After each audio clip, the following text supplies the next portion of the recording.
I see that, yeah. Good morning. I'd like to call this meeting to order. Since Commissioner Elgar was the first one here today, she will lead us in the pledge.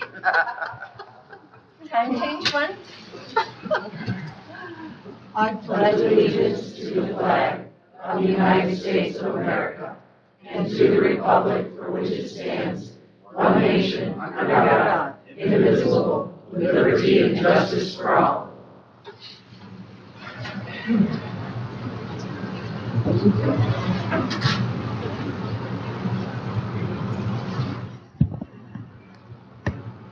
Thank you.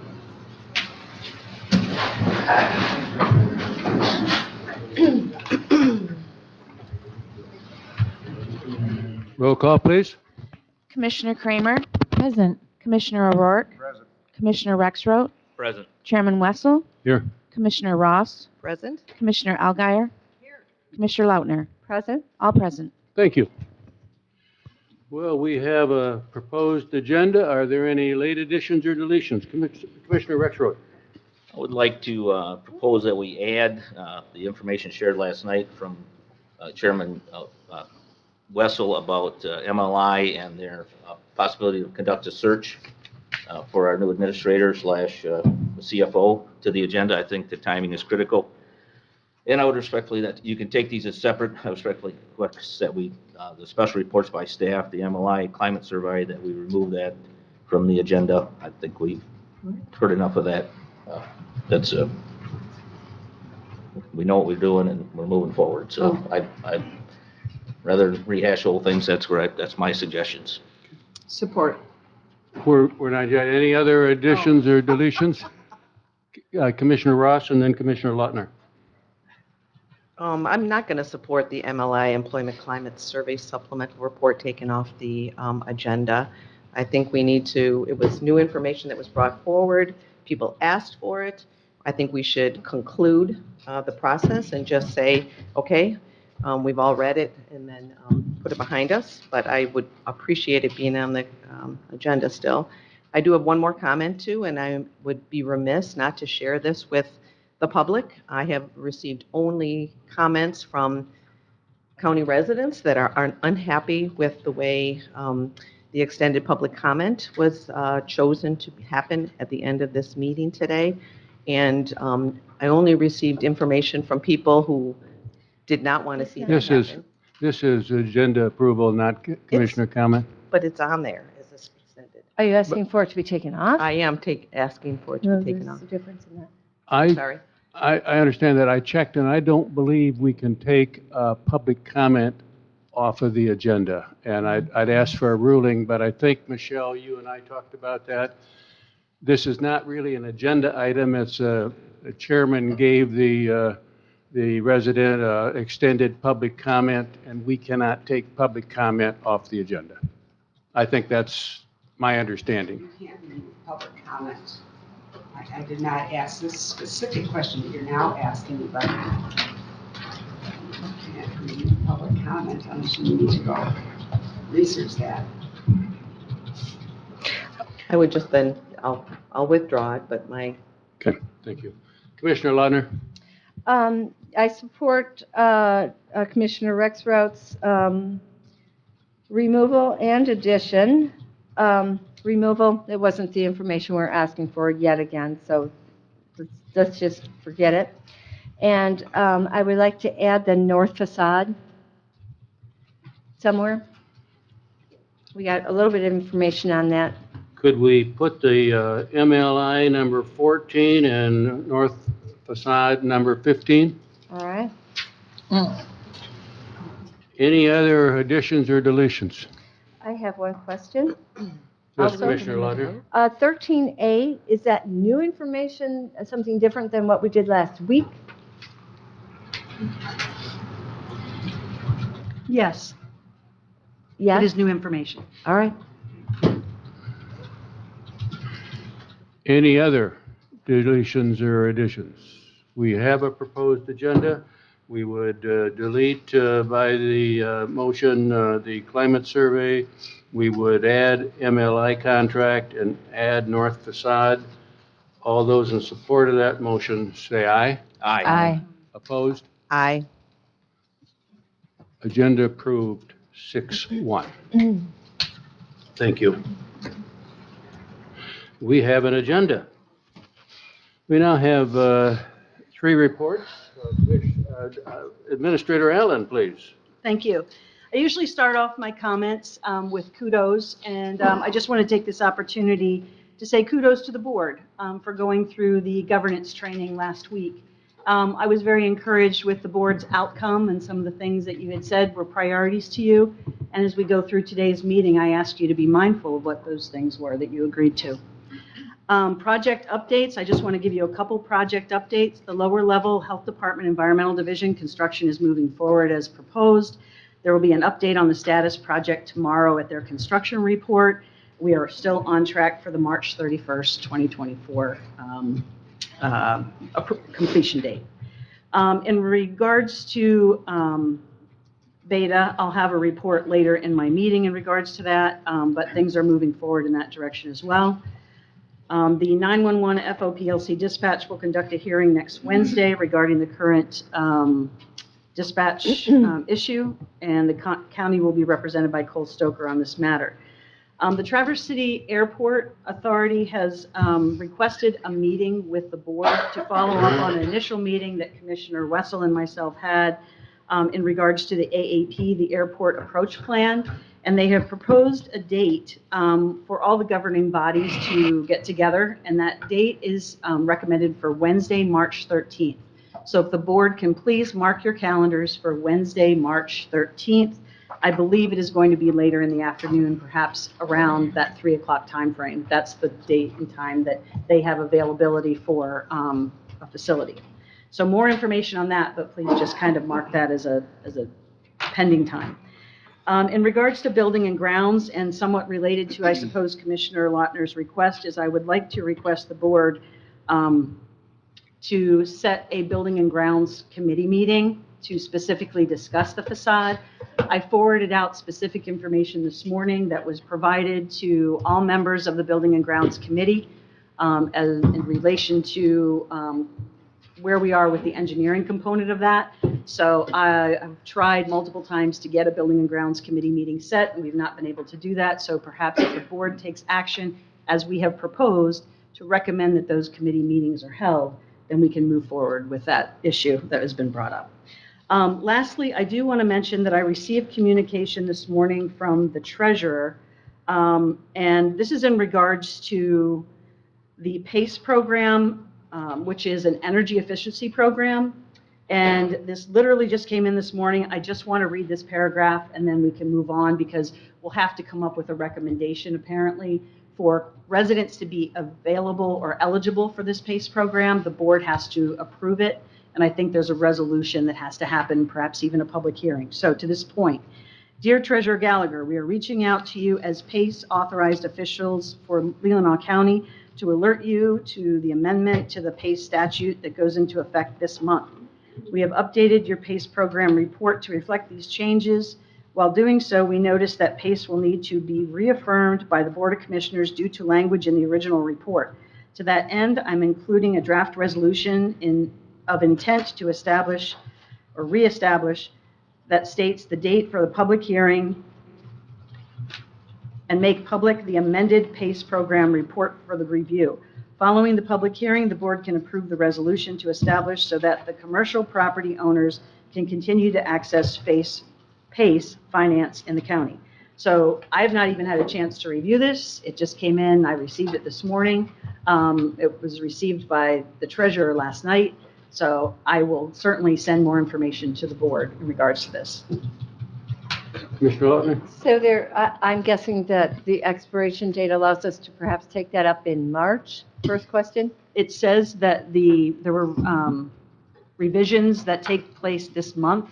I don't know how that will impact anyone, or if Okay. there's anyone in the process get of more making an information. application. Also possible to do it as a late item Tuesday night. It is a renewal. I'm guessing, was it 5 years ago we did that? I am not familiar with this. 5? I'm familiar with the program, Think but so. I'm not familiar with the county's agreement. And is there a report on how many people took advantage of that? Yeah, I think that'd be really, if it's possible, to get some information on that too. Okay. So we'll leave that open for the possibility of adding that on Tuesday night with an update. Okay. Thanks. Thank you. That concludes my report. Thank you, Deb. We now have Jennifer Grant here. Jennifer, thank you very much for Thank you. being I here. brought my Chief Deputy Rachel with me. Yes. For those of you that don't know her, this is my Chief Deputy Rachel. She's been in the office for 11 years. She's part of our Register of Deeds team. And, we work very well together as a team. So I brought her with me. And Leanna has my PowerPoint. I decided we'll just incorporate the board update for the year with broad stuff. So I'll do a quick review of our revenues and our projects. Page 2.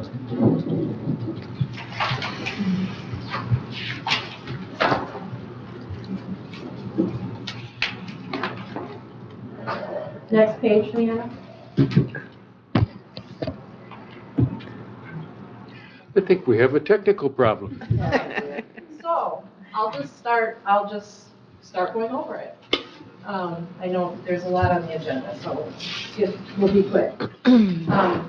The Register of Deeds office is, we record all documents pertaining to the real property, including anything from mortgages, surveys, deeds, power of attorney, sheriff's deeds, master deeds, plats. There's numerous documents that pertain to real estate. So our deputies in the office need to be familiar with more than 100 different types of documents and the statutes that go with them and different requirements for reporting. Our office works closely with the real estate agency, attorneys, lending institutions, title agencies, utility companies, surveyors, and the general public for any land records. These records, the records that are recorded in our office are a vital tool for the township assessors, the treasurers, equalization department. It does for their tax bases, the mapping and updating the tax rolls. And our top priority, it continues to be customer service, polite, professional, accurate, and timely. Next, Hannah. The documents that we have available in our office begin in 1863 to present. We have had an ongoing project working on getting older documents into our system. So currently we have from January 1st, 1972 to present, we have them all the documents in, they're indexed, they're computerized, and they're searchable out to the public online. And we have from January 1st, 1965, we have just the deeds. We don't have mortgages or discharges or anything, just the deed indexes. And their documents are computerized and searchable. They're all in. We just got 1965 on this last quarter.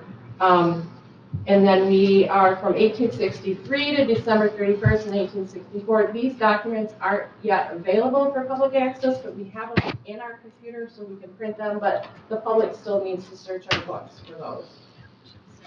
Next. A real quick overview of the revenue that the Register of Deeds brings in.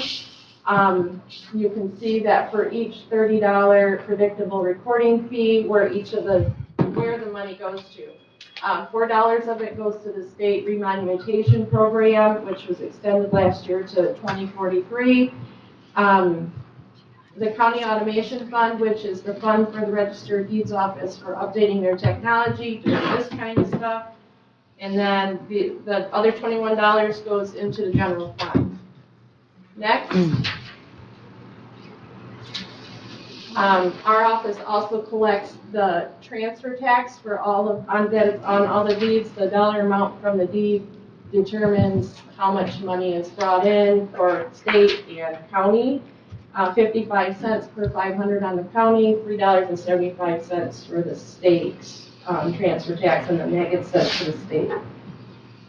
We also collect the money for the tax certification when we do receive a warranty deed or a land contract, a master deed, or any other document that requires a tax certification, we take it down to equalization. They double check the legal description, make sure it's correct.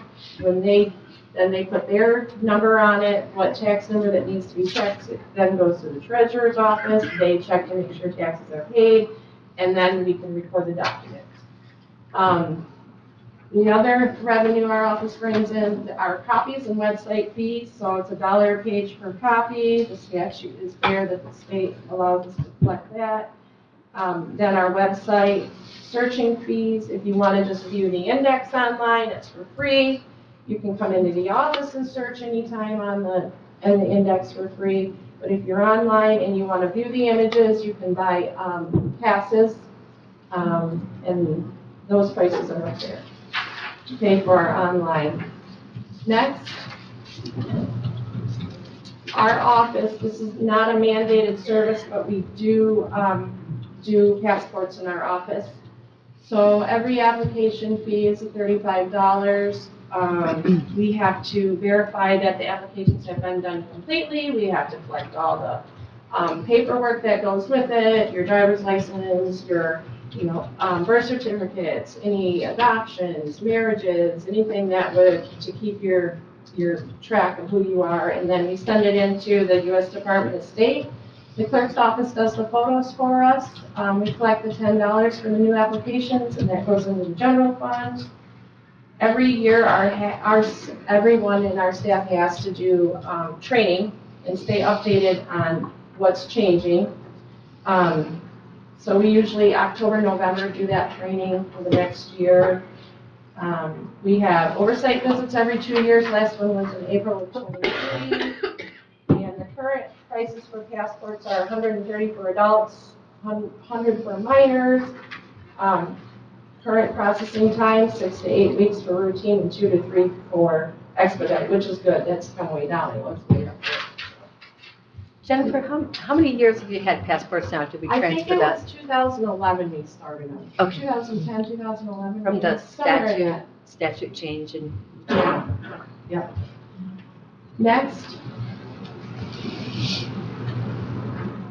Some of the projects that we've completed in '23, we had to finally finish our new server. That was a debacle, but we got it done. We've rebuilt several books, and I wanted to bring show and tell. Rachel, can you show them the old books? This one's on the list to do this year. The pages are falling out. Loose pages, bindings broken, So that is actually one that's going to be done right away this year. And then this is what the finished product looks like. They rebind them. Pages that are starting to rip, they'll put in these Mylars. They're beautiful. This one I think I brought last year and showed you that the pages were falling out. So those are some projects that we got some of those books completed. We're continuing that project this year. We got the 1965 deeds uploaded and indexed. This is all done on top of our daily work. So we're always busy. There's always stuff to do. The ongoing projects, Rachel's been working hard on getting our plats scanned in so that they're searchable online. Miscellaneous records and grantor grantee records, they were done into digital images in July of '22. We're working on going through all those to make sure they're all there. We have found some issues, and they're going to need to come back and fix, but we're still working on getting through looking at those. And then once those are done, we're hoping to get that index module in so that the grantor grantee index can all be searched online. Continuing the back indexing, getting further online, and then rebuild books. We're working on those, 6 of them this year. And then, next, I really wanted to this is kind of the stuff that Tide really wanted me to come back in this month and kind of hone in on what are our responsibilities as registered deeds. Our office responsibility, we're responsible for receiving, recording, storage of all legal documents, affecting any real estate in Leelanau County. All the legal documents are thoroughly checked against the Michigan State statute with all the recording requirements. Our staff must have the knowledge to spot the errors in documents against any of these requirements. If they don't meet requirement, they get rejected. We have to stay up to date on the ever-changing legislation that is happening in Lansing that pertains to our office. We have to maintain and provide access to all of the recorded documents out to the public so that they're out there for everybody to see. We must record and digitize the document information. We have to be completely accurate. There is no room for error because these documents need to be found. And we need to know exactly what document requirements are for each document. So it's pretty in-depth. And then next, Leanna. Things that the Register of Deeds is not responsible for and that we don't not have authority over. The content and intent is the responsibility of the person preparing the document. We cannot reject a document for content. We cannot provide forms. We can't prepare any of the documents or help prepare any forms. We cannot answer any legal questions or legal issues. We can't have authority over who signs the document. We cannot alter, remove, or change any public document in any way once it's been put on public record. Sometimes there are errors on documents in the legal description, for example, and you can file an affidavit stating, there was we had a couple of them yesterday, there was an error in this legal description on this deed. They state the deed, they state, grantor, grantee, the error, they state what needs to be corrected, and then they record a new one. But you can never go back and change or remove or take out a document once it's on public record. Next, Leanna. What are some of the things that we're doing to prevent fraud in our county? There's been a huge push to move towards all electronic. We do not do all our documents electronic. I do not want to do deeds. I feel like having that wet ink signature is still another layer of protection for our property owners. So that I have not done, and I just feel it keeps us a little bit more protected by seeing that wet ink signature. Keeping the public up to date when we have reports of such things as false property listings. Our public and our realtors, they're really the first line of defense in combating this fraud. So it goes back to the old adage, you can see something, say something. If your neighbor gets a sign put in their yard, you can say, hey, I see your property is for sale. And you can say, oh yeah, or in the cases this last year, they were like, what do you mean? My property is for sale. So they were able to stop it before it got any further. Our latest software version has a fraud alert, which is one of the reasons why we picked this software. Any property owner in Leelanau County can sign up for it. This will alert the property owner when something has been reported in the public record. One can then determine quickly if this is something they are aware of or if it's something they did not know about. And then I did do a step-by-step instruction screen so you can see what they look like. Next screen, Leanna. So you're going to go to leelanau.gov. And then under quick links on the right, it's highlighted property fraud sign up, and you're going to click on that. Next screen, Leanna. Once you click on that, it's going to come up to the screen, subscribe to Fraud Guard Alerts, and this is what it looks like. Down on the bottom, it says email. You're going to put in your email address, and you're going to confirm that email address. And once you click I agree, next screen, Leanna, it takes you to the screen where you're going to add your names. So first name Jennifer, last name Grant, add alert. Then you can go in and put another name. First name Rachel, last name Rachel, add alert. Once you add all the names that you want to be alerted on, you can click on the right-hand side, save my alerts. Jen. Yes. Now, if you do Jennifer, would you also do Jen, where if it's like a James and a Jim or a Patrick and Rick. So you would add any Variation. variation. If I put like just Jen Grant, it would probably catch all the Jennifers. And it'll probably say, hey, you already have this in here. Okay. So, But if you, But if you have a Jim and a James, you'd want to do Jim and James. yeah, okay, thank you. And then click Save My Alerts, next screen. You're then going to receive an email confirming that you signed up. And this is what it looks like. You have signed up for alerts under these names. And it does say to add in, I think it says in here somewhere, to add, make sure you have Leelanau in your email so that you can catch it.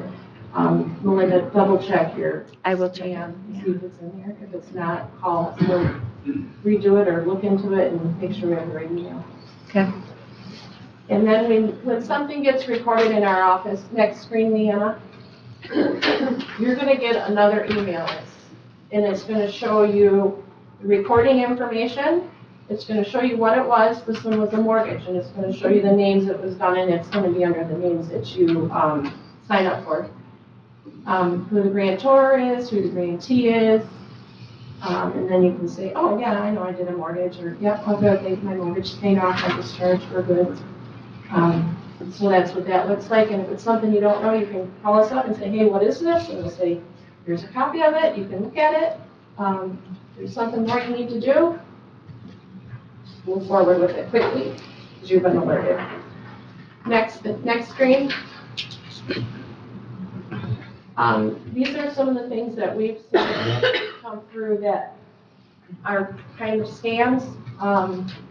The latest one we saw in November of 23, the Register of Deeds in Branch County sent out a document to all of the registers saying, hey, I just got this. Something's not right here.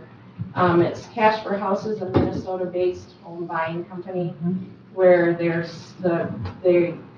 selling, apparently, seller is giving to the purchaser. They didn't sign it. It was like e-signatures. It wasn't legit.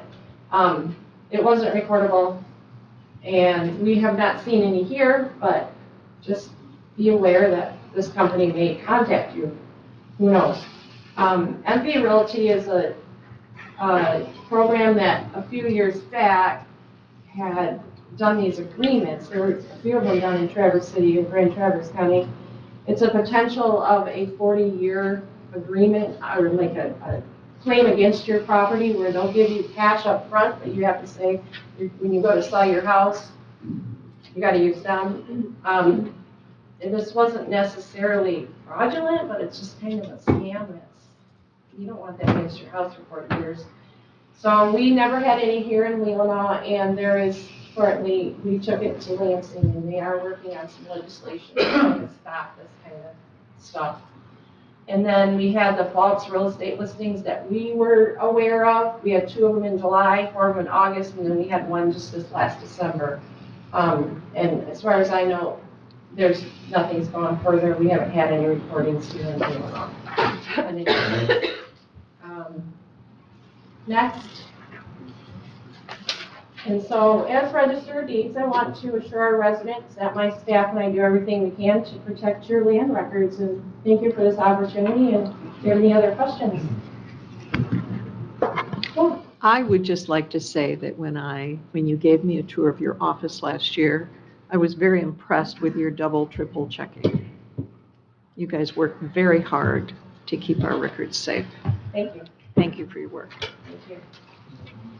Any other questions? And your old information is fascinating. Yes, it is. Sometimes you can get, oh, I'm related to that person. You get going down that rabbit hole like, oh. Yeah, thank you for protecting all those old documents, all the historical. It is really fun to go back and find greats and Yeah. and Yep. Anybody's welcome and great to come greats. anytime and It's dig fun. in 'em. Yeah, it's really fun. Yeah. Good. Any other But thank questions, you. Jamie? Same. I just want to echo all of these sentiments, but then also the extra added protection of having an off-site location for all of these documents, so they are absolutely safe. And Yep. We I- keep the microphone down in the Gypsum Mines in Grand Rapids. Mhm. So we have that as a backup. And then we also have our software system and then our server. So we have 3. You don't want to lose them. You can't lose them.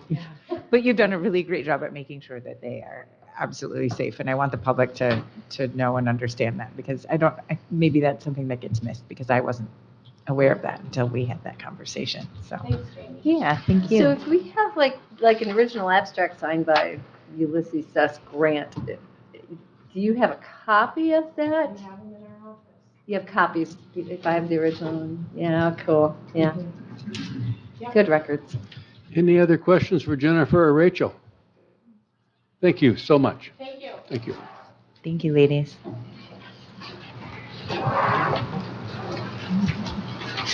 Keep up the good work. Thank you.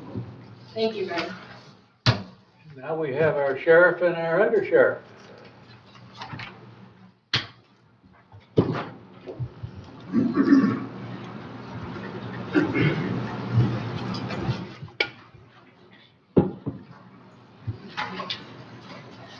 Good morning. Morning. Mike Markovich. Hey. So we have an annual review or update for the board. We can try to keep it as simple as possible. We have 3 major points to cover. The first is that our body cams that police are wearing everywhere, we are one of the first agencies in the region to have those. The models we bought are kind of outdated now, and we don't have redaction capabilities. So if we're at a crime scene and there's a victim, a death, a child, someone we need to protect, a confidential complainant, it's very, very difficult. The sheriff is tasked with the redaction, as well as the prosecutor's office recently got a FOIA coordinator. FOIAs are kind of out of control now. People will FOIA us for things like, who's your vendor for your meals in the jail? And, it creates a lot of process for us. So the need for a FOIA coordinator came in, and we just are faced with a situation where the technology is kind of outdated. So that's our number one project. It's on our county, our CIP plan that we need to move forward and stay up with the times. State police have dash cams, they have better body cams, and just comparing to what they've had and what they have now and how their redaction capabilities are, we're in dark ages. So that's our number one concern. Number 2 concern is retention and recruitment. This is happening all over the country with law enforcement officers. There just aren't, young people aren't going into law enforcement because of the negative attitude from the media, and it's primarily from the media. The vast majority of the people in this room, the people in this county, this region, I work in law enforcement, I'm in my 48th year, and everything is God bless you, thank you for your service, we appreciate what you do. We know we have support from the public, but the media depicts it in a negative light. All the police shows on TV, the cops are selling drugs or they kill people, or, there's something bad and negative to it. So we're getting very, very little interest in law enforcement. Part of that problem is, of the 6 agencies that cover Leelanau County, the FBI, the DNR, the Grand Traverse Band, the Michigan State Police, of course, Sheriff's Office. Of the 6 agencies, we are the lowest paid of the 6 as a group. So this is going to be something the board is going to be approached with. I know from the unions or whatever, but from my perspective, we've lost 7 people recently. We've lost 3 to Michigan State Police, $40 an hour. We've lost 1 to Consumers Power, $44 an hour. We've lost 1 to Alaska State Troopers this week, $60 an hour. And we've lost 2 to the U.S. Army, and those are commitments. So basically, we're not keeping up financially. We're at just over $30 an hour, and the FBI is at 62, the state police are. So that's going to be an issue. It's something concerning us because we don't have people knocking on the door to get in. And like a chain, when you're pulling a car, or pulling a stump out, where does it break? It breaks at the weakest link. So we don't want any weak links. We don't want to have to lower standards and get somebody who doesn't treat people correctly or isn't polite to the public or isn't capable of learning and knowing the level of police work. And again, we lost a deputy last week, we're losing 1 this week. And the first thing that's said when we go to try to pull new people in is, well, I can't afford to live in Leelanau County. Leelanau County is, out of the 83 counties in Michigan, the very top one is for Leelanau County as far as the average price of homes sold here. The average home value is 403. The average home sold is 884. When you're paying someone $30 an hour, they can't afford to live here, especially if they're single, which a lot of young police officers are. And the other option we have is pre-sponsoring people through the academy, which MCOLS, Michigan Commission on Law Enforcement Officer Standards, has set up a program where they will pay for people to go through the police academy. The agency has to commit to paying them a wage while they're in there. MCOLS pays their $10,000+ academy. We have to promise a job when we get out. We could be 3 positions down within a couple months, and in that light, we may have to approach a board with that down the road. I'm just making you aware that one of our priorities is going to be hiring, and it's something we need to do. And our third priority is there's a lack of security in our lot. There's constantly people in our lot, walk around cars. Mike, I'm sorry. I just wanted to, before you move on from living in Leelanau County as a deputy, you allow your deputies to live outside of Leelanau County, but is there a mileage? There is 10 miles. 10? That's a great question. I know Traverse City allows 20. I believe I met with the sheriffs up in the region yesterday. We hosted a sheriff's meeting, and I think like down in Mason County, it's 25. Traverse City. From our border, so 10 From our miles border. from the southern border? Right, and so okay. we created a Yep. map, and it's not Okay. like you can live in Northport and then have a home in Charlevoix, right? It's Right. not like across the water. That's 10 but miles. from our actual border of our Okay. county by roads, you can go Okay. up to 10 miles. Okay. And that's so they can find more affordable housing. That's a Right. great question, because the number 2 county in the state, for hand sold, is Grand Traverse County. The average home there is 364, so 50,000 less than us. But the average home sold is about 150,000 less, 716. So that's getting type 2 in the Grand Traverse market up here. And of course, Emmett, Yeah, Charlotte, it's gonna just hit. what you know of, the Gold Coast, it's expensive over here. So that's one of the problems exacerbates. First of all, it's the media beating down police officers. Then it's the coverage on things like George Floyd and stuff like that. You get one bad apple and it feeds thousands and thousands of police officers. And then obviously the price. Great Yep. question. The final thing was a lot of attacks have been on police stations, police vehicles. People cut brake lines, they put bombs on cars, they come in the front lobby and they shoot. We have ballistic glass in our front lobby. Our Secretary of Staff's concerned about that. So first year as an officer, we put ballistic glass up there. So it's unfortunate. You don't like to see us like a downstairs gas station. We have to talk through it. We do have that for that reason. And we're looking at putting a security gate up. I was approached by Leelanau Clean Energy about options for having any kind of green, or if you will, money generating solar. And I looked into that. About 3 years ago at the sheriff's, if you will, we have annual trainings. We're down in Lansing. And the green companies were there, and they talked about we could build lean-tos in parking lots, and on the top of them, as this one, I know it's difficult to see, but on the top of them, we basically could have lean-tos. Our cars run all night at night. That's a lot of fuel being burned. They run because we have to keep the windshields clear, and the next call might be a heart attack or a shooting, or we don't know what it is. So while they're in doing reports, the cars are running in the parking lot.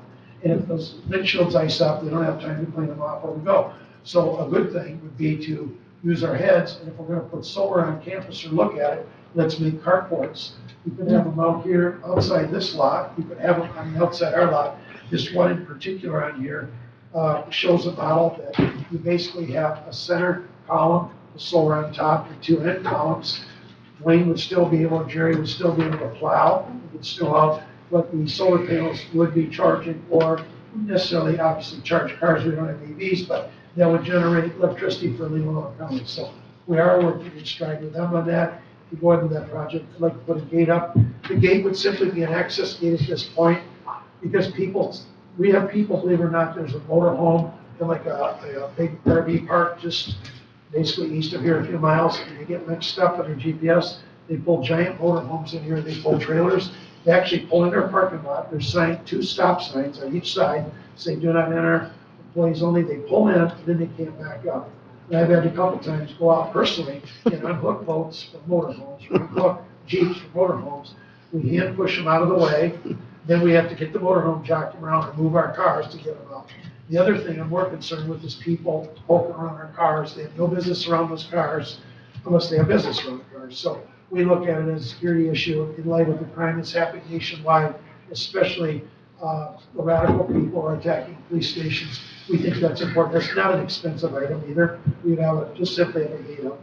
So, yes. Didn't we talk about that last year, and didn't we Yeah. agree to move forward with that project? I thought we did. We did, and the reason I put it neutral, to be Okay. totally honest, is though it's relatively cheap, we think that games are a bigger priority. Okay. And we feel like a lot of liability for the county, for us, for everybody. We kind of just, we put that third this year, still hoping we can. I think it verbally was approved, but when it came down, the actual budget was in that. It didn't make it.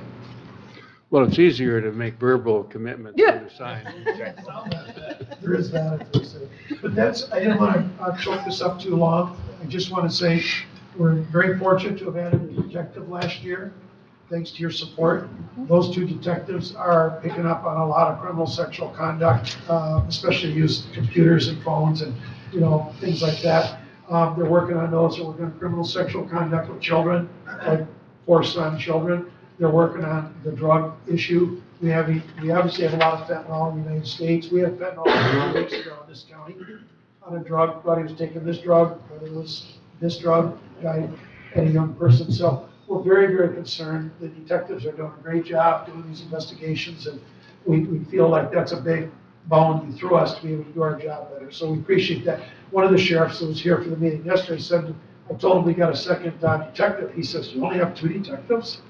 Grand Traverse has what, maybe 10 thereabouts in supervision. We don't need that many, but that second one was really important because they're doing cyber crimes as well. And criminals are weird these days. If they rob a bank, they go home and they put the money on the table, they video it to show their friends. And if they're smoking dope, they'll show each other. It's amazing. They get their phones and computers, what's on there. I mean, I guess they're in a category anyway, right? But they're basically in that situation where that evidence is on their phone and it's huge. So these detectives are very busy downloading it. We're getting great support from the prosecutor's office.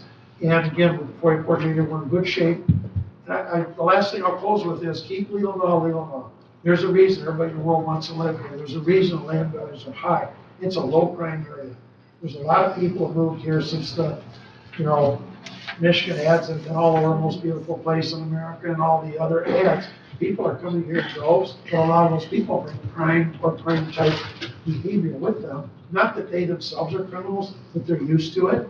They accept a certain amount of, well, I understand, you're gonna take my purse, they take it. We don't want to turn into a Chicago or anywhere else where there's high crime. We like it here. I know you all do. I know you all appreciate it. We hear it from people all the time. But that's one of the reasons I think the body keepers are so important. So Mike, So can I ask, what's the plan to replace the 2 employees that you are losing or lost? Do you, For the first time ever been advertising for deputy positions. no takers, no We've got a couple takers, Okay. both were in interviews before and didn't make it through the process. Okay. We have one who came out of the Marine Corps as a military police, Navy military police for 8 years, but doesn't have an academy, needs money to go to academy. We have another Marine deputy starting this summer, and she's going to be in need of academy sponsorship. If we don't sponsor people through the academies with this MPOLS grant, and it's done right here in NMC, then these other agencies, Grand Traverse County, Traverse City, Benzie, they've been doing this for a year now already. So we're kind of at our streets now, to be totally honest with you. What we would like to do, and have a 10-mile expansion zone, there's one we have our eye on who wants to come here, and lives about 7.5 miles away, so that's in the zone. And another, I offered a job to last month, he was making 32 an hour working in Grand Traverse County, and he had to come back and start at our beginning level, which is 24, so it takes him 4 years to get up to 30, and he's taking a cut from 32, and he came to me, and he wanted to come here and work, but he said, Missoula County, Montana's gonna pay 42 an hour and give the security back, so I can't compete with that. So that's kind of where we're at process-wise. I know this is a union negotiation thing.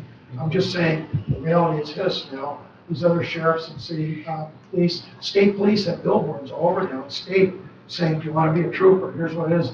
They go to car shows, they hand out brochures. They're trying to recruit. They're having the same problems with recruiting as a nationwide. oh, I was just going to say, we have come a long ways, because in 1970, we had a sheriff and a deputy in Leelanau County. Was it Bob White? Was that, I think he had a deputy. A deputy, yeah. Oh, One car between them. Yeah. And we have 24,000 people now. We have great benefits. Oh, yeah, We really do in 70s this started the county. housing boom up here, started in the 70s. The Yeah. housing boom Yep. started, and some of that crime stuff happened too. Yep. But we have great benefits. One of the problems is benefits don't make your car your house payment. And so that's why a Need lot of young both. people are struggling. And you know, the affordable housing is a crisis for everybody, not just law enforcement. But it's a situation where there's a reality. It's a competitive market out there. And you're not gonna sell your house for 300,000 to be like Benzie. Actually, Benzie's high too, to be like Kalkaska, when you can get 800,000 for it. It's just a reality. A lot of people buy small homes here now, tear them down and build mansions if you will. Any other questions for the sheriff or the undersheriff? Thank you. Thank you for what you do. Oh, I have one more Appreciate quick your question. support. I'm sorry, one more quick question. It's in claims. You've got an Armalite in there too? Are those your first Armalites, or have you got others? They're in claims and accounts. You want to purchase 2 Armalites and then safety features for them? I don't know. Didn't see it. Well, Okay. what do you mean? What do you- ARs? AR-15s? It's actual pieces, it's not full cuts. Okay, but you already have okay, well, Yes, it's, we already have, yes. I was interested in how I researched the safety. I want to learn more about that safety thing. Okay. So, okay. Can be Okay, these are used like left or lights. right shoulder? Oh, yeah, yeah. These are just about stocks. Yeah. These are just parts for guns we already have. The bill that's in Thank- there wouldn't cover the full price of it. No, a couple grand. Well, Sheriff, we also got another dog, right? 600 and some? We did get another dog, and luckily, you know, a lot of people don't realize a local family purchased our last dog for us. Not this one we have now, but the one before that. A local family, in honor of, if you will, Grandpa, who loved dogs, purchased that dog. Now this newest dog came from our golf outing. And our golf outing's coming up in May, and we had about up to maybe 50,000 in account. We bought the dog for 17,000. There's training that we have to modify cars because they have special air conditioners in case you don't have a car on. But anyway, it's going really well. We now have a dog at nighttime. We now have a dog during daytime, which is a real benefit to us.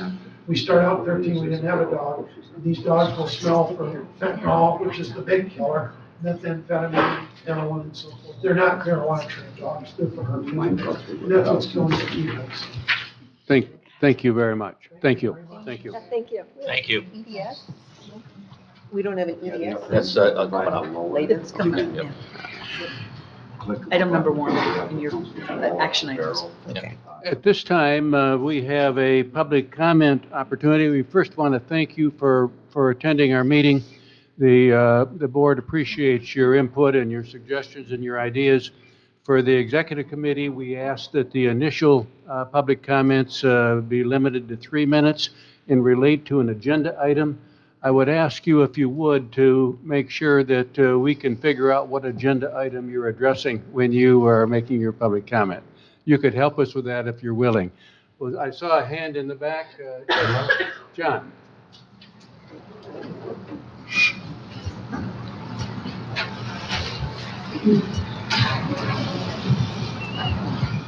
Good morning, Commissioners, Administrator Allen.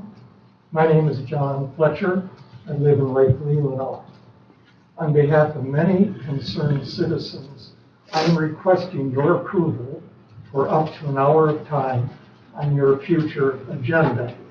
We want to share our concerns with you, our views regarding county policies, procedures, goals, objectives, and action plans. I thank you for your consideration. Thank you. Yes, Lois Bailey. So all kinds of choices, but one of my favorite topics is renewable energy. I thank you in advance for your support of the grant and solar to this campus. I live in a fully electric home that's powered by solar panels, so I can tell you that it does work. We need to discontinue burning fossil fuels as they contribute CO2 to the atmosphere, causing overheating of our Earth. The faster we make this conversion, the better off we all are, and we need to live the example, so thank you. Thank you. Thanks, Lois. Yes, Mr. Steffens. Harry Steffen with Leelanau Township. I just want to make a comment about the register of deeds. I just want to go on record to say that I really object to them charging for that internet use. I mean, the taxpayers are already paying for that software. We're already paying the people to manage it. It just seems like, to me, like a slap in the face to turn around and charge for it. Thank you. Thank you. Yes, Peter. Peter Wolcott, I'm on the Energy Task Force, and I'm the policy chairman for Leelanau Energy and director. Just wanted to say supporting the grant for the solar on the campus within the context of policy. We have a national policy which came out of Washington a couple of years ago, which has provided a lot of funding for this, and we have a state policy that came out of the state legislature last year, setting parameters for achieving 100% renewable energy in the state within 20 years or so. Anyhow, within this policy context, I think we should be proud of ourselves that we got this task force going just months ago, and already there's something concrete to achieve for the county. Thank you, and I hope you support it. Thank you. Yes, sir, in the back.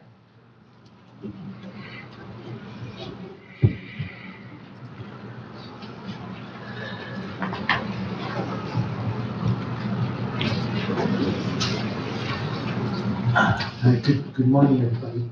My name is Mark Ames. I'm a resident here, and my background is economics and finance. I'm speaking regarding item 2 on the agenda, the renewable energy system, in favor of it. I've got 3 very quick comments.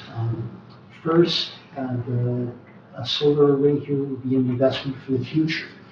Solar panels are generally guaranteed for about 20 years.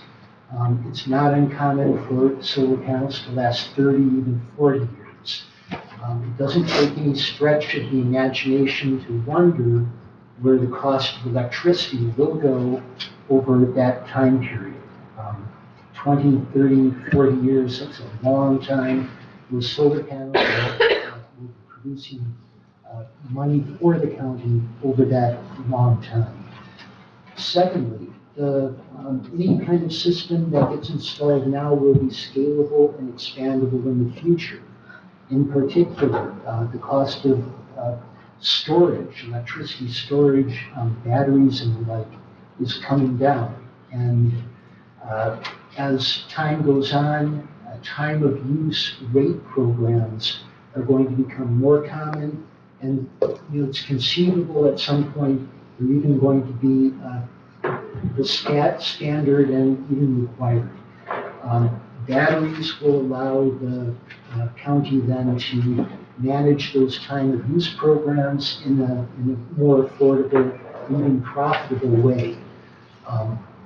Finally, that the grant money is available right now. I mean, this is a golden opportunity, obviously.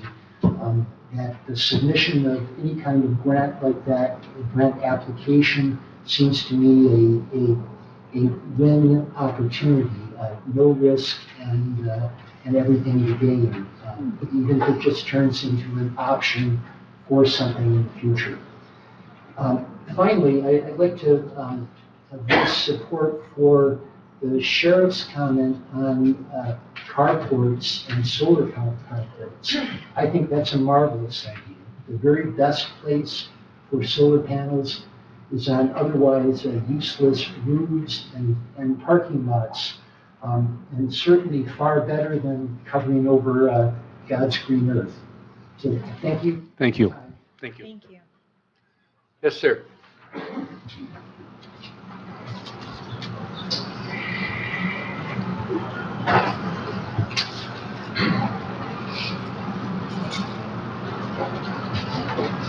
Good morning, commissioners. Thank you for being here and doing your part. My name is Robert LaFord. I live in Elmwood Township. I'm a retired oncologist, and I've been working in the sphere of climate change and the effects on human health. I am addressing the application to the MPSC for Renewable Energy Electrification Infrastructure Enhancement and Development Grant. This is exactly what our Board of Commissioners need to be doing as much as possible. I have at least a 3-minute talk, so I'm going to go fast and I'm going to go loud, because a lot of people back here cannot hear what's going on up here. So, without too much anxiety, the terrors of the climate change messaging needs to be heard and what we must achieve, because the alternative, without drama, is self-destruction. If we screw up this planet with botched attempts, there is no do-over. And as they say, there is no planet B. Remind yourself of that when you're thinking about your grandchildren. The climate crisis is, after all, the greatest long-term health threat that we face. The cost of inaction, as measured in the damage done by the recent devastating wildfires in Canada, heat waves, floods, atmospheric rivers, has far greater cost than the cost of taking action. We are in the process now of seeing that renewable sources of energy are happening and they're working. We know the solution to climate change.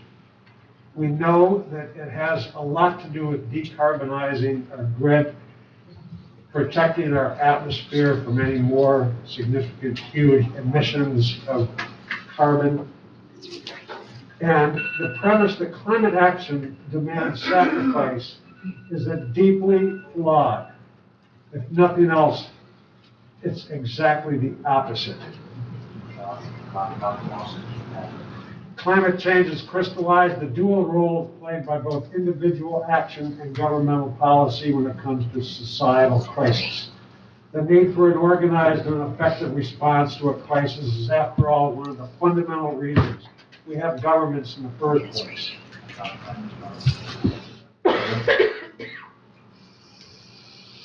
Crises, whether in the near term like pandemics or in the long term like climate change, reminds us the government has an obligation to protect the welfare of its citizens by providing aid, organizing an appropriate crisis response, alleviating economic disruption, and maintaining a functional social safety net.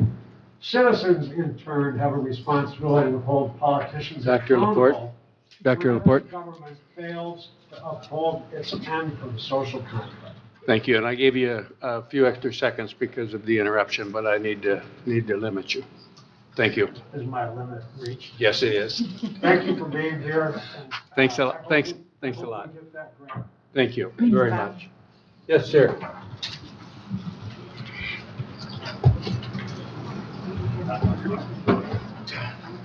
Tim McCauley from Elmwood Township. Number 6 on your agenda item, senior citizens. Just a quick story. I know an elderly woman who's 85 years old. A few years back, when her husband was dying of cancer, she got 4 hours, 2 hours every 2 weeks for a respite, so she could go out and shop and do some things and just get a break. So every 2 weeks she got 2 hours. He passed. She's now trying to get some type of respite or some help from senior services, and they tell her she makes too much money. How's that helping our senior citizens? This story. Thank you, sir. Yes, no? On the agenda, it says amended agenda, and below it is the election concern. Is that? I assumed you'd ask me that. Yes, we're going to allow it. Thank you.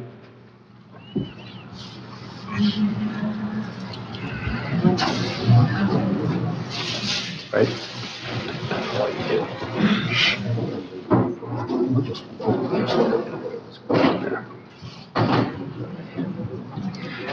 anybody that's willing to stand out in that parking lot this cold morning for an hour. Joe, you're gonna wear our rug out dragging that sign. Sorry about that. No, It's all you're right. fine. Bill Winston, Allen Township. And the handout that I handed out to a lot of people here too, I got it on the internet, and I drew the lines to separate the different areas there on the handout. You can see those lines going across. So because it was in color, so you could distinguish before, but black and white need the line. It's 50 election fraud examples to consider. It's by Captain Seth Cashel. He's an election expert. And it says, you are calling me the election denier? And look at the paper ballots, ballot printers, USPS and ballots, the machines, the audits and testing, while you deny all these vulnerabilities exist. So there's every opportunity for fraud. Now, I'm going to maybe go into more detail in 5 minutes at the end, but if you turn the paper over, I'm excited about this conference that's going to be in Sturgis this weekend, Friday and Saturday. And I'm going, and my phone number is at the bottom of the back page, and if anyone wants to go, give me a call. I'm not going Friday night because I don't have a place to stay there, but I'm going Saturday morning, early morning, about 5 to get there. There's 7 experts. Patrick Kovac is from Michigan. He's been here various times. Dr. Douglas Frank, this guy knows the machines inside and out, or he's not a computer guy, but he's traveled the country. He's expert on numbers and election fraud numbers. Sheriff Dar Leaf, Professor David Clements, who produced this video, and Let My People Go movie. You can get it on your computer for $10. It shows all the various ways of election fraud and gives examples of how it occurred. And I appreciate the commissioners and staff that took the videos. It reminds me of what Chet Janney said when he was here. He said, the Navy SEALs, they have to have trust within all the people working together. So they're on the same, so they at least understand the situation.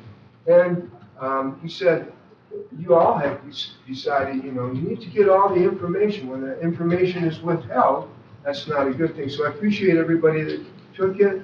2 of the commissioners didn't take it. We hope they will reconsider. And so many people are concerned about this issue. Again, the conference, it's in St. Joseph, and call me if you can go, and I love your company. Thank you. Thank you, Bill. Yes, Renee.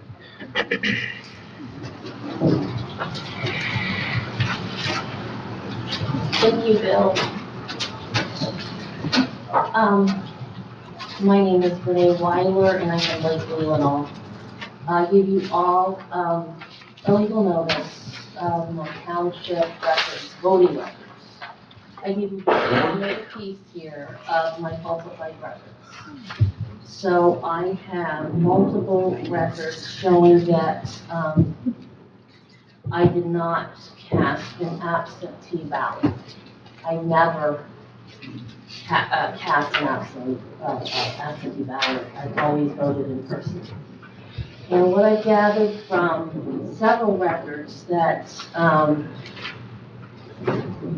I don't know how to deal with this. I've got a false record from my voting history with my ID number 400-364-8510 that shows I voted absentee in 2 elections. One, you have those in front of you, 11/6, I think 2012 and 2018. Yet the township record that I'm going to be giving to the clerk, I'm going to fill out an affidavit with my conflicting township records that show that I voted absentee 2 times. I also voted in Leland Township approximately 8 times, and that's not correct. Those votes should have been in Cleveland Township. So my jurisdiction has been altered. This is a violation of MCL 750-248. And this is a criminal matter. I need to file a criminal complaint, and I will.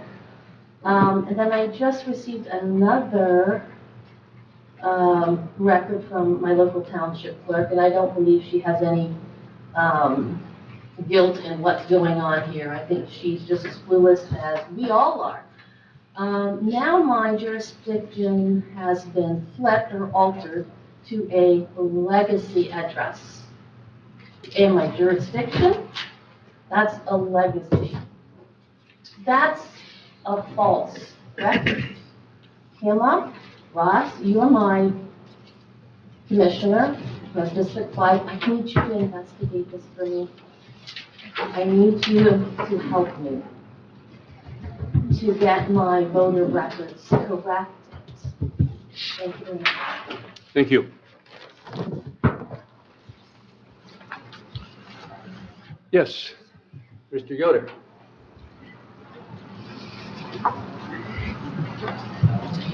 Good morning, Steve Yoder, Sylvan Township.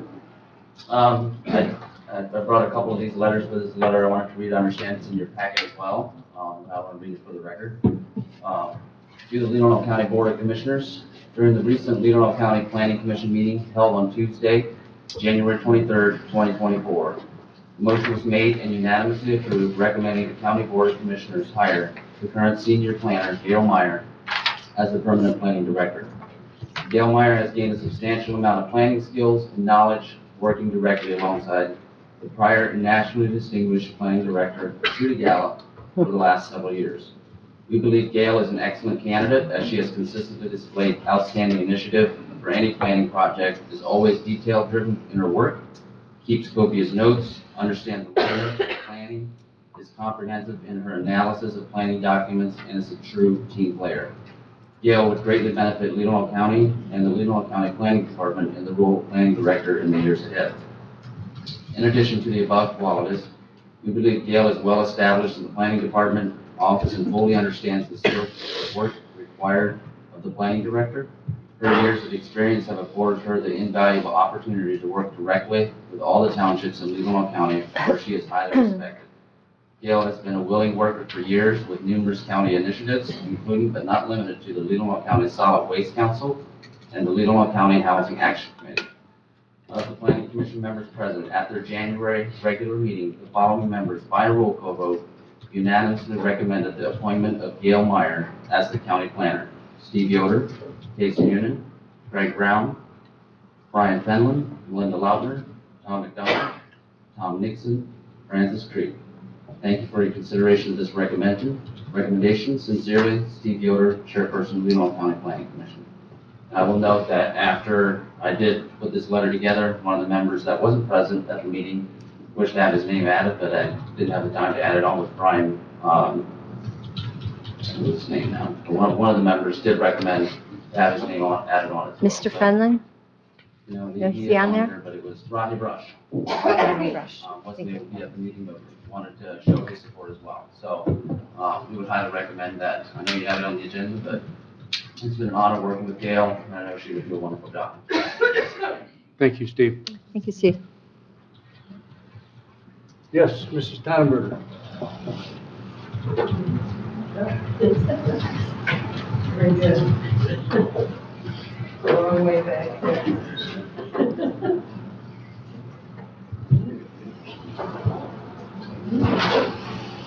Good morning. Good morning. Good morning. Good morning. You again. Mary Townerberger, Polina.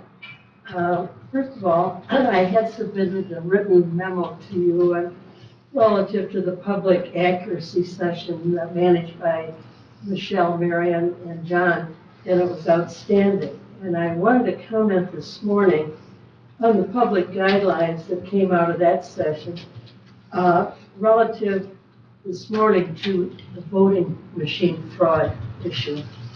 The Board of Commissioners' responsibility is primarily to manage the finances of the county and to ensure the delivery of essential services. It It is not to comment, as it came out in that public accuracy session, on national issues or on complaints for which it has no responsibility, namely the voting machines we're using.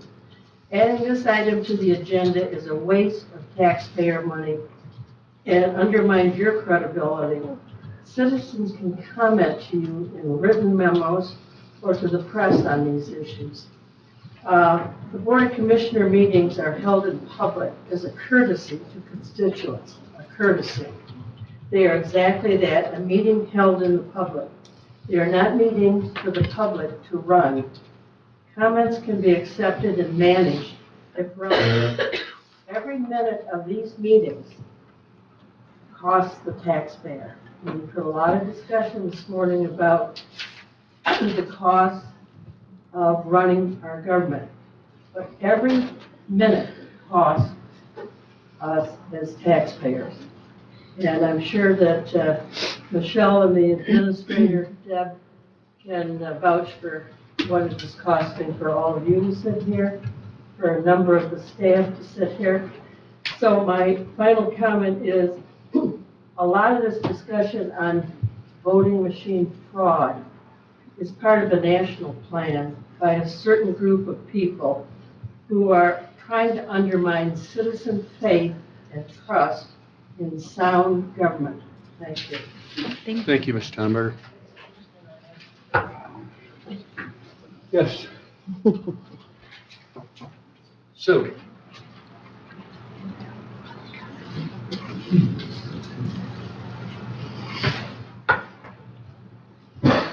Good morning, Commissioners. Good morning. I'm Sue Miller from Lake Leelanau, and I am going to go back to one of the items on the agenda, senior services, that will be referenced in my comments this morning. On behalf of the League of Women Voters of Leelanau County, I wanted to thank all of you commissioners for your support of the early childhood millage election later this year. While the details will not be finalized until you receive additional information from the health department, we're pleased that residents of this county are going to have the opportunity to vote on this important program. The position of the National League of Women Voters is that early intervention and prevention measures are effective in helping children reach their full potential. The League supports policies and programs at all levels of the community and government that promote the well-being, encourage the full development, and ensure the safety of all children. As a result of our current early childhood millage funding, Leelanau County is in the unique position of offering quality health care, developmental services for infants and young children, and family support services to our families. We're one of 2 counties in the state who've invested in our children in this manner. Mrs. Miller. And this investment, coupled with the senior millage, is a reflection of our residents' care and commitment to community members across the age spectrum. Should have just been patient. Thank you. That's right. Thank you. I knew what was coming because I saw your concerns expressed. But we did get back to the senior millage, didn't we? You did So circle right thank you back around to very it. much for your support of these millages and really of the elections, allowing the citizens to make these decisions. Thank you very much. Thank you. Yes. Pretty clever. Yeah, clever.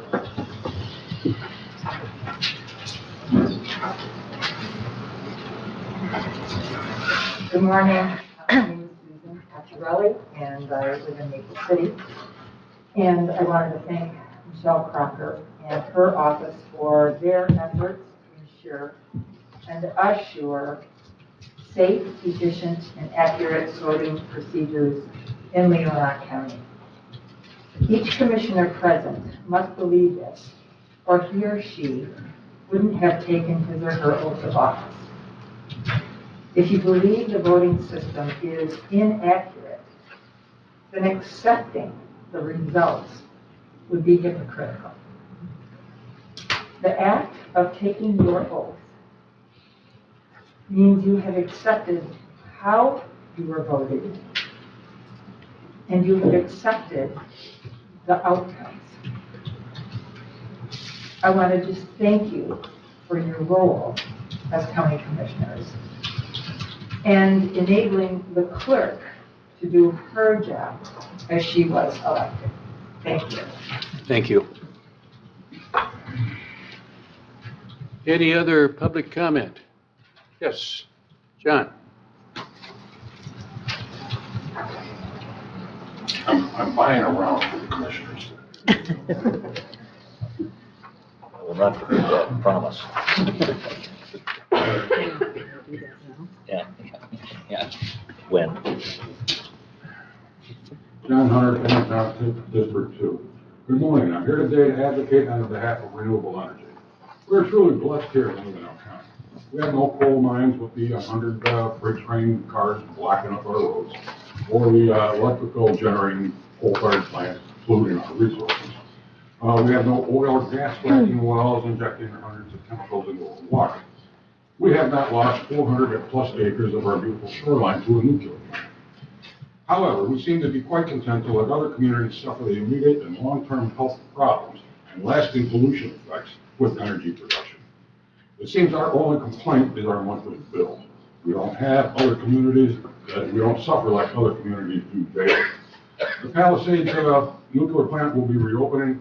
Federal government will be spending billions of dollars. The state of Michigan is already contributing around $300 million. 2/3 of that energy will go to Wolverine for mid-state Michigan distribution, and the other third is reserved by the parent company, Voltec International, for transmission to Indiana. There's already more than 60,000 metric tons of radioactive nuclear waste along the Great Lakes shoreline, and reopening that plant is only adding to it. A dangerous problem that will put dozens of future generations in peril. Now for the good news. I get it. Michigan gets cloudy days. Rainy days and Mondays always bring somebody down. But I have an electric plant. I named it Leelanau Blue. Not political. I just like the color. It came online in October 2019, and through September 23, it generated over 19 megawatts of power. A small technical problem took it offline for a couple of weeks, but I got it back on. And since that time, I have produced another megawatt plus of power. It has been so successful, I should become a corporation, hire a lobbyist, and negotiate a better net agreement. I won't use the buzzwords that some people find objectionable, just the facts from my little operation. Now to the handout. According to the handy little app on my phone, with this current megawatt plus I have produced since last October, and until yesterday at 4 p.m., I have not added 2,235 pounds of carbon dioxide to the atmosphere. I have not added 50 pounds of sulfur dioxide to the atmosphere. And I did not need 735 pounds of coal to be mined. I have faith that Leelanau County has an excellent opportunity to implement an aesthetically beautiful, best-in-class example of how to produce electrical energy. And it could, at the same time, be a shining beacon to other communities to do the same. I hope the board will agree to vote positive and accept the application of the MPSC. There's nothing here for anyone here except the absence of action. Thank you. Thank you, John.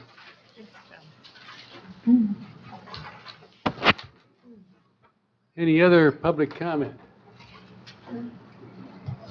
Yes, Alan Woods.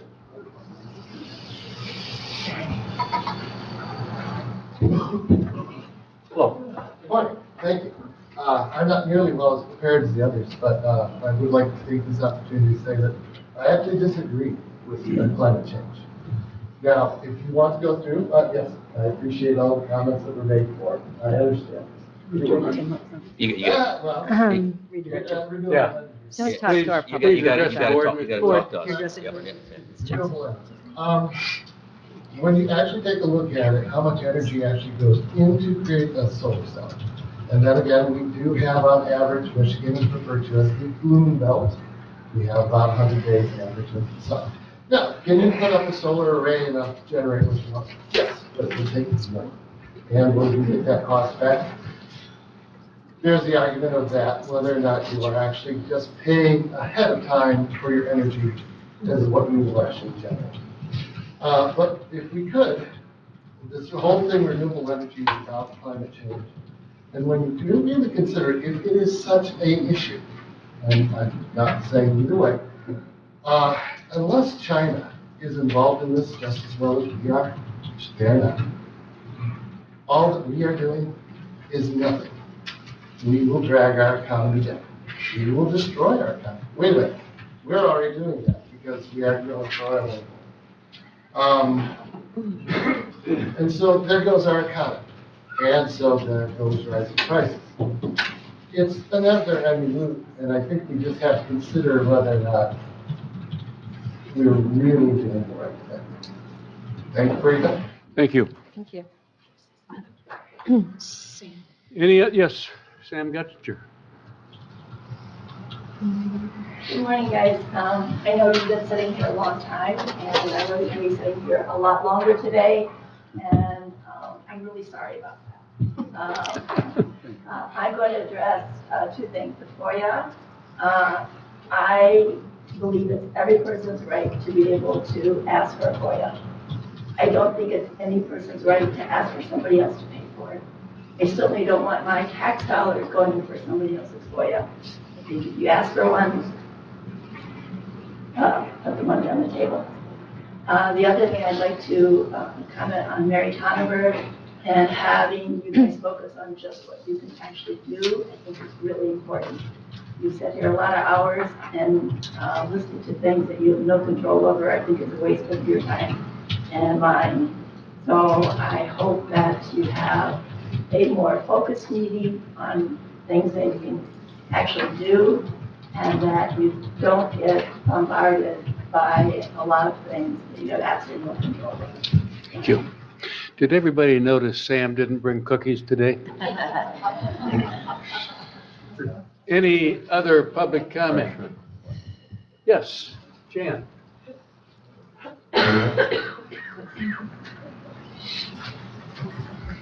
Good morning, I'm Jan Rogalski from Leelanau Township, and I would just like to address the item number 2.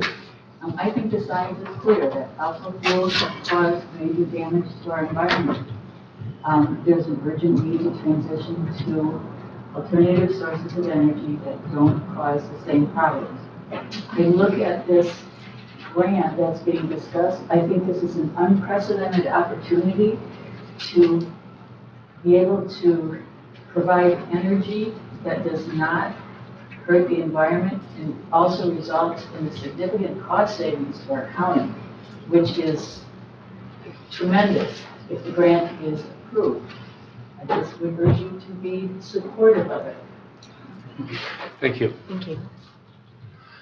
Any other public comment? Yes, sir.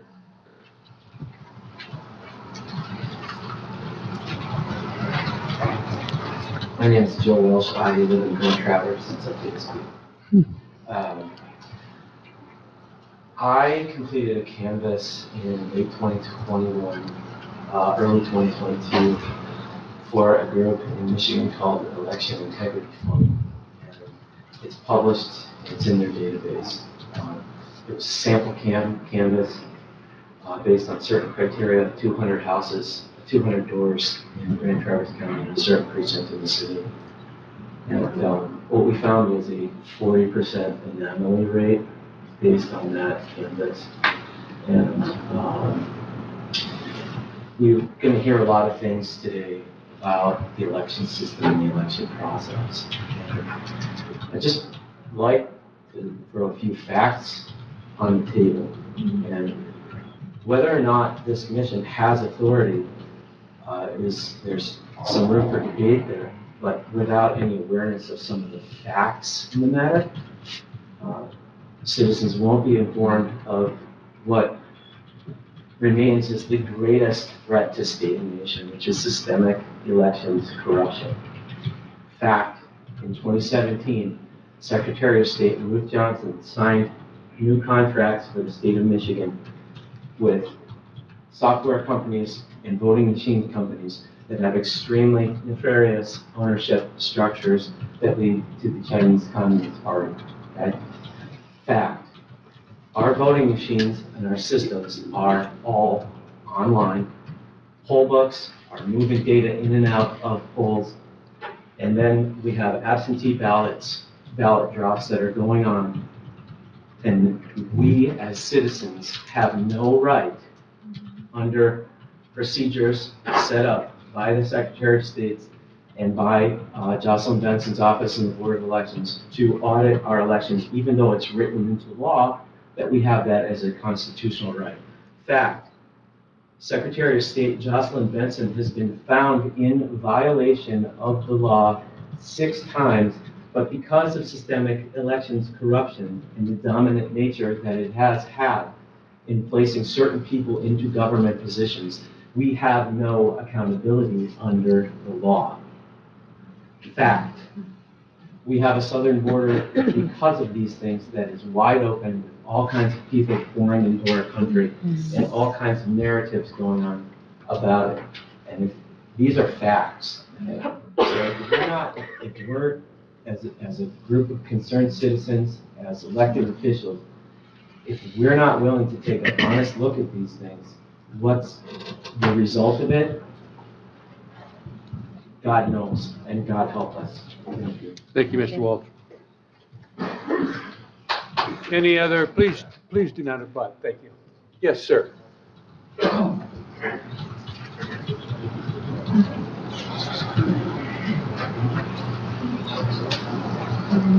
Scott R.B. Jackson, Michigan. I'm with Citizens for Electoral Justice. Will I have an opportunity to speak at the 5-minute point 2? You will. I just want to be real brief. I've been investigating the election process for 2.5 years of my life. I have spoken 3 times in Leelanau County, and I have gotten myself very well acquainted with election law in the state. There's no provision in Michigan election law, in the Michigan election code, that affords any board of commissioners in any county any election authority. I want that to be clear. There's nothing in the election code. The person with the strongest authority in this county is the Leelanau County Clerk. The Leelanau County Clerk, there are many things that can be done there. But with regards to this board, there is no authority residing within Michigan law. It is not found in the Michigan election code. Thank you. Thank you very much. Any other public comment? We want to, yes, sir. Keith. Keith Padilla, Leelanau. I support Sheriff Mike, and I would like to see all future raises for county employees be diverted to the Sheriff's Department so that we can get qualified officers hired. That would be my desire. Another thing is Bill Gates went to this World Economic Forum. He bragged about having the highest, largest carbon footprint of everybody in the country. I don't know why he would brag about that. You have another person, John Kerry, who flies around a private jet, has a whole bunch of gas-guzzling Suburbans that take him everywhere, and he's supposed to be against climate change? I think that's kind of hypocritical for people like that to talk about we need to get rid of fossil fuels when they are the highest burning ones of all of them. Thank you. Anybody else? We want to thank you for speaking today and for being polite and being direct with us. Thank you. It is 11 o'clock, and I suggest we take a 5-minute break before we go to our first agenda item. Thank you. I think that's great. Thank you. Those that come off and know that our 5 minutes usually turns into 10, but thank you for being patient. We are now down to page 21 of our 333-page board book, so we're making progress. Oh, yes, we're at commissioner comments. Any commissioner comments this morning? Yes. I just wanted to address some earlier topics so everyone can kind of be on the same page. And I don't represent the entire board when I say this, I just represent myself. Regarding the longer public comment that's going to happen today.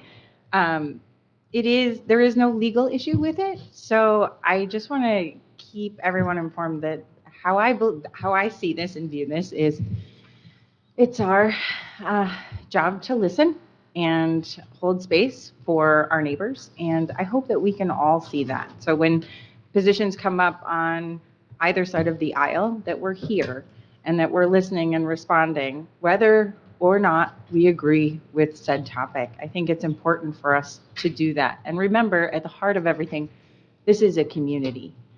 These are our neighbors. And just holding that space, I think is really important for everyone. So thank you very much. Thank you, Jamie. Any other commissioner comments? Yes. I just want to thank everybody for being here. It's good to see both. I was hoping we need more chairs today, and everybody from, Bill to the sheriff. And it's a lot easier to make a decision when a lot of people are here. So thank you. Thank you. Any other commissioner comments? Oh.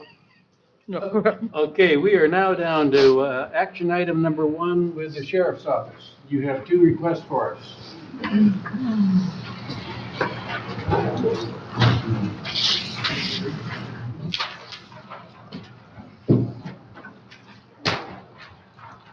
Rich again? Okay, 2 requests. The first one, the Leelanau County Sheriff's Office requests permission to submit the annual marine safety grant to the DNR.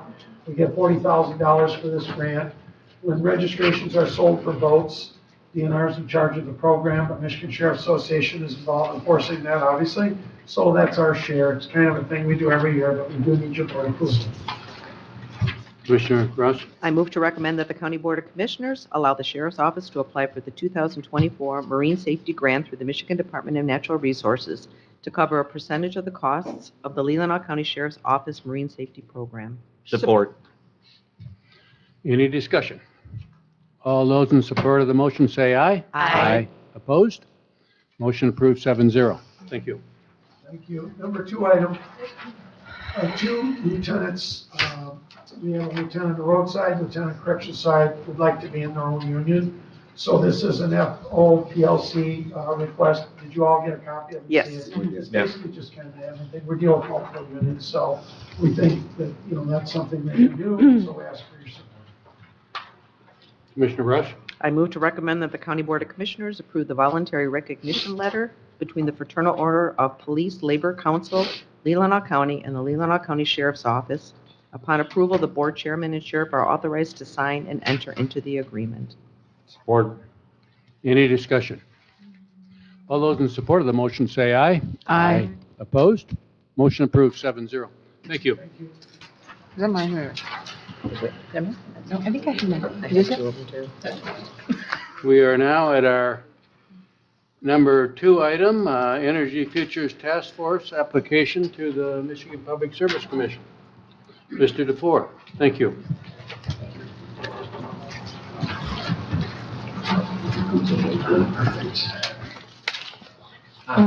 Thank you for making time this morning. My name is Joe DeFore. I'm from Leelanau Township, but I'm here today representing the Leelanau County Energy Futures Task Force. You should all have a copy of these slides in your packets, but I prefer we use the screen for certain of them because there's some color graphics that make everything a little bit more understandable. But the opening slide just reminds us all, we created this task force in September of last year, and we were tasked with identifying opportunities and facilitating implementation of energy efficiency and renewable energy in the county. Before I get into the actual application, I do want to make just a couple of comments. This has been a huge effort. This is a big, complex, multifaceted application. And the preparation for it has involved nearly every department in the county. And we've had wonderful cooperation. I want to call out in particular some of the prominent names that have given their time and their expertise to this work. Deb Allen, our county administrator, has been central to the whole effort. Kathy Hartsfeld, interim finance director, John Gallagher, treasurer, Gail Meyer, interim planning director, Leanna Wilson, IT director, who's somewhere here, I don't know. She's managing your slides. Okay. Sheriff Borkovich has given us generously of his time and insights. Both Jerry Coleman and Dwayne Forrest of facilities maintenance. We have met one or more times with each and every one of these people, both individually and through email communications, coordinating with all the different aspects of this project and how we will need their support and we needed their insight to create the application. 3 commissioners in particular, Commissioner Tamara Ross, District 5, Gwen Algeyer, District 6, and our board chair, Ty Wessel, have also given really generously of their time in the work thus far. In order for you to understand the scope of this project, I want to also mention that we have needed to spend considerable time with the Leelanau Health Department, the Michigan Department of Energy, Great Lakes and Environment, Michigan State University Facilities Program. This will come up later, but as the sheriff mentioned, we're looking into parking lot covered solar. Many of you, some of you may be MSU alums. MSU has one of the 3 largest parking areas covered in solar in the world. They have 5,000 parking spaces covered with solar. So they know a great deal about this, and they've made themselves available as consultants on our project so we can learn and not pick up the best of their ideas and avoid the mistakes that they've learned through that process.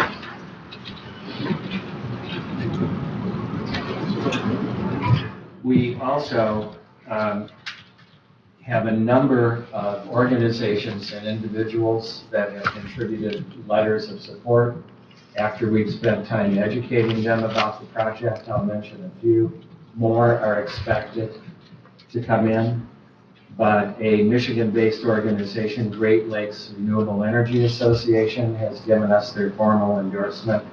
The Northern Michigan Environmental Action Council has given us their formal endorsement.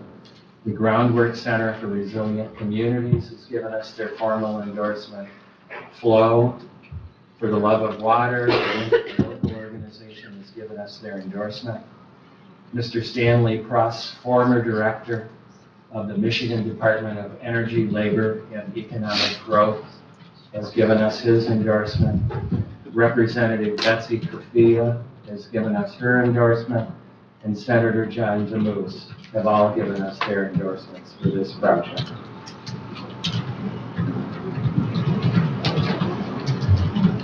So let's turn to the slides, and I'll tell you a little bit more about what we envision and the scope of this project.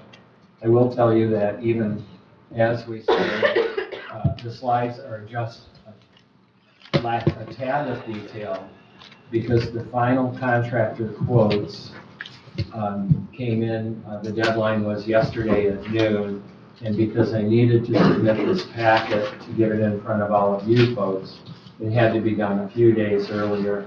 So let's just refer to these numbers as close, but perhaps approximate, because they don't reflect the very, very latest finite numbers we've gotten from contractors. There were 2 project goals. They're quite simple: reduce county electric bills and to role model the practicality and benefits of solar energy in Michigan.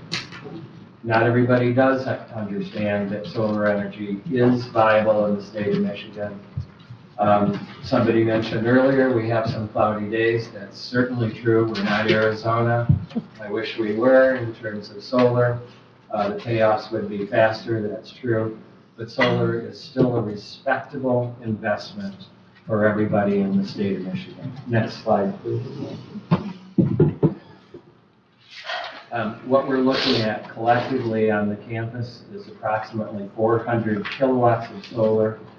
It was designed intentionally to supply about 30% of the government center energy use, and the great majority of your use comes from the two buildings on the campus, as you would expect. Every dollar of these expenditures would come out of the grant, including the staffing and every other aspect of what we will discuss this morning. The estimated project cost, and this looks like it's going to be quite accurate, in total will be between $1 and $1.5 million. For a number of reasons, it looks like that closer to the 1.5 million. Next slide, please. And I've covered that, so Leanna, next slide, please. This is just a quick overview of the property on the Governmental Center campus. Not everybody gets to see it from the bird's eye view. You can see the main road out in front, our access road, and the two main buildings on the left, the administrative and courts building toward the north, and the jail law enforcement center to the south. Next slide, please. I said the project was going to be collectively 400 kilowatts or thereabout of energy on the campus. We're actually splitting it into two different locations. And those two locations are, as we discussed the last time I appeared in front of you, the flat field beneath what is now your terraced septic area at the north side of the property, and then the sheriff's private parking lot for the jail and the other employees at the law enforcement center building. I'll mention right now there were concerns expressed originally about the property beneath the terraced area being reserved for a future septic system should the first one fail. That is correct. It's required in the state of it's required in Leelanau County. And the reason I mentioned both Benzie Leelanau Health Department and Eagle is because while typically as homeowners we deal with the county health department for septic issues, that's not the case for this facility. For this facility, it's Eagle from the state of Michigan that permits and coordinates all these sort of plans. We have spent a bunch of time with Eagle on the phone. We have a requirement to reserve 56,000 square feet of that ground beneath the terraced area. The ground can be measured through Google Earth to be around 100,000 square feet. So there's ample extra ground, even honoring the Eagle requirements. We've spoken to Eagle about this multiple times. They've reviewed our plans. They understand and have no difficulty at all with the sharing of that ground as long as we're respectful of the 56,000 square foot requirement that they have. Next slide, please. Before you go on, you've got the green as there's no orange in that green. So you've only got listed here a little orange area for the Veterans Memorial, but over Memorial Day, that green area is full of cars for the Veterans Memorial Ceremony. I haven't started on that slide yet, Commissioner, but I'm happy You to just finished help that you slide. understand it. Just for the entire audience, because the key's a little difficult to read, again, the green and the yellow together comprise about 100,000 square feet. The yellow is one example. It doesn't have to be the only example, but it's one example of a division of that property respecting the 56,000 square foot amount for the reserve septic. The green is an example of the remaining property that could be used for solar energy. The red areas comprise required areas for drainage and runoff areas. They need to be respected and can't be touched. And as the Commissioner mentions, the orange area is across from the Veterans Memorial. It's an additional parking lot.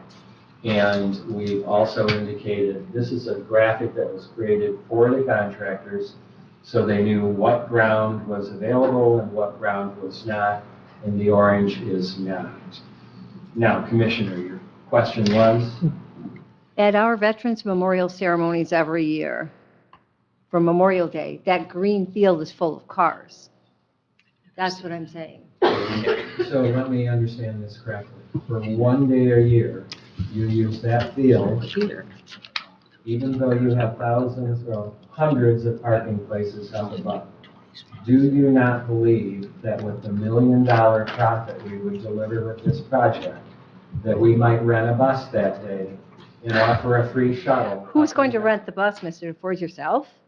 So what I am saying is that during Memorial Day, we have a beautiful Veterans Memorial across the street, and hundreds of people come and pay their respect to our veterans, and that is where they park because we've got very little parking for. I completely agree and respect that. We have ample parking above.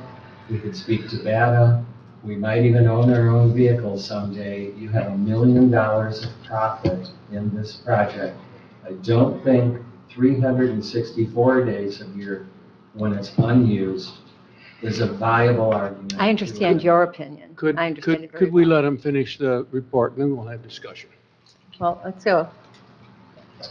Next slide, please. This is a closer up view of the jail law enforcement center. Again, this graphic was created for the contractors, so they knew what the possibilities were. The analysis of this ground, and especially after speaking to the sheriff, we indicated to the contractors that we asked them to prioritize in their proposals coverage for that parking area for the sheriff. Yet, as I understand it, it constitutes both parking for personal vehicles when people come to work and also for law enforcement vehicles. The sheriff spoke to it earlier, especially in inclement weather. They have icing and other problems. Coverage of this area would check two important boxes. It would create solar energy for the law enforcement building, and it would also help shield the sheriff's cars from the weather and allow a quicker, more efficient response for his folks. The blue area was noted as a possible area. It is possibly favorable for south-facing sun conditions. But in the end, I'll tell you, in the final proposals, the contractors did not feel the need to use that area. They felt that they could build adequate solar over the parking area, and it provided our target amount of energy generation, which was 200 kilowatts of solar in this location. A reason we have two independent locations is because you can only put so much energy generation against each meter.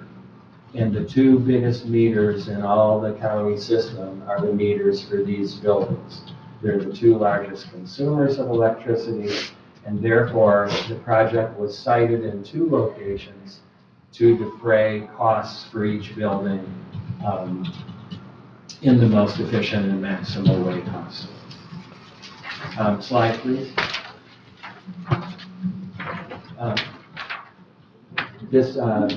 We are projecting 40,000 annual savings. The contracts that, or proposals that came in yesterday from contractors make this look like it's going to be in excess of $41,000 per year, roughly half allocated to each building, but over $41,000 each year. If you multiply that by 25 is now considered the minimum lifespan of solar panels. Now that we've had enough solar panels out around the nation in large enough numbers as more data comes in, the expectation is that solar can have 30 and 35-year lifespan. So when you take that $41,000 and multiply it by the minimum lifespan, it comes out to $1 million of savings over 25 years. We expect the panels will live longer. If you take it and multiply by 35, it comes out to $1.4 million in savings over 35 years. And I need to emphasize something that many people don't know is a solar panel doesn't turn off. It just doesn't one day turn off and cease to make electricity. What happens is they begin to decline on a very slow curve. The definition in the industry is the panel is no longer functional when it's down to 80% efficiency. And so that's where those 25-year and 35-year predictions come in. But in year 36, the panel might be at 79% efficiency, or 78, or 77. They go on and on and on to make electricity, even beyond those life expectancies of 25 to 35 years. Next slide, please. The contractors all have proprietary software that does all kinds of fancy calculations. I've included just a few here on the environmental benefits of this project. Conservatively, and these are annual savings, this project could save over 10 million pounds of coal not burned. This project will save, over 20,000 barrels of oil. And again, the new proposal yesterday amend this third bullet point. It looks as though this project would equal over 10,000 acres of forests planted in order to save carbon. Next slide, please. It's also important, we sought out partnerships for this project, in part because we needed other skill sets to help us put such a large and complex project together. One of the first groups we went to is Cherryland Electric Cooperative. They're the electric utility that services this campus. Through their new CEO, Rachel Johnson, my nonprofit, Leelanau Energy, has a past relationship working with Cherryland and Rachel Johnson. We created a project up in Leelanau County that leased solar panels for economically challenged families. And through that project, with Cherryland's great support there over clean energy, they came on board and are willing to both partner with us formally in name. They've given us permission to include them in the application, but also to offer their technical expertise and probably some of their actual mechanical expertise.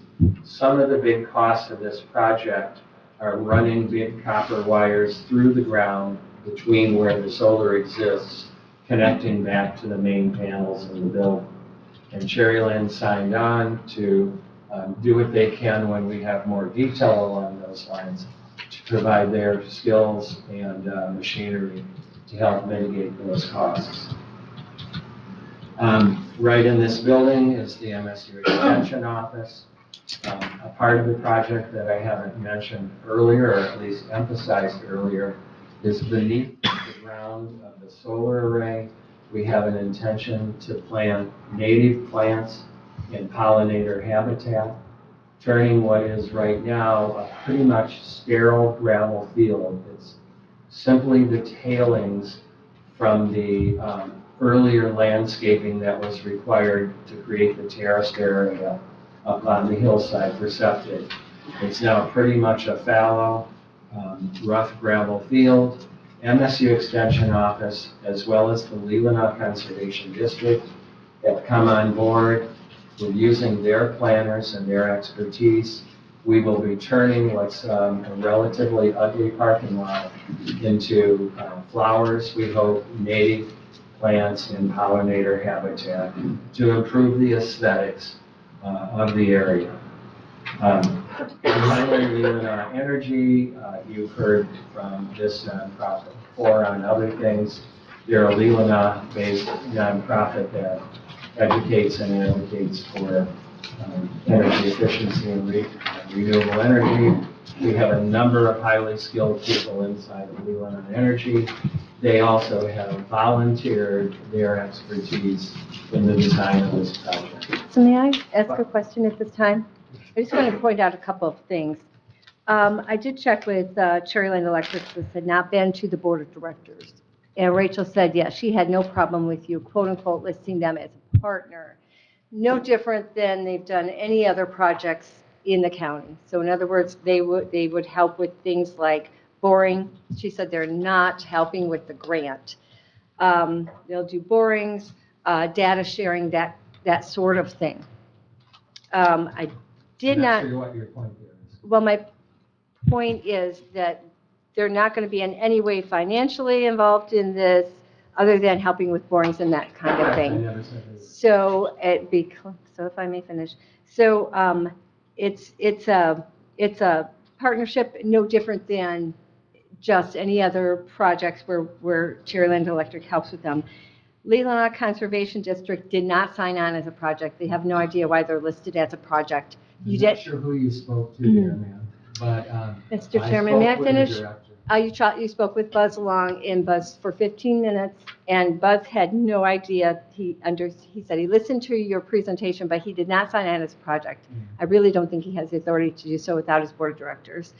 So he said he did not sign on as a partner. Well, I that's don't think he's interesting. I done guess it we would yet. both have to go to Buzz together because they sat with him for about an hour. And it was my understanding that he signed on as a partner. I'm not going to argue about what he said. They offered their services. I have no idea whether he needs a board commitment for that. He didn't bring it up at the time, nor did I. With respect to Cherryland Electric, I felt like I was speaking to the new chief executive officer. And again, whether or not she needed board approval to create the partnership, I presume that that's knowledge that she would have. And so I didn't press that further. She simply offered the ability for us to use them as a partner. Did you have more, Joe? I do. One more slide, please. Yep. This is a factual slide that we use in some of our educational programs. One of the reasons that I hope you will give serious consideration to this project is that renewable energy comes from a free and infinite source. It all ultimately comes from the sun. Today, we have conflicts around the world, in part because we're fighting over the control of energy that resides in the ground. There are 35,000 soldiers stationed in the Persian Gulf, 30 ships, 300 combat aircraft, as we speak today, protecting the Persian Gulf, because 35% of the world's oil moves through there. Some of that oil comes to us, and we use it beneficially for our own operations. Other parts of it go to our allies. Others go to our, other portions of that same oil go to our adversaries. The point is, somebody owns the ground that oil is beneath. As long as somebody owns that ground, there's potential for conflict and deaths and so forth. 35,000 military personnel there protecting those straits and those energy sources. If we can all move towards a free source of energy, which nobody can own, it doesn't reside between or beneath your oil, excuse me, it doesn't reside beneath your ground or my ground, my friend's ground, or my adversary's ground. It's free and infinite, and nobody can control it. What we do here today in Leelanau County is a drop in the bucket. but it's a big symbolic drop in the bucket. And I just hope that you'll consider all of these different factors in your deliberations. Commissioner Algar. That's all right. I'll go after. Thank you, Joe, for an excellent presentation and for the enormous amount of work that you and Leelanau Energy and your multiple partners have put into this. Our job as commissioners is to be a safe guardian and wise, I don't want to say user, but to be a sound fiduciary of your tax dollar. In this case, we have an opportunity to bring home federal tax dollars that we have all paid. We have spoken multiple times on this board about all of the grants that are available to bring our money back home. We've not been good so far. I think that is one of our goals, to avail ourselves of the grants that are available on a federal basis, on a state basis, and bring that money back home so we can benefit from it. This is a prime example and an excellent example. We have an opportunity. The MPSC is offering a grant that will cost us nothing. But we will save all of our tax dollars, up to $41,000 a year. That's real money. It's important. Even if you don't believe in benefiting our environment, I don't think I know anybody who can poo-poo $40,000. If we can take some steps, some important steps, and be a leader in the transition to renewable energy, I think that's really important. It's also our job to bring money home, back home, to benefit us here when we can and if we can. This is an application for a grant. I hope we'll get it. Sound that you're doing a fabulous job in your preparation. So this is an important step. We're asking, we're applying to bring our tax dollar back home. We will benefit our citizens. Our sheriff's cars can stay free of snow all night long. That was a wonderful idea. So I will support this grant application, and I thank you for your work. Commissioner Rexroth. Thank you, Joe, for your presentation. And I have a few series of questions, and it might be easier to email them to you, and I assume you may be back at the regular session meeting to address this as well. I'm not sure if that's the case. If I'm required there, I will be. So question number one, I'll try and be brief. Is this a reimbursable grant or is it a funded grant? It's a reimbursement grant. So this is a huge expenditure. My questions are not in favor or against, but just trying to go into this eyes wide open.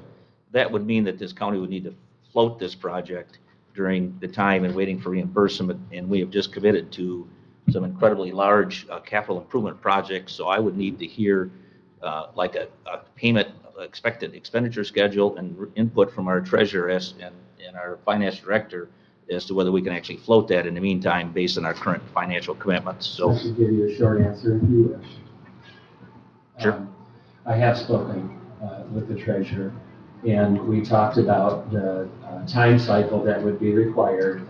For those who don't understand, the way a reimbursement grant works is we have to get a bill in, we take in the bill, and then we submit it to the MPSC for payment. The treasurer tells me that it's not uncommon for us to have money moving back and forth between the state and the county, that it generally takes between 30 and 90 days, and as we spoke about it, My understanding was, he said he didn't think that would be a problem at all. As a contingency, as long as the state continued to behave in the same manner, 30 to 90 days, he didn't expect that to be a problem. As a contingency, we've also looked into a low-interest grant program called Michigan Saves, which specifically is designed for projects like this that could create a bridge loan if that timetable didn't prove to be the timetable of the future based on your experience in the past. And so that goes to the core of the question is, again, not saying against or for the project, but identifying all of our costs. I mean, already we're above zero if we have to provide interest for a bridge loan, so. The interest, it's a very low interest rate loan, but the interest rate can be included right into the loan itself. So I'll move quickly to the second question. I guess I'd like to hear from the treasurer directly on that, not to doubt you. And I would invite you to. Yeah, and so during the lifetime of this, I mean, my experience with electronic devices is they're rated in what's called MTBF, mean time between failures, which means half things fail before that and half the things fail after that date. So it seems unrealistic to me to think that we won't have some ongoing maintenance with this over the 25 years, that no part is going to break, no part is going to wear out, that they'll all just last as long. So I think that, in order for this board to make a decision, we should know an anticipated maintenance fee fund that we're going to be responsible for. I don't see that in this paperwork, and I'd like to have some input on that. The manufacturers, the only complexity really in the project are the solar panels themselves. And of course, you're right, nothing is perfect in this world. They do occasionally fail early. The manufacturer's warranty on them is 25 years. And in this case, the solar contractor would come in during that period and replace the panels. The rest of it is just steel support structure, not much in the way of anything to fail. You have some large inverters, correct? And the inverters Yes, fail. 2 inverters. Yeah, so those would also be possible failure points. Yeah, absolutely. Yeah. It's not perfect. So there is going to be something there, I guess. I mean, I'm just trying to go into the thing eyes wide open so that we don't come in and say when zero isn't zero. So, and just to make sure that this price includes everything right up to the last wire nut screwed into our panels. We don't have any contribution to in any way, even if modifications are required to our existing equipment to accommodate this. That's all been anticipated. Not only the hardware, sir, Yeah. and the electronics, but also staff time. Okay. From the county in support of the grant. And then one last question, and I'm trying to be brief on this. Commissioner Lautner mentioned, and I do remember, and it's not all of that green area that's used. There's kind of a strip along there, that's some of the yellow and some of the green, so that I guess I would encourage or ask if it'd be possible to shift some of that area up to the blue area that's anticipated there, which would cause less of a problem. I mean, when those things happen here, this place is packed everywhere, and busing and moving people around, that doesn't seem like a viable solution. So I would ask, would that be a possibility to move some of the green? Because it's not all of the green. It's kind of, if I draw a line like where that road comes up, let's call it South Drive there, the cars kind of end up mostly to the north of that and one road to the south of that. So I guess I'd look for some accommodation there. I think I'd rather move a little bit to the blue than tell our visitors during a very solemn day that they got to drive to another parking lot somewhere and bus them to come and see that. So those are my concerns and questions. Don't people park up here? Other commissioner comments? Commissioner Work? Thanks, Commissioner Rexroth. That was a little bit more eloquent than I was about to say. So, 70% of the solar panels are made in China. Do you know where these are coming from? These are Canadian solar panels. And they're manufactured. The ones that respect for this project. The internet says we have to clean them, suggest cleaning them 2 to 4 times a year. That's just what the internet says. You might think of solar panels like your windows at home. You're not required to clean them at all. If they gather dust and debris, their efficiency falls off a little bit. Most of the time, rain does the work for us, and very few solar panel owners take the trouble to go through manually cleaning, although especially the solar panels that are on the ground are easily gotten to if that was your desire. I was just saying what the internet said, okay, looking up, because, maintenance, we're tasked with fixing everything that is brought in here. And the second thing, being a veteran, I really don't want to see solar panels. Akama has assured me that maybe there's some trees or bushes or something to put in, but I really don't want to see solar panels from the Veterans Memorial. Not all of you understand that, but I do. Okay. Thank you. Other comments? Jamie? I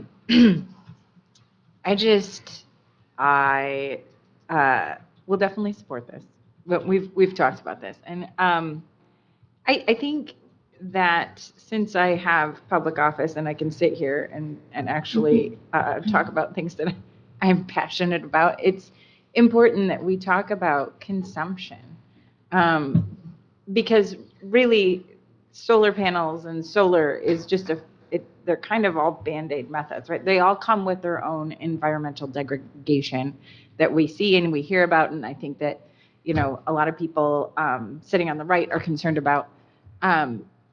Our overarching lesson, I think, as human beings needs to be lessening our carbon footprint and making sure that conserved lands stay that way. Planting trees is not the same as allowing mature trees to stand. And just being conscious and aware of every choice that we make every day, which seems a lot, but really like focusing on those things, because we do have a responsibility to the next generation. And I know a lot of us are really afraid and things are not looking the greatest. And one thing that we can do is this solar installation, but I'm hoping that everyone sees that there are greater opportunities for us to be more mindful of our environment moving forward. And that's really all I have to say. So thank you. I absolutely agree. Thanks. Commissioner Ross? And I'll follow up on that, in that our task force has 3 branches: clean transportation, clean energy, and energy efficiency, which I personally serve on that subcommittee with Lois Bailey. We are doing all we can to help exactly that comment, that let's all do our part and lower our usage and the way we use our natural resources. So thank you. We're doing it, trying to do it. Commissioner Lautner? So where to begin exactly? First and foremost, I will start with the fact that this really should go to our Buildings and Grounds Committee. This has not yet been taxed with our Building and Grounds Committee. And so it really should start there. And also our Finance Department. Because as Doug brought up, we all need to be reminded of that list we got of our capital projects we've got going on. And we have made a big commitment, Gwen, to broadband, and we've got some things we haven't even fully, the whole spectrum commitment. We got a lot of big commitments. We got our HVAC, we can go on and on. So I really think that we've got to be very careful of how we go forward. We cannot just front a project like this. And it's going to be 30 to 60, more than 30 to 60 days. How long did it take, Kathy, to get the reimbursement for for the boat? 6 months. So, and we did not expect it to take that long. So it can be a very, very long time. I like the idea of the carport by the Sheriff's Department more than I like it across from our Veterans Memorial. And if you look at that map, this campus, 35-acre campus, is almost entirely unbuildable. The only buildable spot was on top of this hill. The next possible place would be down in the field by the Veterans Memorial. So we've got no more room for expansion. Some days we're already short of parking. Um, So we've got an issue with the health department being in our last buildable space in this building for the next 10 years. After that, we don't know where they are going to be. So we talked about actually putting a health department complex in this field. Would not be possible if it were full of solar panels. I am with Commissioner O'Rourke. I think I don't want to be at that Veterans Memorial, and it's not one day a year either. One day a year or two, if we have Veterans Day there as well. It's full of cars. But there's people there throughout the year that enjoy that complex, and I don't want to. And I think that is also unfair that whether it's the glare of them or the look of them at that Memorial Plaza, it's pretty sacred to us. There's a lot of other things we have to look at. There is we would have to be looking at the remediation at the end of life for these. This would have to be bonded to make sure that we're not paying for the remediation of those at the end of life. Our commitments. The next thing would be, is this the very best place? If we were going to get into a solar program, is this the best place?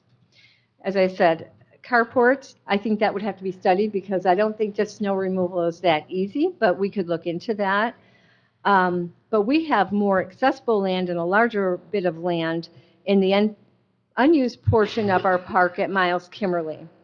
That would be on a consumer line, but consumers actually needs more solar projects than Wolverine does.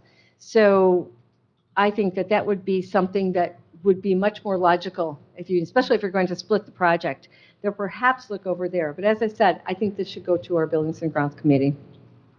As far as, I've heard some talk about federal dollars and getting those federal dollars back. And I also heard about, as far as the energy goes. So this building is powered presently with 65% carbon-free energy today. It's already 65% carbon-free. And with the help of Debbie Stabenow in the Palisades plant, Wolverine is going to be 90% carbon-free already. So, and those are federal dollars that will come back, that will benefit this campus here, ultimately. So, that would be my suggestion, is I think this needs to be kicked to our Buildings and Grounds. We need to get some answers to a lot of the questions that were raised. And, it can be argued quite a bit forever. Solar panels coming out of Canada are not made in Canada. Those fine minerals are not coming out of Canada. It's Canadian, China based. So we're just not going to get away from that.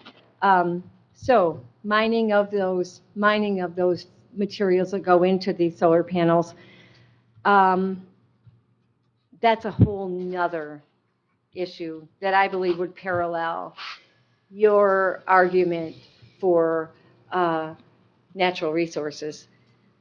Anyway, that would be my recommendation, is that this go to our Buildings and Grounds and Finance Committee, perhaps a joint Buildings and Grounds Finance Committee meeting. Any other commissioner comments? Yours. I have not commented yet. First of all, I'd like to thank the Energy Task Force and the three commissioners that served on that, and Joe and all the people you've pulled together. It's been an amazing project, and I thank you. I understand what Melinda has said. I happen to agree that this would be a win-win-win-win for us.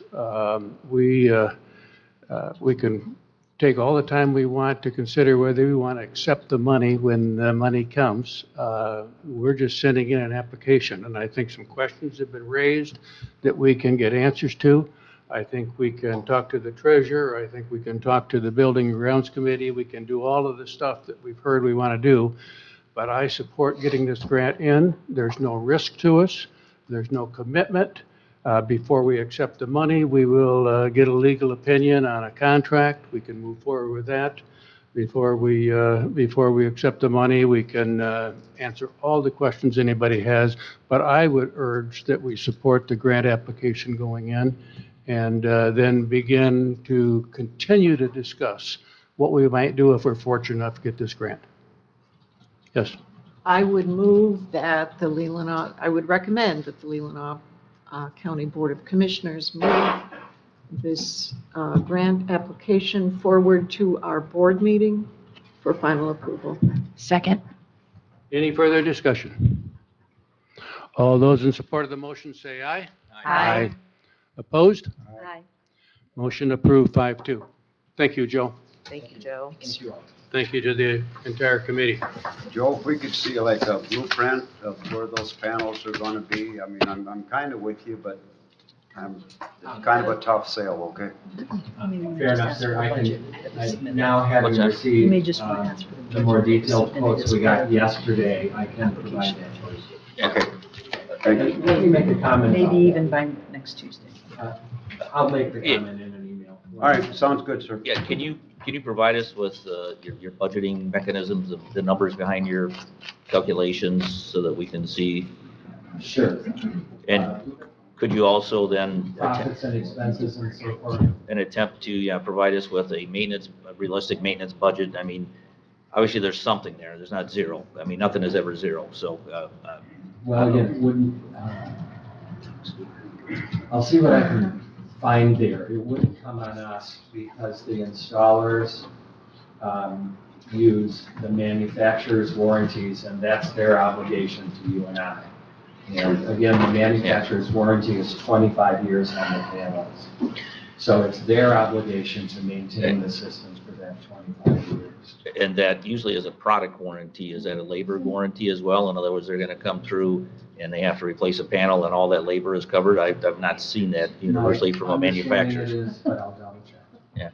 So those, just trying to drill down, again, not to take a position, but just to say we should go into this eyes wide open. No, we have, I mean, even as simple as, okay, if it fails in the winter, do they come and plow out access to that panel or do we do that?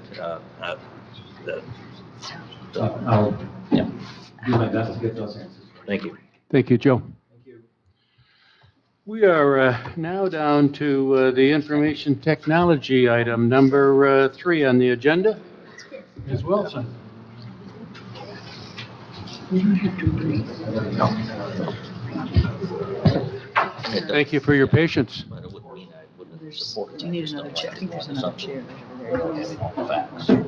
Go stand over there by it though, so you can be heard. Oh. It's huge to be able to talk. Yeah, me too. That's a real concern.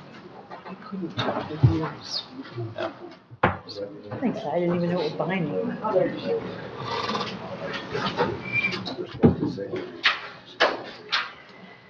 Thank you. I guess I'll start by saying that a couple months ago, when Deborah and I were directed by the board to reach out to Station Ed about reducing some of our contracts. Just a second, please. Okay, go ahead. We were directed by the board to speak to Station Ed about reducing some of our costs to kind of offset the IT director salary. So we had a conversation with, this is Greg Aaron and Tim Sturning. Deborah and I had a conversation with Greg, and they made that request, and then they came back to us, I don't know, a couple weeks later and said, yes, that's not a problem doing that, but then they also wanted to increase our charges. So Great. I was asked to have them come to the board and. Sounds good. Okay. So here they are. Yeah, so my name's Tim Surian, CEO of Safety Net. I think what you see proposed in front of you is an amendment to the current agreement. It's standard for us to make adjustments to the agreement as business or IT infrastructure expands or increases. And that is strictly the purpose of this. The timing of a proposed increase is not correlated with a reduction. They're very, very separate components to the support that we are providing. And happy to provide insight into the reason or the where the proposal's coming from. I think we'd like that. I think that'd be Yeah. great, because that Yeah. was not that was not the bill of goods we were sold. Let's say that, all right? Sure. And did everyone get the same increase, all the people that you supplied it to? Or is it just Leelanau County? No, certainly, each of our customers, on a quarterly basis, we evaluate how the infrastructure is set up and the support that's required to manage that infrastructure. And based on that, whether you're increasing or decreasing, there are amendments that are made to those agreements. So it's as easy to find organizations that have certain, are impacted by a reduction, whether that's a reduction in employees or a reduction in infrastructure. That reduction in infrastructure could look like moving servers, physical servers to the cloud, simplifying infrastructure, and in those cases, that would result in a reduction of the monthly fee associated with supporting that. In your case, as you can see in the table, I think we provided, there has been a fluctuation of different increases and decreases. From the time of the last contract signature, there was a reduction of 12 employees, a reduction of 1 computer. But we had an increase of 2 servers that were added that we're managing. There's also been a reduction, as Leanna indicated, of one of the dedicated days that one of our technicians was here to support the county, providing additional service. One of the increases, and the most significant increase out of the, since the last signature, was the 17 network devices that were identified. There was no increase in the backup or replication that was needed, and then from a security compliance perspective, and the tools that we have that are required to support the county, there was an increase of 18. Primarily, those are coming from the network devices and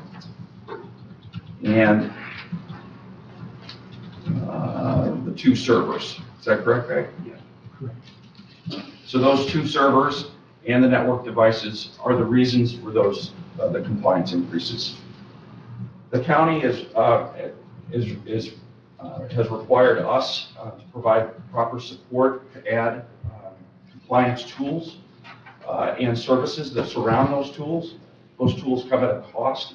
Each network device that we're managing requires a license fee, so there's costs associated with us managing, delivering those. And then, of course, there's review, monitoring, and remediation of the findings from those tools, and that's where that cost is coming from. So between the last signed agreement and this last, I think this was proposed in potentially December timeframe. Yeah. Was on the agenda to discuss at the January board meeting. Did not make the agenda due to other reasons, and so that we're here today to present today on what was really presented back and proposed in December. But you've got retroactive back to December. This should have been to us in November. At the very least. Correct?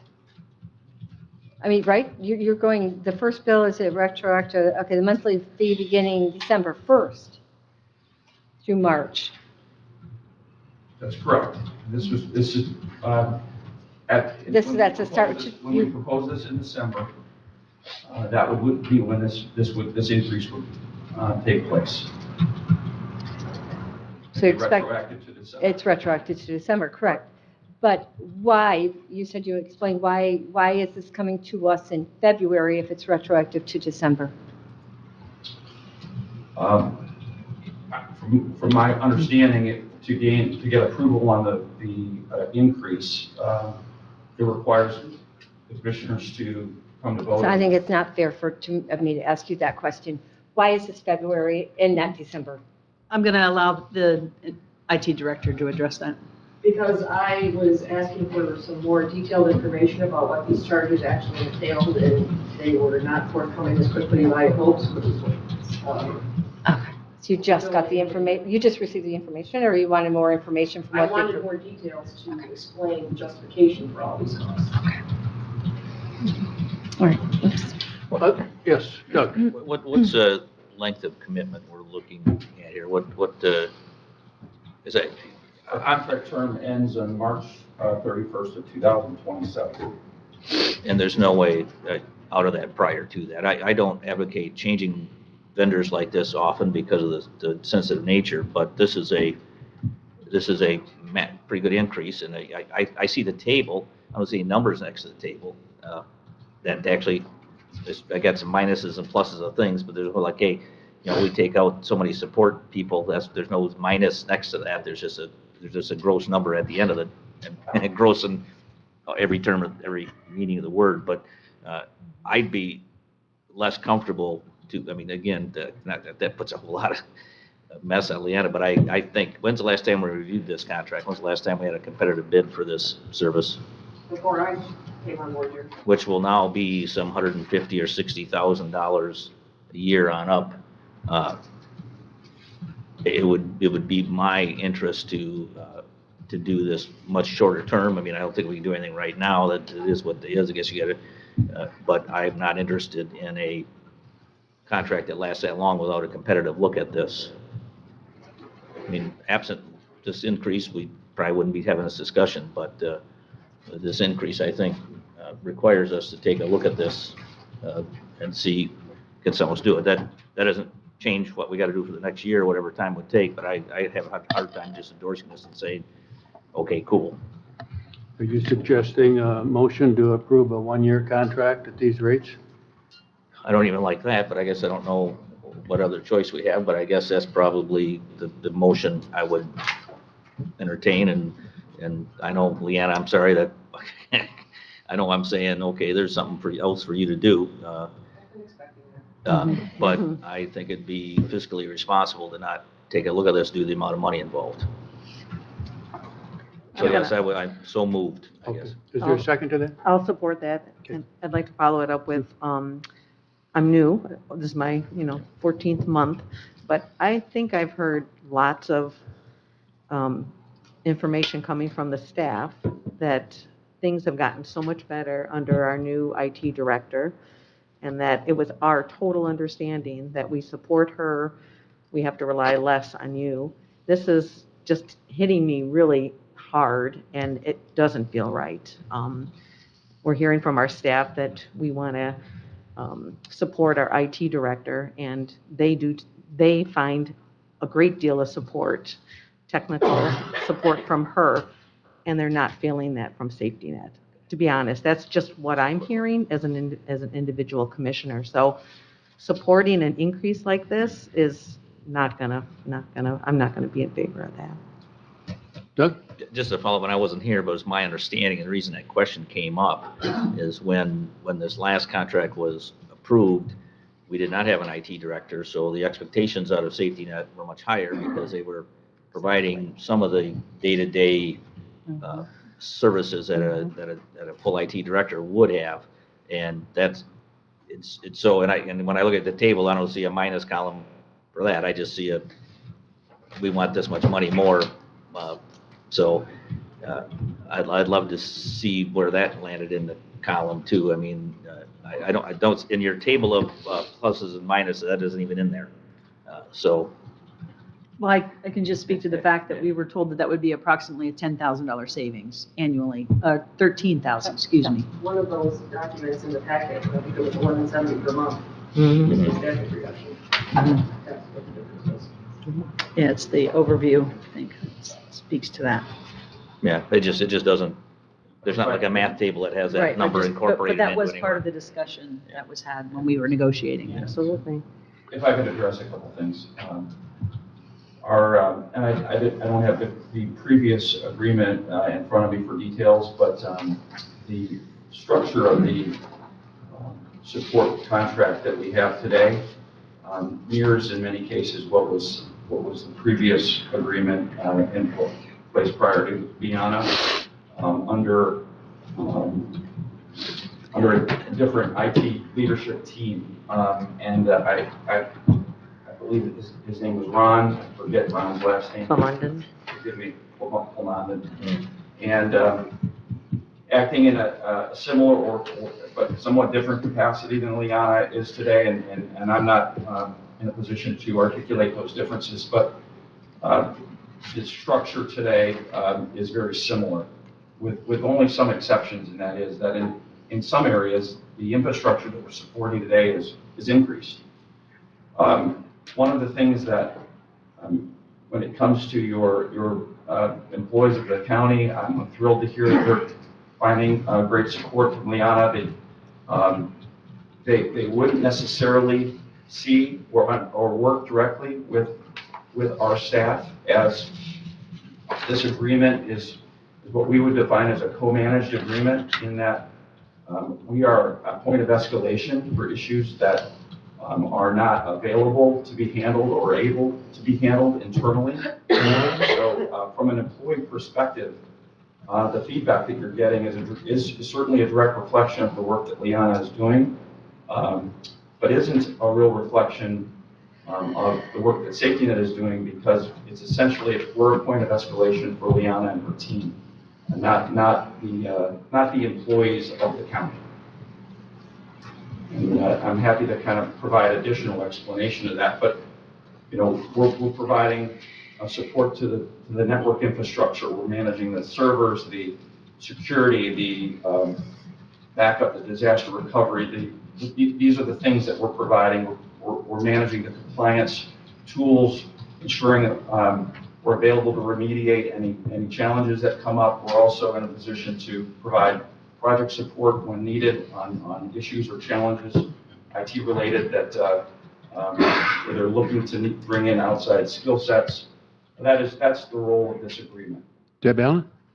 So can you guys speak to the fact that in the contract, it speaks specifically about a percentage increase that's built in each year? And this obviously exceeds that percentage, and I think it's 3% or 3.5% in the contract. So again, can you help us to justify why such a significant, you have spoke to the increase in the number of equipment and technology needs, but that was addressed in the initial contract, per se, from the standpoint that there was a built-in increase.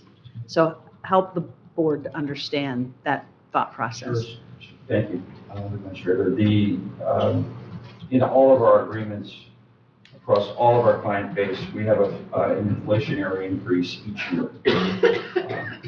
I can't speak specifically to what that percentage is for the county. It's 3 or 3.5%, but our standard is 5%, and that has zero to do with recognizing that companies grow or retract in size, or that infrastructure grows or retracts. That is strictly an inflationary increase. So, as it's written in the general terms and conditions of our agreement, there's an acknowledgement that we will meet quarterly with our clients, have conversations related to the changes that occur in business from an infrastructure standpoint and a company size perspective. And that's what we're addressing. We're just addressing the changes in the infrastructure. Our costs increase as your business needs, as your infrastructure increases. So it's understandable that we would have a conversation related to those changes, and that's what this is. Okay, we have a motion on the floor. Are we ready to vote on the motion of renewing a contract for 1 year only at the proposed rate? Yes, Melinda. I guess recommending. Yes. Yeah. Melinda. Actually, I'd like to talk to our attorneys this week, perhaps, on this. I want to look at, is what we signed the chart on our page 25, is that the contract? No, it's not the contract in total. All right. So, but that's what we signed on, we were expecting to pay, correct? So we have, December 31 through March, it would be $11,575 per. Was that what we had expected to pay? Or does that include the wanting $200 increase. That includes, the other one is below that. Well, that's fine. Commissioner, the 11,575 includes the increase. So you're currently paying $9,375 a month. Page 28, Commissioner 1175, so Lautner. it does include it, okay. That's correct. So what we need to see is what it was. I we just need to look at the contract. Page 28. on Well, it's, your- At least the bottom numbers. I guess I'm not sure if it's a whole packet number, but it's page. Well, I think we know that we're not happy with what was proposed. We could just move it forward to next week and check That's what with I'm the wondering attorney if we and, can. We might have a different motion by Tuesday night. Okay. Well, I guess we could change the motion either way. Right. I can, if that's okay, I'll retract that motion and just move that way. Okay. Just move this forward to Tuesday night, and so that you can gather more information to satisfy your needs, and we can move from there. Any Support for that? Support. All those in support of that motion, say aye. Aye. Opposed? Motion approved 7-0. Thank you very much. Thank you. Thank you. There is another item on the, would you like to stay for that? No, that's, not required, something else, but. Thank you very much. Thank you. Thank you. Thank you.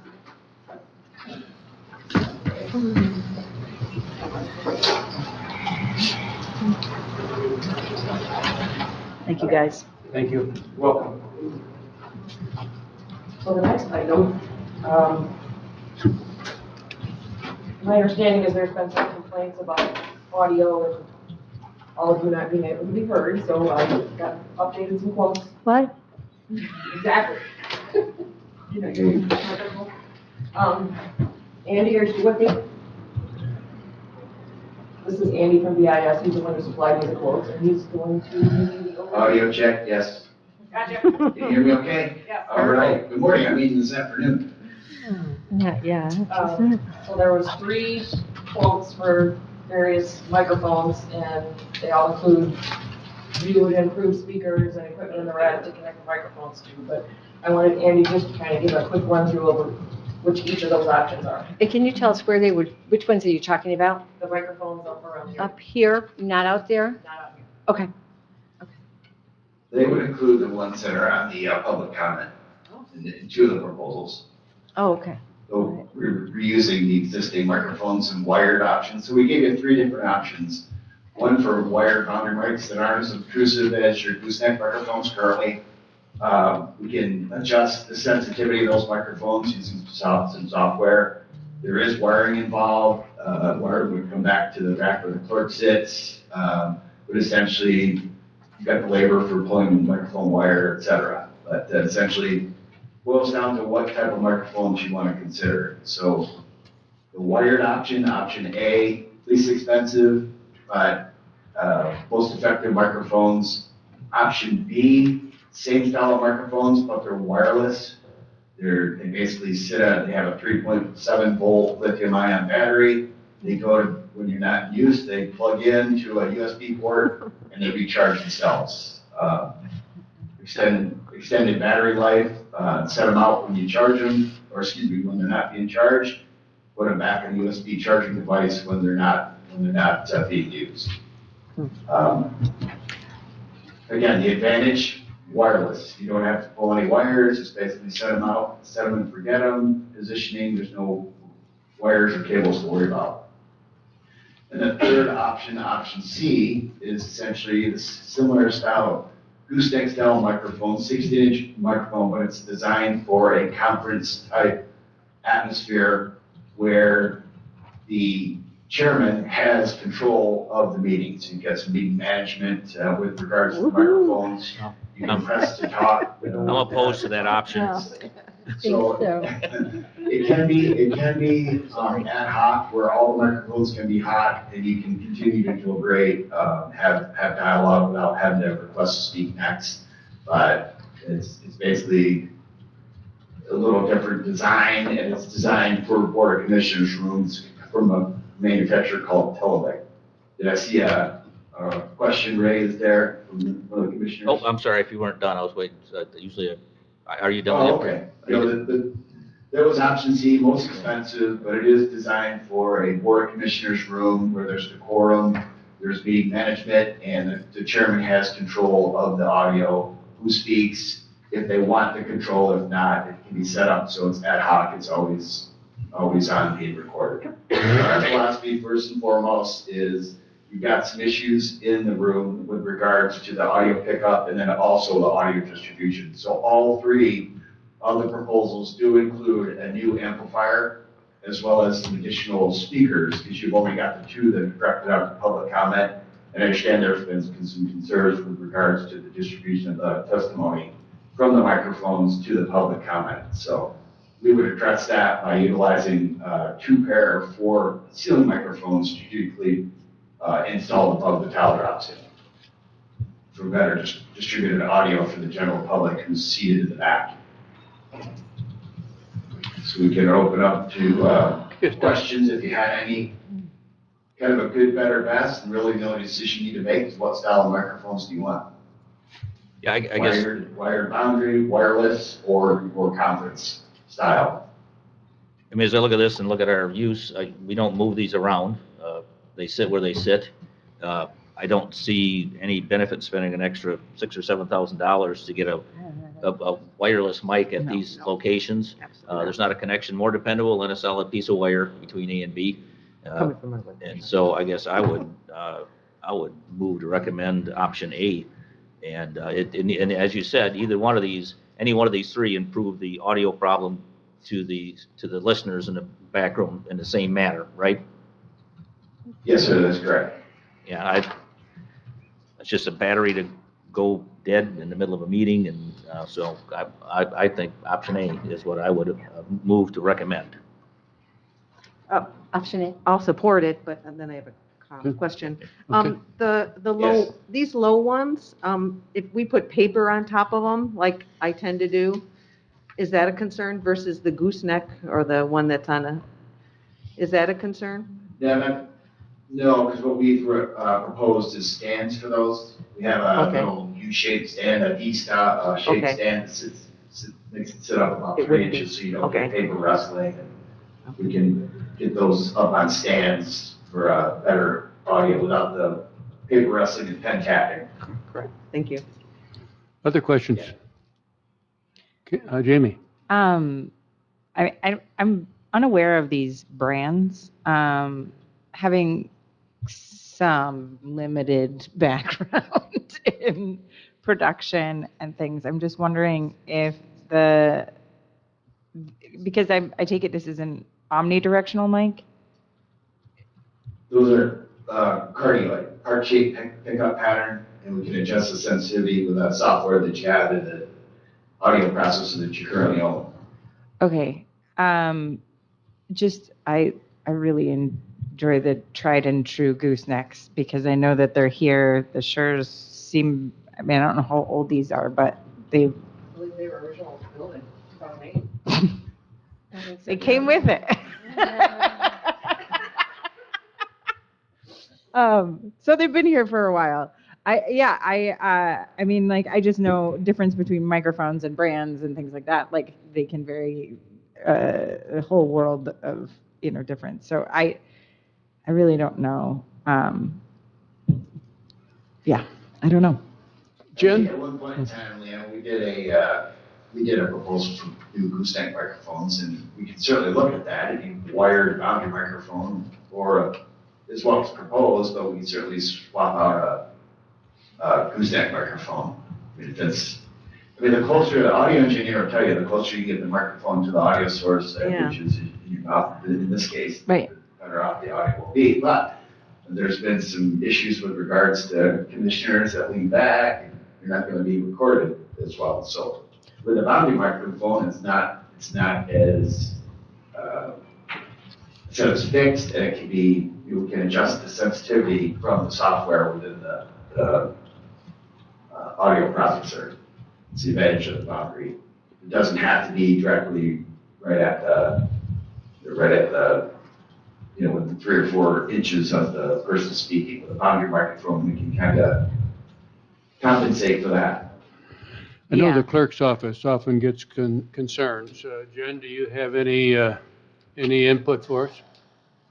Well, I think that a couple of things that Leanna and I have talked about is there is a difference between our system and what goes on with the Zoom YouTube, meaning that the microphone there at the center of the table does pick up the presenter, but then doesn't correspond with what we're speaking into now.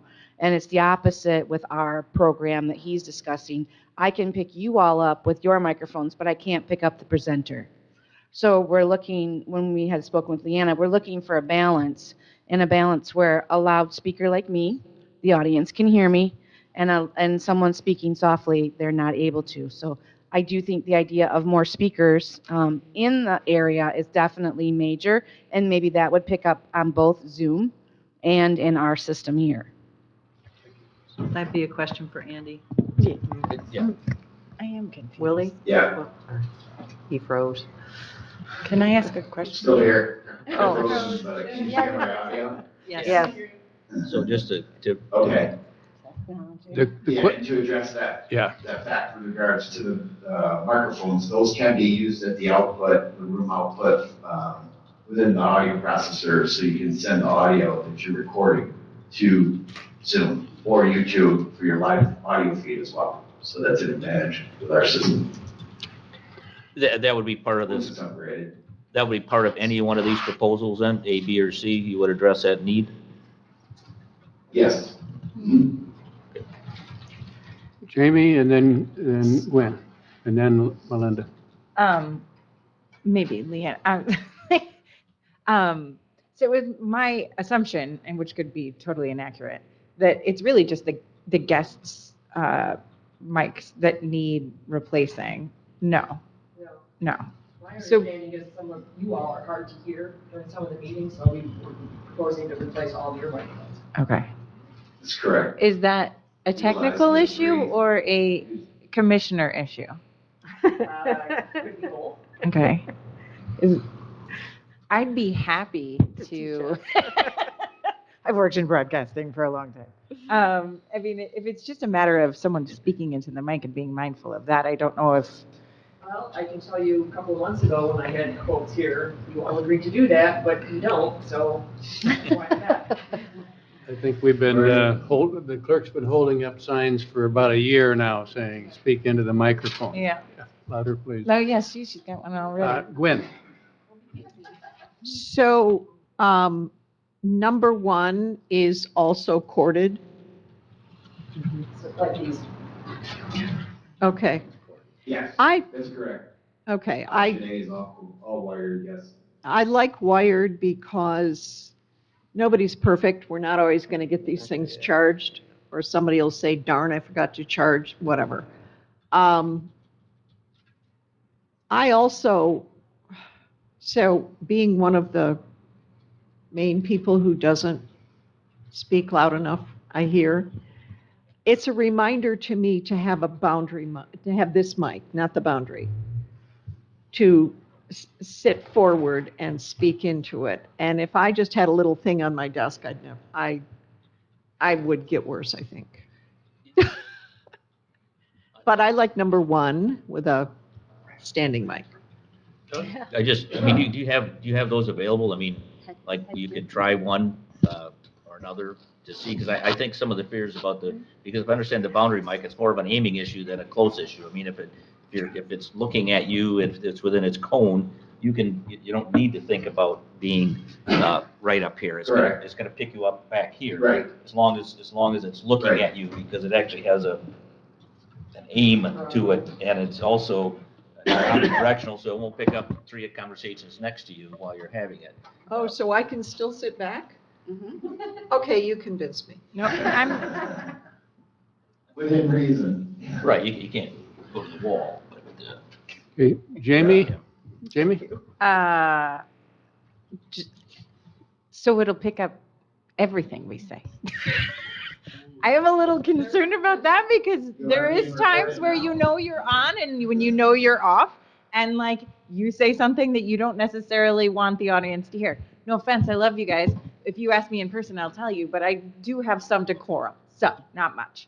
But like Agreed. that would be my thank you. That would be my concern, is that, you know, it's just like when you're at a radio station, you have that on-air button versus off. You will have no difference between on and off. Whereas here, I can do this. Well, I think we can do the same thing to that mic the same way. But they're supposed to pick up everything, and that's my other concern, is that when we move things, like all of this little stuff, it's gonna pick that up, and that's what we're gonna hear. Whereas right here, you're intentional, it's in that space and confined in that space, and I think that is something that we need to think about. We have a motion on the floor, I think. I did make one. You did make one. Yeah, option Um, A, seconded by Ross. A question for, can we, if we approved the first option or the second option or third option, could we try it out before we're committed? Try. I'm not sure that Andy is still with us. I think we lost him. I can certainly follow up with him with any questions you have. That I guess would be my point. I mean, some of the concerns might be not, validated if once the equipment's there. So if he's got one or two, we could try. There's all of them? I mean, you should have all of them. Yeah. Right? There wasn't Well, not necessarily a very sense of urgency to do this Oh. right now. However, I will say to respond to the requests from the community, I think definitely they want to see that we're moving forward with something. So I do think putting the two speakers in the back should be done right away. Can we do that? Apart and. Separate? So. And then we could find Mr. out if Chairman, these are I'm sufficient. sorry. Yeah. You said you were calling me after Gwen, I believe, a little while ago, so I've been waiting patiently. I And turned your volume off. I thought, that's exactly what I thought you did. So, but I can also speak very loudly. So I'm going to take my turn, since others have had several opportunities to speak, I guess. So I think, I like the idea of one. I really like the idea of everybody just using the microphones we got and not spending extra money on these. But if they are aging out and not working properly, I understand the need to replace them. So I support the motion. My other concern is, and I was just going to say, the combination wasn't C, the speakers out here too, or can those be used in conjunction with A? Speakers out here? The speakers will project whatever the microphone. But we can, if we go with A, we can still, separate issue, can still, okay.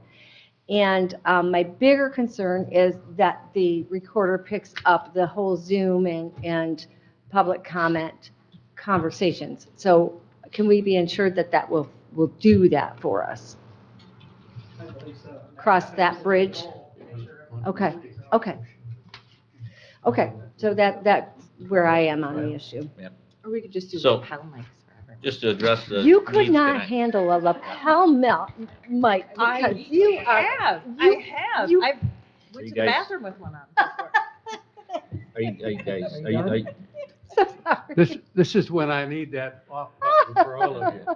so I'd like to amend the motion and say, I recommend to move with this with the option that we have an ability to try the mics one way or another, because we can't talk to them, but that'll move it forward to next week, and all you'd have to do is verify that, and then we can, yeah, so. Been moved, is there a second to that?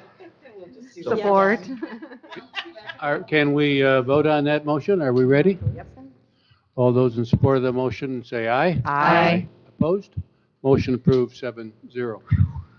Thank you, thank you. I know we should. We should, so we know. I suggest that we take a 5-minute break. Yeah, good, good. 5-minute break? 5-minute break. Thank you. Because I'm a wimp. Thank you. Thank you for coming back.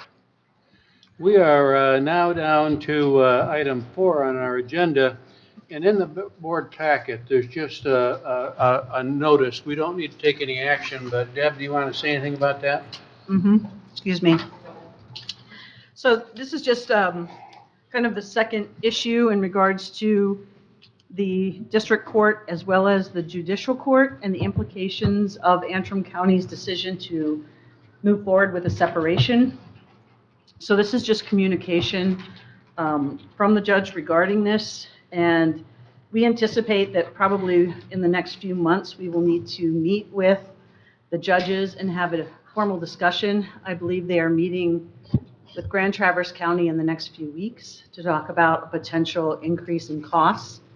And then we will see that discussion come to Leelanau County as well, because if they are reducing the amount of services or separating from, we don't know what the financial impact may be to Leelanau and Grand Traverse County for the Antrim County pulling out of the multi-county agreement, so. That's where we are. Well, probably about 6%, correct? Be about, no, are we 11%?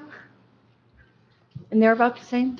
It's going to be But there whatever could be a theirs is, right? reduction in staff, could be reductions, so what the offset totally will be is yet to be Okay. determined. If there are reductions, okay. It might be wise for Grand Traverse County and Leelanau County to communicate to our legislators that we have concern about whatever decision they might make because of the impact on our budget. So I think we ought to get the budget implications and see if we might go in with Grand Traverse County on some effort. Anything else? Okay, we are down to the equalization report. My favorite. Got it, nice report, thank you. All right, good afternoon. I know you all have a full agenda today, so I'm going to try to keep my presentation brief. But feel free to, please unmute. Feel free to jump in at any time with any questions as we kind of move through. So I'm in front of you today to provide a recap of the 2023 equalization study, which you should have all received both on a hard copy and a copy in your packet. This study sets the stage for the March quarter review, which will begin in about a month, as well as county equalization, which I'll be back seeking approval for in April. So my office is preparing to enter our busiest time of the year, and this study represents the culmination of our efforts from 2023 to the 2024 assessment year. So, as always with these presentations that I give to the board, rather than go page by page through statistics, which you can read for yourself in the report, I'd rather sort of tell you the story of how we arrived at the conclusions of the report. So as you're aware, real property in the state of Michigan is required to be assessed at 50% true cash value. The purpose of equalization itself is to ensure that that assessment ratio is met with each class of property within each unit, so each township. Equalization ensures uniformity and equity in assessing by preventing units of local government from assessing at different rates. So, for example, we want to avoid one unit assessing at 45% and another unit assessing at, say, 51%.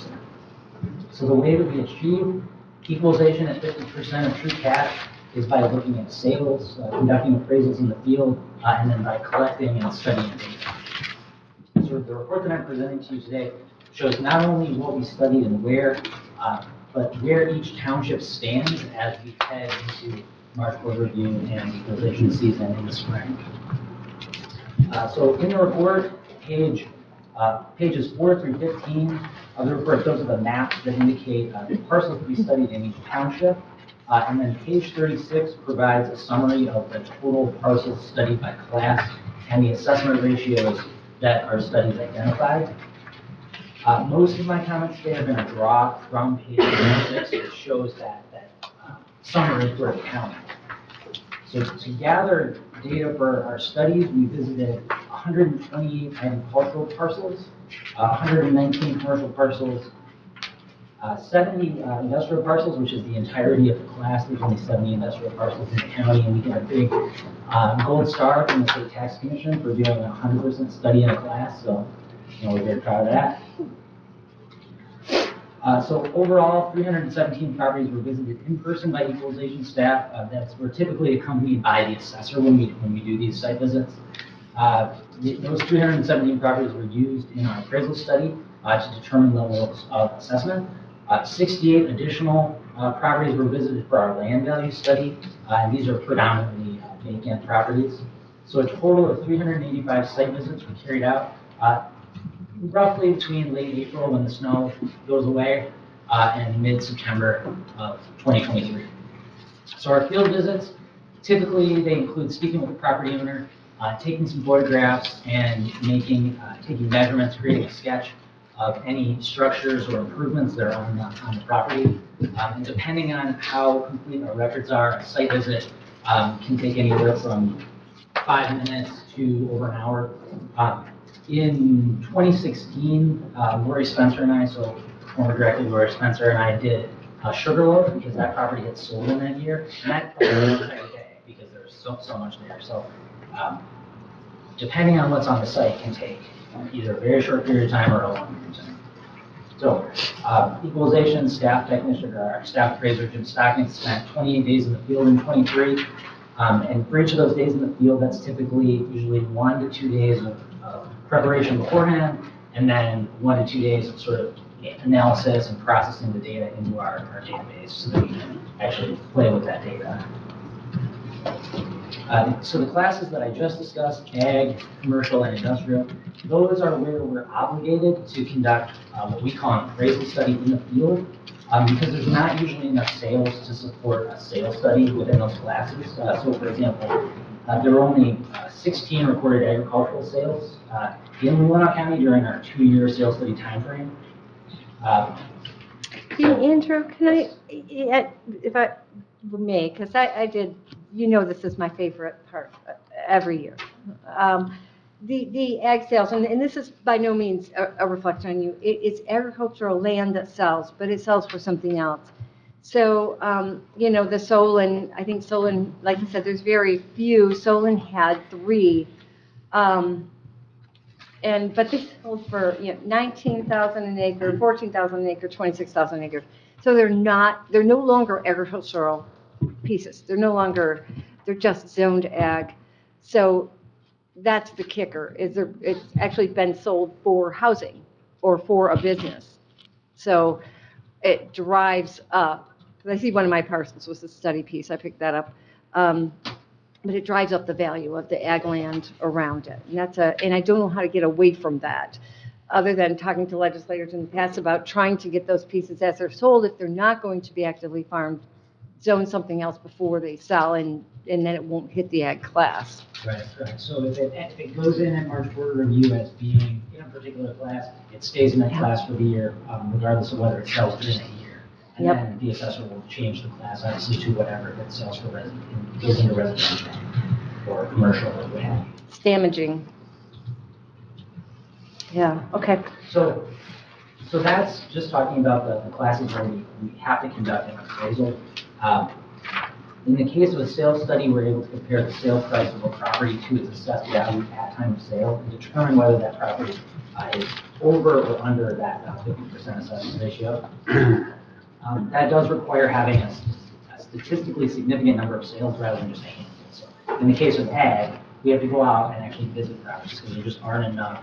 2 or 3 sales in a single township is not enough to determine what the true assessment ratio is in that class. Right. So in the residential class, which I love because of this, we are able to conduct a sales study. And what that means is that we're able to identify that, in this case, for this year, we were able to identify that and evaluate 1,460 arm's length transactions in the county and make a comparison between the sale price of those properties and their assessments at the time of sale. So we don't have to visit them, we look at what they are assessed at, and then we're able to compare that directly to the market. Someone paid a certain amount for that property, and it was assessed at a certain amount. So in total, we studied 1,777 properties. That's 7.5% of the real properties within the county. So the purpose of the study overall is to determine the assessment ratios in each class of property in each township. And rather than, again, like going class by class, township by township, we can just look at the aggregate ratios, and those are shown on page 36 of your report. So in the agricultural class, the ratio that we determined was 42.91%. Again, remember, ideally we want to be as close to 50 as we can get. And through equalization, that's how we arrive at 50. So these numbers are where the assessors are going to be starting, and then they need to adjust to get to 50. So agricultural class, 42.91%, commercial class, 44.52%, industrial, 46.33%, and residential, 40.37%. So our findings in each unit are forwarded to each assessor, and it's the assessor's responsibility to adjust assessments in their unit to account for increases or decreases in the market to arrive at that 50% of true cash. So if any unit fails to meet that 50% assessment ratio, you all, the Board of Commissioners, can impose an equalization factor at county equalization in April. And that would bring them into compliance. So what these numbers tell me is that we should expect, like last year, we should be expecting assessments to increase. And I know that these numbers, when you look at them, you see in the report, they're abstract, it's an abstraction, it's hard to understand, see like a concrete example from these, but the Leelanau Enterprise does a great job of providing, like almost every week, for the last couple of years, concrete examples. So I just went back and looked at some of the articles that I had saved. So February 24th of 2022, short supply drives home prices, that was the headline. July 28th of 2022, home sale prices soar in county. October 6th, 2022, homes in short supply prices surge. December 1st, 22, home prices and costs continue to soar. May 18th of 23, there's a headline, county sale makes the free press. That was about a home, a residential parcel in Leelanau that sold for $2.1 million. That was being on the market for 8 days. And it was originally listed at $1.3 million. And then December 21st is the most recent one I could find. Home sales on record pace. Could you help me with something, Andrew? Sure. So, for instance, for Cleveland, you said the average home price is $312. Is that 50% of the value? Because you show all lakefront properties, and I sure haven't seen a lakefront go for $300,000. So are you talking about page 3 of this map? Yeah. So these are sale prices. So that's not an assessment. This is a sale. But all the sales prices you show are on lakes, and boy, I haven't seen. So I guess I'm. This is residential and waterfront sales, and improved. That's just showing only waterfront sales. That's just like a reference map. The map on page 3 is showing the average sale price. Is that? Yeah, I don't get it. I've never seen a house on the lake for $300,000. One map is showing all the sales that occurred on the water, and then page 3 is showing the average of all sales, whether they're on the water. Okay, not just, okay. Right. And that Okay. Could that just be the parcel as well, or just the homes? Like, that's what I'm wondering, if you're like 312. It's both. It's both. Okay, that's why. So the map on page 3 is showing the average sale price per unit, per township.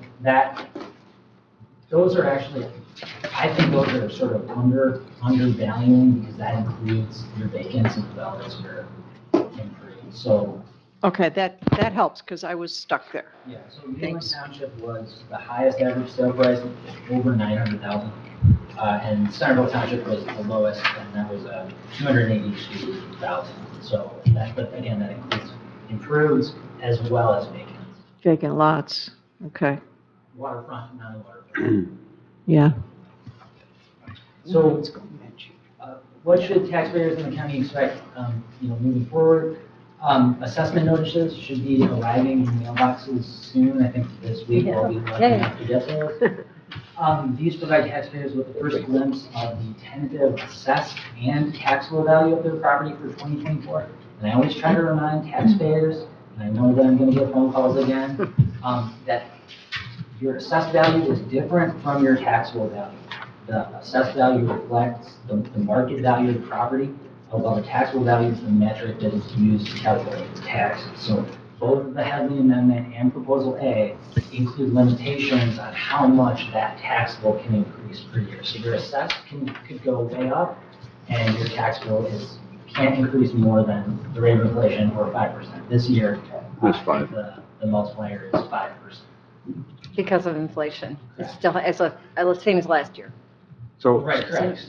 so once you do your study, if I remember from my old assessor days, the assessor has, 2 years to bring it up before they put a factor in, or 3? So if the assessor, we give them the L4018 is, I sort of joke that the L4018 that shows them their ratio in each class, that's like their homework assignment. Right. So we give that to them, and then if they don't come up to 50%, or if they're above 50% and they don't come down, then it's County Board of Commissioners set an equalization factor to bring them into compliance. But, okay. So they have to be at 50% in all of their classes every year. And they run on assessed value, not taxable value, correct? Correct, so that's what this is talking about, is that 50% is based on the assessment. Okay, thank you. So taxpayers, once they get those assessment notices, they have a chance to they can appeal that to their board review, which occurs in each township. That's beginning on March 11th. And then after March review occurs, we'll all be back here on April 9th for county equalization. That's where you'll all be asked to certify the annual equalization report, which will set the county's equalized values for each class, property in each unit.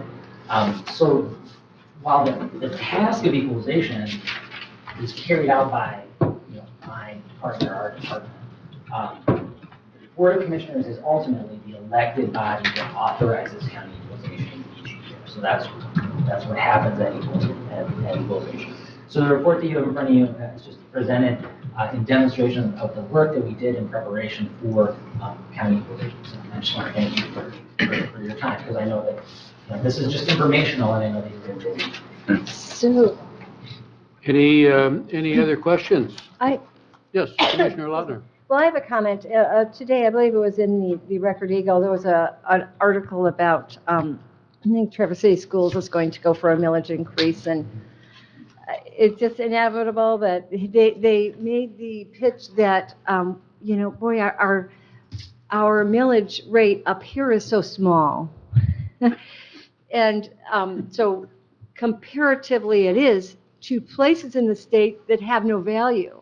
But the problem is our low millage rate, I think they're asking for, 3 mills is what it was. That can raise as much as how many mills downstate where they don't have these values we have. And that's what's often forgotten.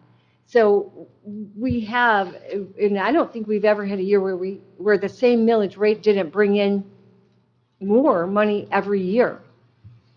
So that's what's lost. So while it may look like, we can do it on a 0.35 mils, we can fund a program, or we can fund a program on or 0.025 or whatever it is, as opposed to other places they need those higher mill rates because they don't have those state equalized values that we have up here.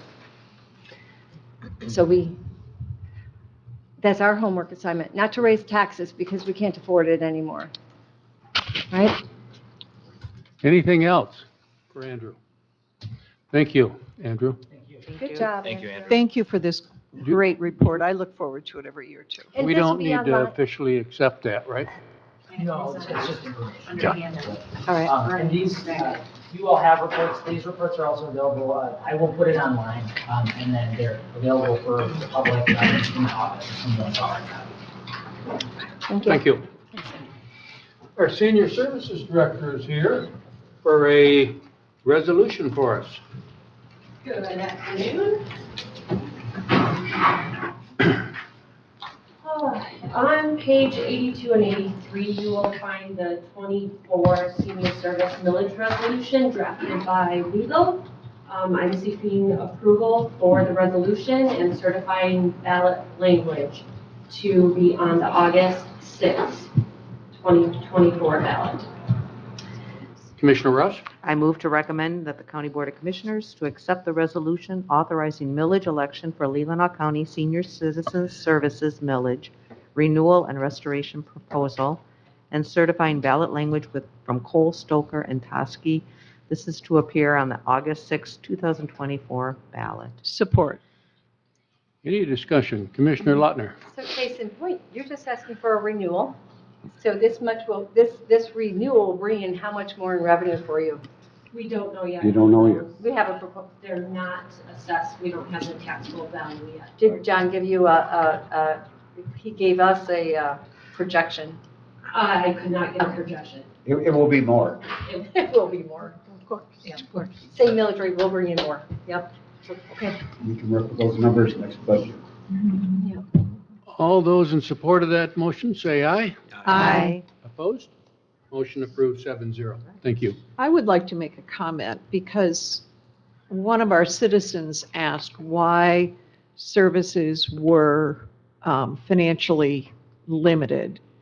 And that is because senior services has always kept their budget low, and we have mandated that the focus be on financial need for many, many of your services, most of your services.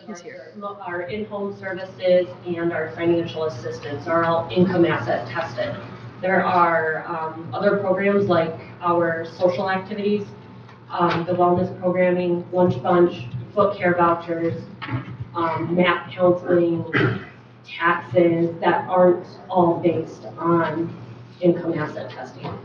So if we went beyond that, our millage would have to go up, just to explain to our audience. Thank you for your work. Yeah. Can I give one quick update to the board? We have a contract for our in-home services expiring May 31st, and that's with Comfort Keepers. I am working with Deb and will be asking legal counsel to draft an RFP because I've had 2 other agencies reach out to me to provide in-home services in our county. That's great. So stay tuned for that, and I will bring to the table what is brought before our department. Thank you. Thank you, Can I Leanna. just say, on the post-audit report, I just seemed like I saw so many more senior services invoices. Was there an uptick? Or is this just because it's winter? I think because Kathy might have been off for a week. Oh, okay, so it's just accumulation. Invoices piled up, maybe. And it is the new year, and everyone has re-upped and re-gone through the income asset testing process. Okay. And it's winter. That's what I thought. So these are a lot of utility bills. A lot. And you do see an uptick, especially in January, February, March, just like you said. Mhm. And then they'll have utilized all of their utility awards, and they dwindle off. Gotcha, that makes And then sense. 25 will start and start again. Gotcha, thank you. Thank you. Thank you very much. Thank you very much. And now we have Mr. Ensorgi here, and he provided us 200 pages of reading material this week. Riveting. My apologies for that, but at least I'm not before you asking for any money. How about that? Perfect. It was really interesting. You're the only one that thinks that.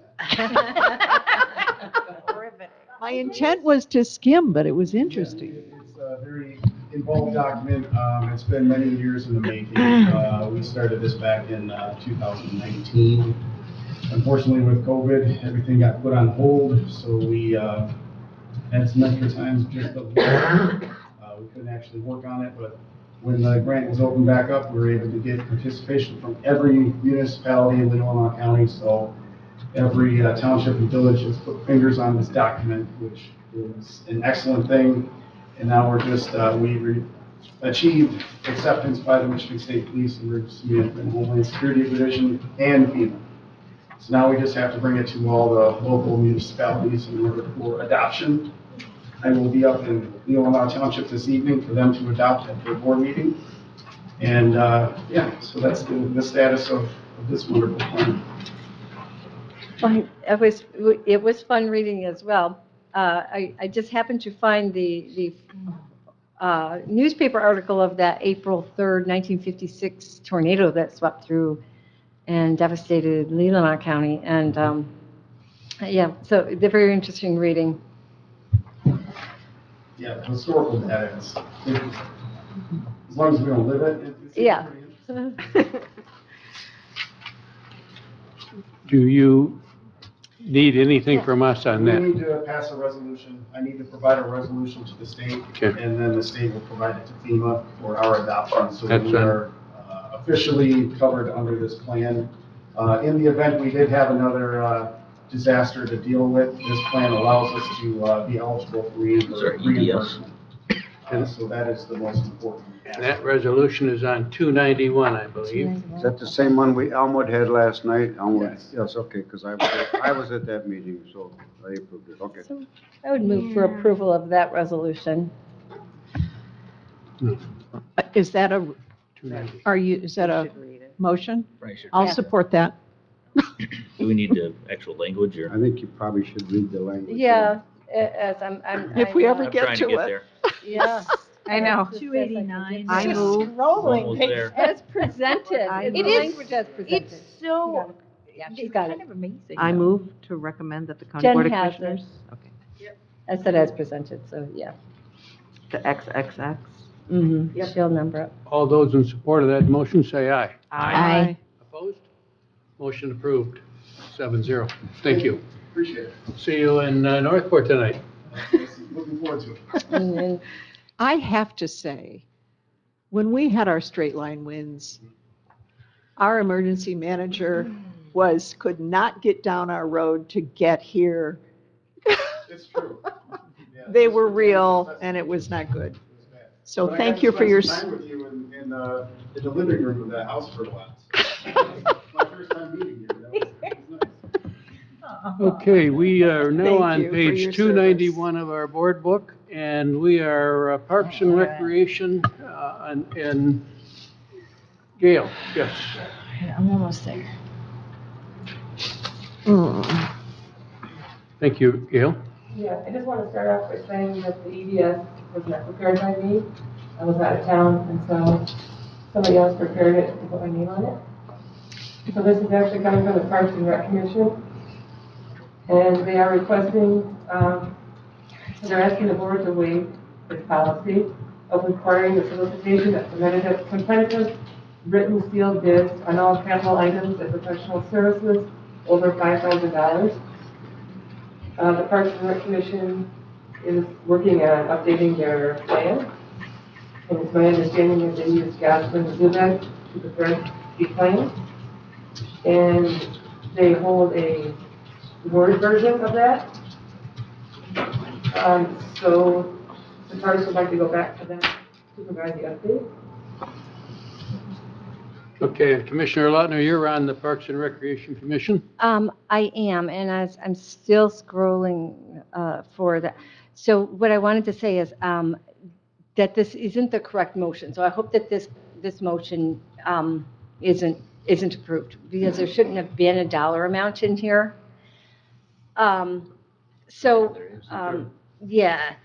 But I'm not prepared to support this motion, so I won't be making this motion. I would like to just move this forward to next week. I would just like to move this forward to next week.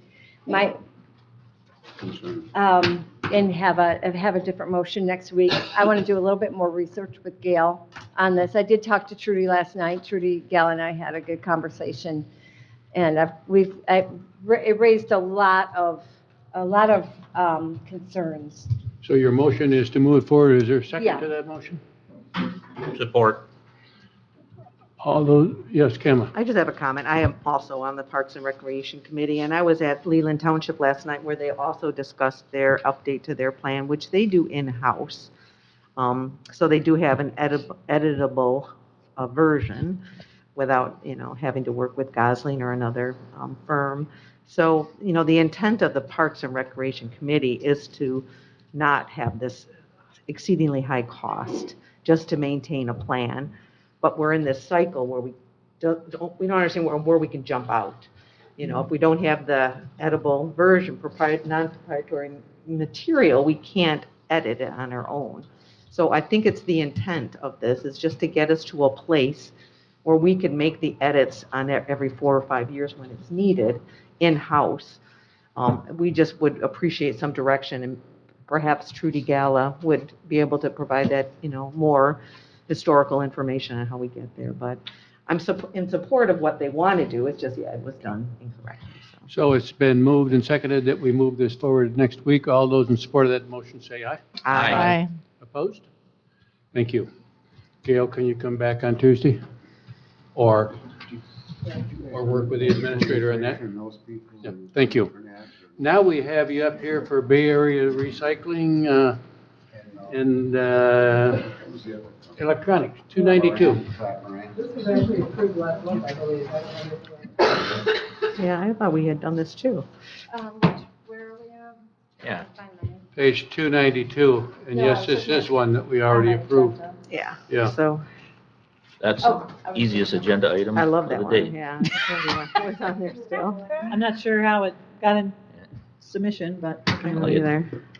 We did not approve the next item, though, right? Yes. I just missed that. So this should have been, this Full. was already approved? Yes. Okay. So we're now on the item about out-of-state travel for the interim planning director on page 293 of the board book. Would you like to speak to that, Gail? I would. This is a request for myself to attend the American Planning Association in Minneapolis in April. Trudy budgeted for herself and me to attend. Obviously, it's just me now going. So this is in our budget, and according to your policy, I need to have permission to attend. Commissioner, I would move to recommend that the County Board of Commissioners approve travel for interim planning director Gail Meyer to attend the April 2024 American Planning Association Conference in Minneapolis, with funds to come from the Planning Department budget 101-64500 and not to exceed $2,500. Support. And learn a lot. Any discussion? All those in support of that motion say aye. Aye. Opposed? Motion approved 7-0. Thank you, Gail. Thank you. Thank you. We're now at item 10 on our agenda, and there's nothing in the board packet, but Melinda Lautner, would you like to speak to the FOIA appeal request? Yeah, I guess what I have to do is ask just for a reduction or wait, it's not coming up, or waiving of the fees for my FOIA request, which was modified.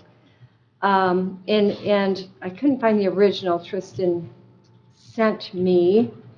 There it is. So the modified is, the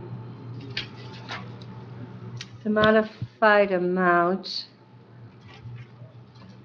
it's like $1,100, I believe, maximum. Now, the attorney said it shouldn't have to cost that. She said it shouldn't have to cost anything at all. She said it would be basically a search engine for what I'm searching for. So the request would be then just to allow the FOIA request to go forward. That's my request. Commissioner Ugar? Would you clarify exactly what your request is for? It was for communications done on county computer between cameras and department heads, no employees.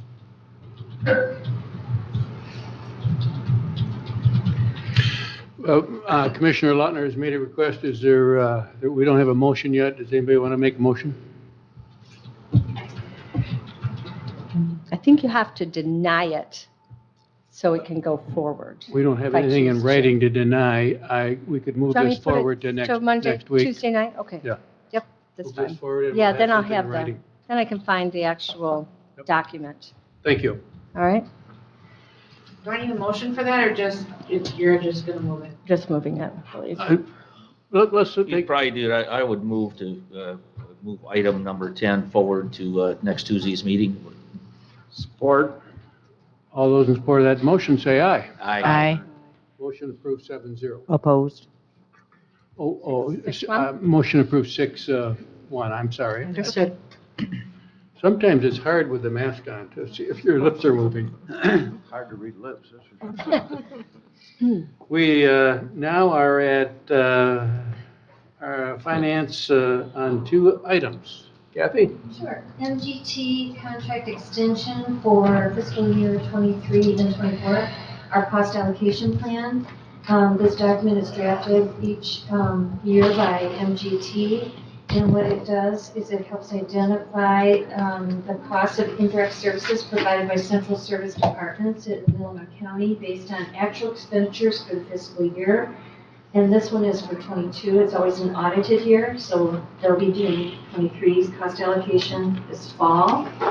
And these are These cost allocation plans are used by the county to claim indirect costs as charges against grants and contract awards.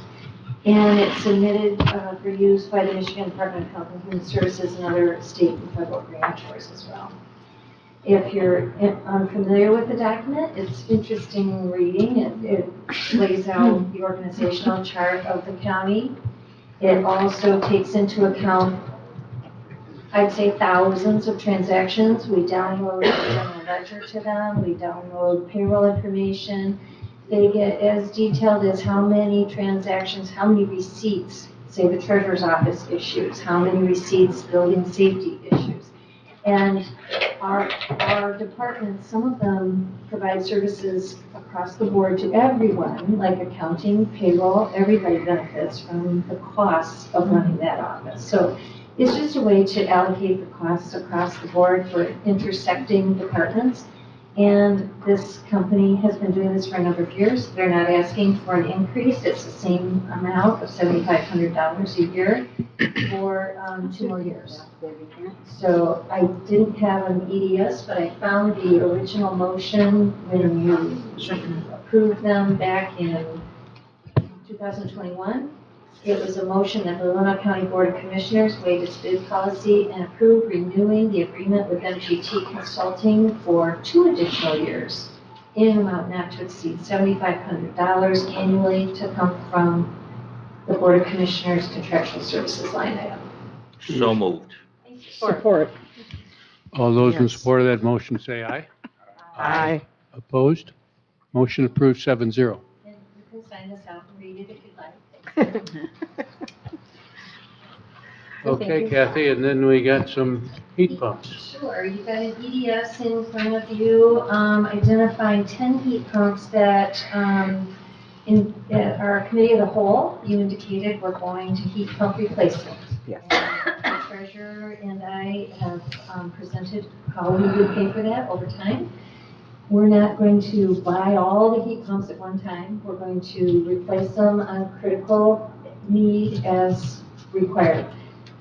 Gary O'Connor, sat with me, gave me a list of the 10 that most likely need emergent replacement, and that's doable. We'll just ask you to approve those 10, knowing that if something else fails, we might reorder a little bit. But the average cost, I looked at their proposal, the average cost is about $10,600 per heat pump. Going through the proposal we talked about at commission or committee of the whole. So $112,500 from DTR will move to pay, which the treasurer is aware of and agreed to. So if you'd like to make the motion, we'll get started. Commissioner Algar. I would move to recommend that the County Board of Commissioners waive bid policy and approve the purchase and installation of 10 Versatech heat pumps through D&W Mechanical. Funds to be transferred from Fund 516 DTR to Fund 470 Capital Building Fund in the amount of $112,500. Expense to come from 470-000-000-970-019 heat pump replacements. Support. Any discussion? Pump it up. Yes, Doug. So I will vote for this because we did, but I'm not sure that my recollection, we agreed in general to do heat pump replacement as a direction. I don't know that it was my recollection that we said it's going to be D&W doing it forever because of the amount involved. So I'll support this motion, but I think that this needs to be reviewed either by building a site or committee of wholes, whether we need a bid option for this further going forward. So I'll support this motion, but I don't believe that that was exactly what we said we were going to do back then. I think we just agreed in concept that we are going the direction of heat pump replacement. I recall that, I do. And I think that we have a history with D&W. As we all know that I think that they were here in 2008 when the building was built, I think, if I recall. So I hear what you're saying. I agree. So I'll support this motion because it's here and there, but I think that we have a building and site committee coming up anyway. Maybe this needs to go to building and site for a recommendation and then back to executive as far as how we how we move forward going forward. Anything else? All those in support of the motion say aye. Aye. Opposed? Motion approved 7-0. Thanks, Kathy. No, I just. The next item is number 12. Kama, your Yeah. item? Yeah.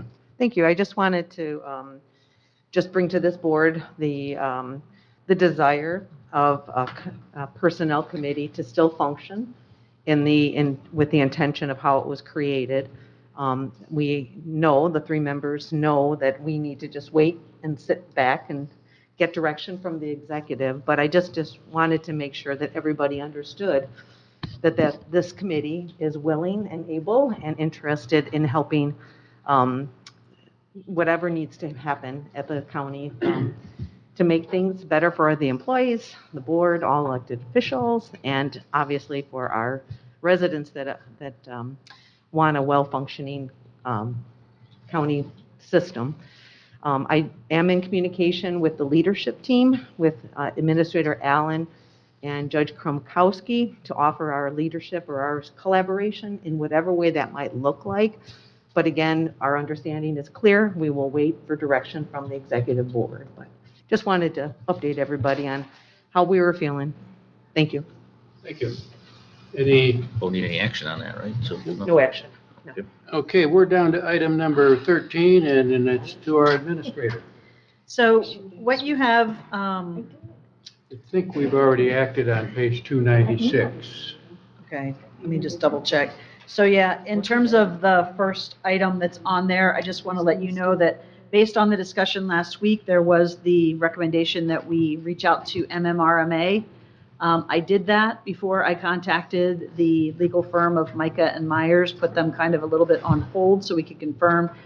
MMRMA confirmed yesterday they will not handle this because it doesn't meet their criteria in terms of, so I just wanted to let everyone know that I did follow that process, and Micah and Myers has the information, confirmed that they are reviewing it, and they also confirmed that they will represent Leelanau County at the hearing next Tuesday on the 20th.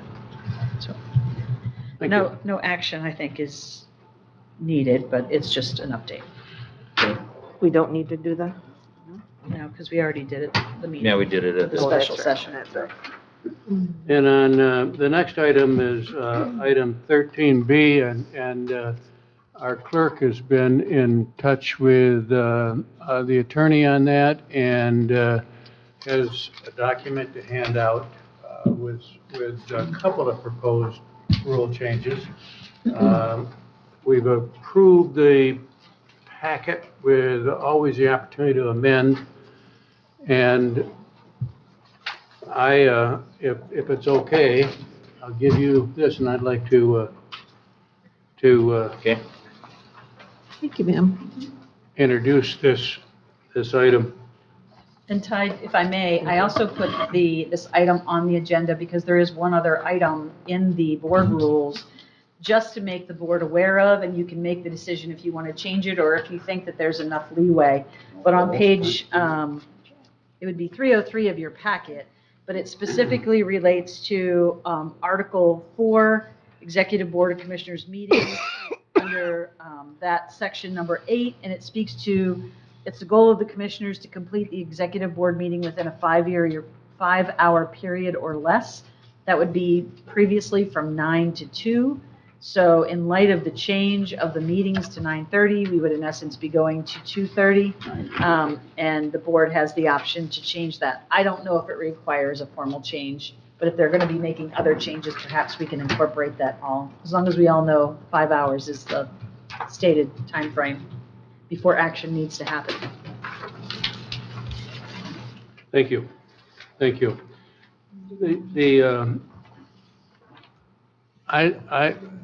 As chair, one of my charges is to make sure we keep the meeting moving, but it's also make sure we follow the rules, and it's also to make sure that we respect the audience and give the audience opportunity to make public comment.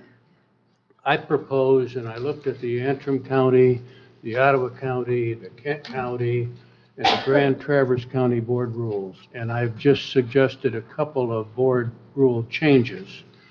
And the clerk was kind enough to contact Bonnie. So please sit down here when we have this discussion. Okay. So- If you see an item labeled Document 2 in front of you, you will see 5 rule changes suggested for public comment. The first 2 must be deleted on advice of the attorney. So what page are you on? Are you on page? Document 2, page 3. Document 2, page. You're actually Okay. looking right at it. Okay, okay. So item 1 and Item 1, public comment was the section I was addressing, and I started out by saying public comment is welcome and valued. The board operates under a set of board rules that provides 2 opportunities during the scheduled meetings for the public to voice opinions, concerns, and sharing of any other items of common interest. I then suggested 2 rule changes that Nicole Stokers says is not within our authority. So I am suggesting that we consider the statement, it's labeled 4 there, speakers shall address all comments to the board or committee and not to individual board or committee members, county employees, elected officials, or audience. That's one statement I'd suggest to be in the rule changes. And the second would be, no speaker may assign his or her time to another person. And with those 2, I also would conclude that statement by saying each commission represents a district within the county, and he or she may be individually contacted should greater depth or understanding of an issue be sought. Personal contact is encouraged and helpful to both residents and board. So because I've given my gavel away, I'd like to move that we adopt that language for our rules of order minus number 1 and number 2. I would amend that to add, You can't amend it until we get a second. okay, Could I ask what happened to number 3? I'm just kind of curious. It was a fault of the typist. Okay, there's nothing missing there, okay. So I support it for the debate. Right. Okay, so it's been Okay. moved and seconded. Now discussion or and amendment? I would like to amend and add a couple of more things. That public comment at every meeting prior to the meeting be agenda specific, and public comment following a meeting be 2 minutes. Is there any, Right, violation. is there any support for that before we can discuss it? Does anyone? Support. So now we have an amendment to discuss, which we would have to resolve the amendment before we go back to the original motion. So any discussion on the amendment? I would like to discuss my amendment. Please. We have been very liberal with public comment for years and years and years. And we have appreciated hearing from our public. In addition, though, we do have county business to get done. And that is what we are elected for, what our people expect. Someone mentioned earlier in the meeting, the longer this does cost the county money to have extended public comment as we're getting recently. It does cost the county money. And while we appreciate and want to hear from people, there are other ways of doing it as well, as our chairman mentioned. So, in the light of our duty to serve our county, that would help us get to and keep to our county business. Commissioner Lautner.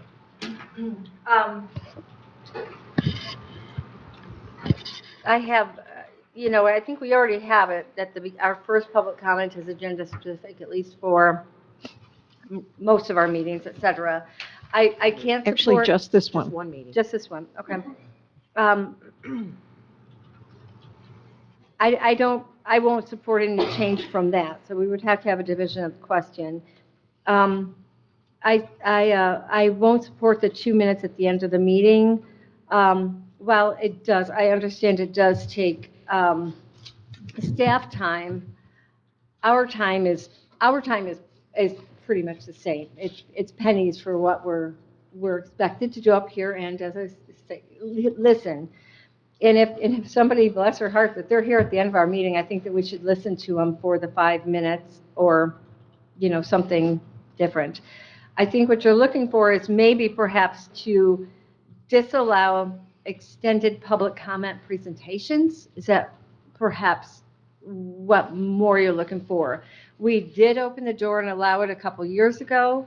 And we probably should have put a clause in before now, if that's kind of what I'm hearing. We received several public comments, we've heard public comments today, et cetera.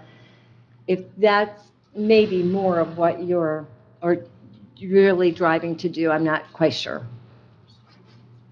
Any more, Commissioner Ross? Yeah, I'd like to say that I think the idea of having agenda-specific public comment in the beginning is absolutely critical for us to get our work done. And I really hope the public would understand that. At the end of the meeting, I think we're welcome to sit here and listen as long as we need to. And I would be in favor of a compromise, perhaps, allowing that to stay at 5 minutes. But I really feel so strongly that we need to get this meeting done with when our minds are clear and the attention of the audience is with us. And keeping those public comments to agenda-specific items, I think, would really help all of us. Chairman Wessel? Speaking as a commissioner, I think it would be important that what we agree on is pretty much consensus of all of us. And I heard Gwen's comment, and I understand it, but my wish would be that we'd all agree that we got to make some tweaks. So I'm going to vote no on the amendment as well, and I'm going to support adding the statement, if we can, on just dividing the question and just not assigning time, because I think that is the big issue that we need to address. And my hope is that it's not a 4-3 decision, because I think all of us are together on wanting to hear from the public. We do. And so let's see if we can reach consensus. We still have to resolve the amendment first. So is there any more discussion on the amendment? We could take it. So the amendment is to limit 2 minutes at the end of our meeting. There's 2 items in the amendment. The first is to have all public discussion prior to any meeting agenda specific in 3 minutes, and also to then limit. How about 3 minutes at the end of the meeting? Could I amend my amendment? You're going down, forget it. I'm getting so confused right now. So it's finished stating it then is to limit discussion at the end of the meeting till 2 minutes. That's what I understand the proposed amendment was. So is there any further discussion on the amendment? Commissioner Kramer? I just want to remind the board that, and actually this was something that I suggested a year ago, is we had a 5-minute opening comment and then also 5 minutes at closing. I recommended that we move to 3. I think there were some other people who were involved in that, but that's how we lessened that amount of time. And then also we made it agenda specific, correct? Just for this meeting. Oh, just for this meeting. Okay. Yeah. Well, I know. So we're talking about making it that for all meetings. And committees. Agenda specific for all meetings. Before. At the end? Before. No. Oh, I thought we already did that. No, we didn't. Just exactly. So I'm hearing a little bit of possible support for splitting this question. I'm not sure if I'm listening to people I'm that are willing to divide commenting. it. And so I don't know if we can just by simple comment divide this into 2 parts, the amendment. You're dividing it by the request. I'd have to go back in your rules to see if there's a second, but the request to divide on the vote was of the amendment. Right. request I'm willing to the amendment. divide, I'm willing to divide my amendment. Well, Or can we it's just- just a request of the other commissioners prior to the vote. I Just feel one like second I'm here. dizzy. Yeah, just to make sure we Yeah, do how it do we right. do this? So it's legal. So, Ty, did you run the number 4 and 5 past our attorney, you said? Is he okay with that? I let Michelle speak to that. Okay. Can Is we, that okay? yeah, can we just, and I don't want to get confused, but can we stick to the amendment? Because that has to get resolved before we even All go to Let's 4 or let's 5. get rid of that first. Well, Yeah, we so- have to vote on it. So I think the clerk is making sure that we use the right language to split the amendment. If it's just, Or can we vote on the amendment and send out a new one? No, I'd rather we Division of a divide. question. Upon request by any member, any question may be divided and separated into more than one question, provided, however, that such may be done only when the original motion is of such nature that upon division, each of the resulting questions is complete question permitting independent consideration and action. Such request for any member does not need a second or a vote of the board in order to question to be considered. So provided the other provisions of this section are met, which they will be because they are really all independent. So can I divide, I think I can divide my own You don't need amendment. to divide it. You've made your amendment. Are you okay with me speaking? sure. You have made your amendment. Commissioner Lautner has requested a division of the question, which the vice chair will call for a vote of the first half, whichever half that is. Right. There will be a vote on that, then there will be a vote on the second half. If either of those pass or fail, we'll determine if they're included or not included in The original Chairman motion. Wessel's original motion. Original motion. Right. So now that the question has been asked to be divided, we'll take a vote on the first part, which is to limit the 3-minute comment period at the beginning of all meetings to agenda-specific items. That's question number 1 of the amendment. So I don't know if there's any discussion on that now that we have a separated question. If there are none, then let's take a vote. I see no discussion. So all those in favor of that amendment signify by saying aye. Aye. Opposed? Aye. Motion carried 6-1. The second part of the question, as divided, was to limit public comment at the end of all meetings to 2 minutes. And I don't think it was agenda-specific, just 2 minutes in general.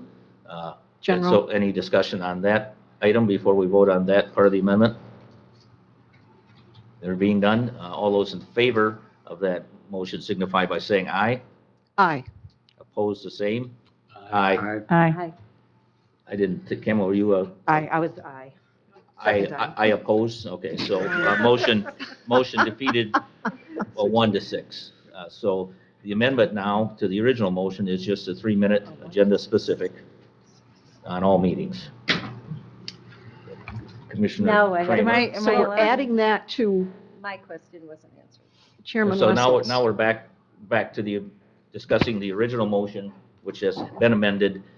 So original motion would be items 4 and 5 on the suggested language with the addition of the 3-minute agenda specific. So that's the motion we're voting on or discussing right now. We're back to discussion on that because it's been amended. So is there any discussion on the amended motion? Commissioner Lautner? Yes.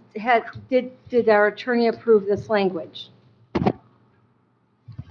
Okay, so I have been copying you on everything. There was one more email that came through this morning, and depending on what you do today, I will again resend it. It was the attorney that said, under the documents that Chairman Wessel had prepared, that it needs to be revised to delete the first and second item on the list. Because they could result in First Amendment challenges for the county. Also, you need to remember, and I heard it mentioned briefly, but no one has said this or is encouraging it. You offer 2 public sessions. You can limit one of those, as you have done, to agenda only, but you cannot limit both of those. So the second one has to be on any topic, okay? Just so you're very clear on that, because you do not want to impede anyone's right to their First Amendment, okay? Got it. So if we have 2 meetings in one day, Is that what you just said? No, you have 2 public comments on your agenda. Okay, I You are got it. limiting your first, but you cannot limit your second Okay. as to topic. Okay, thank you. So now that answered your question, Commissioner Lautner? Yes, Any- yes. Is there any other discussion on the motion, which is now items 4 and 5, with the addition of the 3-minute agenda specific? Does anyone not understand what what the motion in front of us is right now? Is there any discussion on the This is going motion? to be a change of our board rule. Okay. Did you want to address the extended public comment presentations? That's not. Not on the floor at all. Right now. That's Board rules. That's where we're at. Well, I know it's not on that's the actually floor. there, number 5, right? Of what we're, that's number 5. No speaker may assign. No, that's separate. 5 is the full. 5, so I have the motion saying 4 is included, Yeah, but 5's 5 is included. just assigning their time. It's an extended period. Well, that's Okay, what it so is. there's no other amendments then? I would amend my motion then to include the 2 sentences under number 5 as a part of that. And I think that's read what that. you're speaking to. Each commissioner represents a district within the county, and he or she may be individually contacted should greater depth or understanding of an issue be sought. Personal contact is encouraged and helpful. I have that as your original motion. Okay, I have number I- 4, number 5, and each commissioner represents. okay, that's the complete You motion have that that I made. included in the motion? I have it in the Okay. motion. It's All right. items 4, 5, and verbiage regarding commissioners. Okay. Is that correct? Is that okay? Yep. Thank you. All right. And as amended by the accepted amendment. It will be amended, to include the 3-minute agenda Yep. specific for all meetings. Now we have a clear idea of the motion. Is there any further discussion on this motion? There being none, let's take a vote. All those in favor of the motion signify by saying aye. Aye. Opposed? Aye. Aye. Motion carried 5-2. And one more proposed change to the rules. Okay, I'll stay where I'm at. Yes, please do. Yep. You know, we talked some with Chet, and we talked in previous meetings, and I mentioned a month or 2 ago that I was hopeful that we might get a agreement on a code of commissioner conduct for our meetings. And I know that our leadership team and our department heads are working on this internally. And I would propose, and I know we try to do it anyway, that we take the language at the bottom of that memo that's also been communicated to the attorney.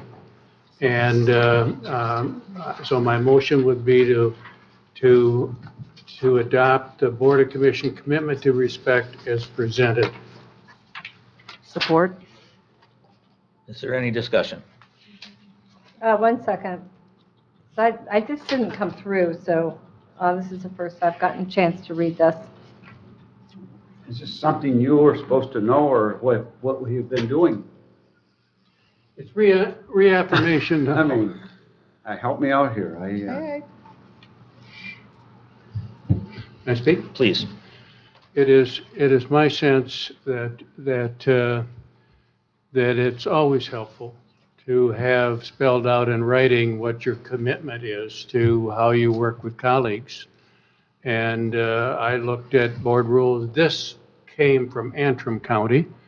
And I think it would be helpful to have 7 of us say, this is how we want to do business together. These are the rules we're going to follow. So that's the purpose. So I don't remember, did we get support for that? Yes. Yeah, we do. Okay, so any further discussion? Commissioner Lautner? Other than just this feel-good commitment, it really doesn't have any teeth in it. What I do like, Matt, a lot of this, I think this would have been great last year. I really do. So now to bring it out here, I really don't see that it's going to be, other than, will it be followed? Who knows? We didn't see a lot of it last year, I can tell you that much right now. But what I do like is, you know, the very fact that you can say something along the line that everyone is up here with their best interest of Leelanau County in mind. And obviously, you know, you got the common good and highest purpose of our constituents' benefit.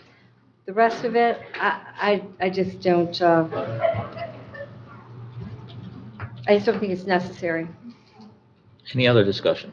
Commissioner Ross? I personally feel it's very necessary, and I would very much appreciate it all of us agree to this and make 2024 a more positive year than you claim that 2023 was. So nobody's going to be hollering, call the question, you know, every 5 minutes? Is that what we're saying? Commissioner Kramer? That's disrespectful. Commissioner Kramer? It was very All right. disrespectful. That's kind of the problem. Despite what I'm sitting in the middle of right now, feel like, you know, as a board, I think we do accomplish a lot of these. And I have no problem putting this down in writing or putting it somewhere. So I think we respect each other. I think we can have civil discourse. And I think that we are all mature enough to maintain these boundaries and kind of have a guiding light. I think we can all do that. I believe in us, guys. Commissioner Elgar? Yes, this may read like something without teeth, just feel good, whatever. I do believe if our employees are making this commitment, that we should too. And that we remember this intent, because even though I just think it makes a difference when you express an intention and commit to it. So I would support this. Commissioner Lautner, do you mind if I recognize Go ahead. Commissioner O'Rourke, who hasn't Nope, spoke go yet? ahead. So I was going to ask, because of the nature of this question, it'd be nice if everyone had a chance to speak on this. In reading this, this is just what we should be doing, and along the same as all county employees. It should be more than the board. If you give this to Mike Borkovich in the back, he'll say, "This is what my deputies do." Okay? Thank you. Commissioner Lautner? I think you just kind of touched on where I'm coming from, and what it's a feel-good sort of thing, I get that. I don't disagree with any of this, but it's nothing that you can hold any commissioner to. You have someone who come before you with inaccurate information, and if you question it, then is someone going to perceive that as disrespectful? We got situations where the board takes action last Thursday, and before we know it, we've got an employee running around the courthouse saying things that absolutely didn't happen and weren't true. So, you know, that's a problem I have, and that's creating the bigger amount of the problem. So this is nothing that we can hold anybody to, period. Is there any further discussion? I don't know if I need to hand the gavel back for a second. I'll just give my quick comment. I think these are ideals to aspire to, and I don't see a problem with them being a part of our code of conduct as a goal to have moving forward. So is there any other discussion? Time to vote. So all those in favor of adopting the Board of Commissioners' commitment to respect our code of conduct as presented, signify by saying aye. Aye. Opposed? Aye. Motion carried 6-1. And here you You're go. doing well, you know. Doug, you do a pretty good job. Just go ahead and take the gavel. Come on, No, that no, was no. disrespectful, careful. No. We are on page 315 of our board packet, and Administrator Allen, would you speak to that, please? So on multiple occasions, the Board of Commissioners have been brought forward with the proposal from Cole Stoker for continued service in terms of legal counsel. Their contract expires in April, I believe, so I just want to put this in front of the board. I see no reason to postpone the discussion.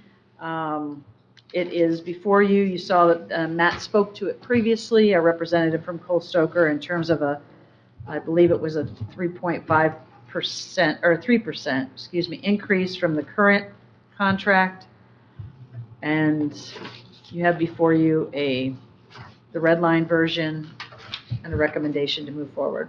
I move to recommend that the County Board of Commissioners approve the 2024-2026 legal services agreement with Cole, Stoker, and Toskey, P.C., and authorize the Leelanau County Chairman of the Board of Commissioners to sign the agreement on behalf of the county. Support.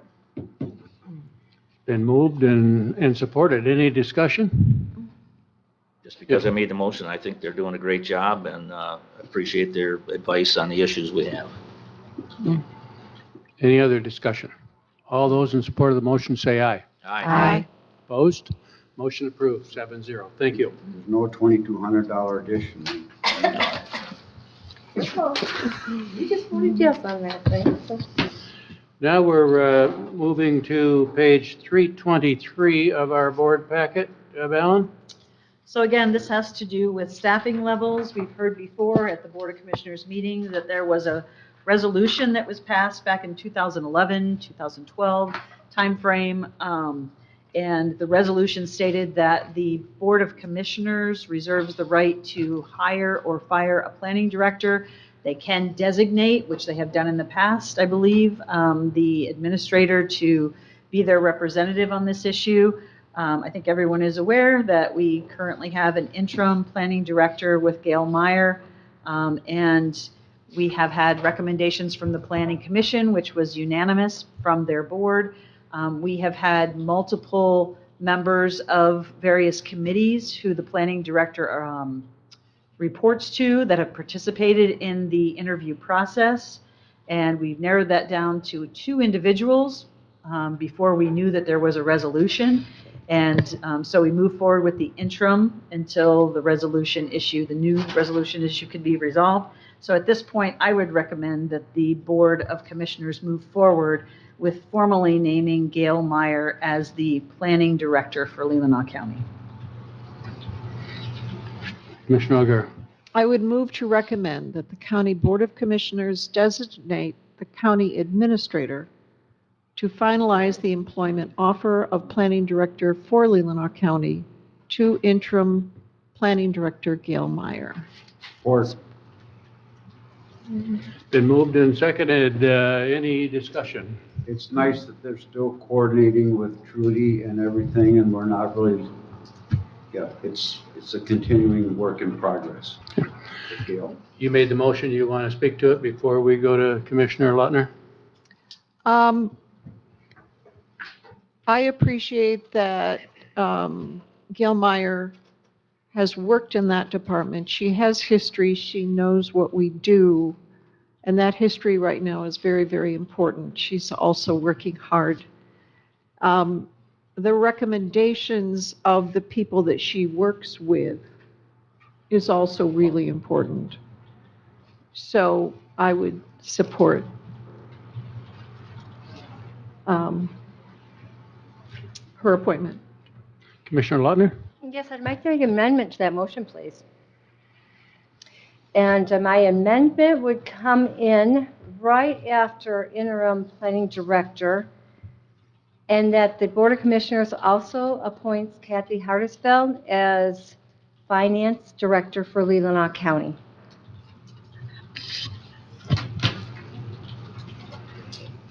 I see no second to that amendment. Any further discussion? I would just like to explain that I'm not seconding, not because I don't support that motion, but I think we should make one move at a time. So I can't support it. So for the purpose of discussion, would somebody support that motion, please? The amendment? For the purpose of discussion, I will. Okay, thank you.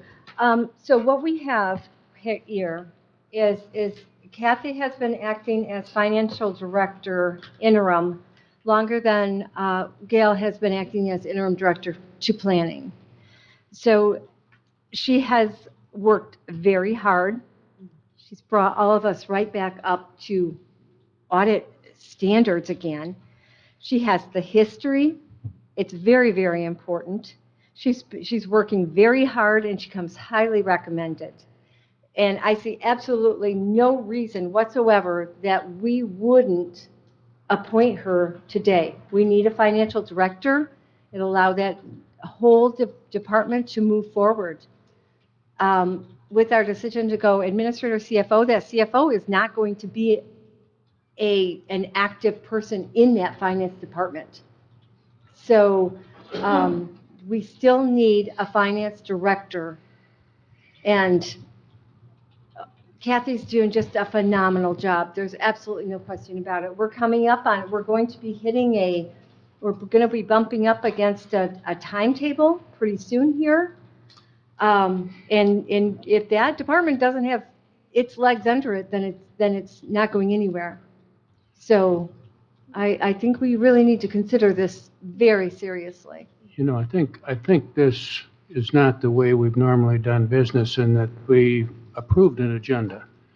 And the agenda was to act on the planning director office. And I'm a little uncomfortable with coming to a meeting unprepared to talk about something that ends up in an amendment to a motion that's unrelated to the amendment. But I'm going to allow it because We've been discussing it, though. it's on the table. It's been discussed. We have these two interims right now. We have two interims. And Any other discussion? Yes. So I mean, Kathy has done a phenomenal job, and we're deeply, grateful for what she has done. The only concern I have is we did create a plan, and that plan said we would proceed forward and we would designate Kathy as the interim financial director until we got to the end of the plan, until whatever that position opened up, whatever it was going to be. And so I guess from a procedural standpoint, I guess I would have to have this board decide that they need to amend that plan before they would take the next action, which is in contrast to the plan. how so? Could you explain that, please? What is the difference? What does not fall? Is your plan to have a finance director under a CFO? The plan right now is to hire a finance director, to open that position once we have found the person and completed that goal. We don't have anyone on as an administrator/CFO right now. That search has got to start. And so it was my understanding of the plan, and if I'm mistaken, that position would stay interim until such time as we had the whatever structure we decided was implemented, which it isn't yet. All we've done is decide to implement it, but it's not implemented yet because we don't have that person on staff. So couldn't it possibly be better to work to our advantage to have a finance director on staff when we go search for that person?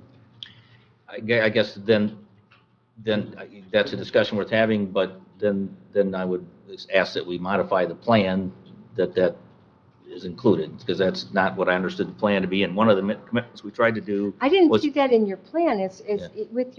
When you made that motion the other day, I did not see that in the plan. I did not see that in writing. Did well, you the have motion it? wasn't made the other day. The motion was made back in November Okay, but I sometime. don't think that was in there, was it? But that was just my understanding of the process, and if I'm Okay. wrong, that's fine. And again, in no way does this diminish what Kathy has done or all of her hard work, and it's just, I'm just looking for a kind of a procedural thing, because when we did this before, we didn't stick to our plan, we didn't stick to our procedures, and that's where we fell off the rails, so. Good. I am really uncomfortable with this. Kathy has done a phenomenal job. She's come through for us for a while, a long time. Yeah. And she does an excellent job. And making an interim position a permanent as an amendment, I mean, we're just not doing you the service. This is a disservice to treat this like an adjunct. Oh, well, and boy, we should do this too. So you have done a phenomenal job, Kathy. I would like to treat this as a separate issue in the way that you deserve. Commissioner Kramer and then Commissioner Rexroth. Sorry. Whenever I have to give Melinda kudos, I always laugh at myself a little. hate that. I think that that I didn't think about this, and I really think that Melinda, you bringing this to light or to the surface, definitely should point the board in either a direction of voting on it today, because Kathy has been serving us and she's been doing a wonderful job, and there's literally no reason that we haven't yet promoted her, I think, to that position, or even in the first place, dare I say it. And so taking a long, hard look at that, and also being a function of being the board, which is we are essentially, we're the kind of the boss people here. That is a little overlooking such a position like that is detrimental to our staff and employees, and letting that go for too long. So, number one, thank you, Melinda, for bringing it to light. It would be nice if we did a little more background and brought it to the board formally, I think. And I think we need to, if we don't do it today, put it on the top of our agenda for next month and not overlook it anymore, because Kathy has been busting her bum for all of us, and I appreciate all of the hard work that she's done, and I think we need to show her that so we can retain her. Thank you. I agree. Doug? So I guess I was just trying to craft something along that line to give it proper consideration, because it does seem awkward as an amendment to do that. So, I mean, would you be satisfied, Commissioner Lautner, if we had it as an agenda item at our next executive committee meeting and had time for everyone to reflect on this? And because the merits of it aren't the problem, it's just, I don't know that everyone was ever all ready to discuss this at this moment, because it wasn't presented as an agenda item. I will withdraw my amendment based on the fact that on the promise that I either do this Tuesday night as a late agenda item, at the very latest March. The fact that I saw this on here and not both just was just unbelievable to me. And as I said, I obviously signed the resolution in support of Gail, but I don't know why there's only just one, when ditto everything that was said about Kathy. It's, dare I say, discrimination, and it's alarming. Well, I haven't spoken yet, so I will speak. This reminds me a little bit of when we made a decision in May of '21 and hadn't thought through all the steps and all of the consequences, and we didn't come to the meeting prepared and everybody having the same information. I really respect the job that Kathy has done, but I hope later today we support a contract with Michigan Leadership Academy to go out and seek a new chief financial officer. And I would be quite sure that a new chief financial officer administrator would like to be a part of a decision-making process when there's an office to reorganize. And you can raise your hand and say you disagree with me, but I listened to all of you, so I'm saying that's my position on it. I don't think we come last minute. I don't think we come without a plan, and I don't think you do this before you appoint the other, and that is my opinion. Commissioner Russ? I totally agree. We have been faulted before for acting too quickly, and this just has to sit for a little bit and let the process, as spelled out, starting with the Finance Committee, taken to us all, and we all approved of it. Let's follow through. Commissioner Kramer? I would really like the staff and the public to see us promote internally. I think that it is a great motivator for people who are already working in the building to see that we are appreciating and putting people in the positions that they have been working hard for.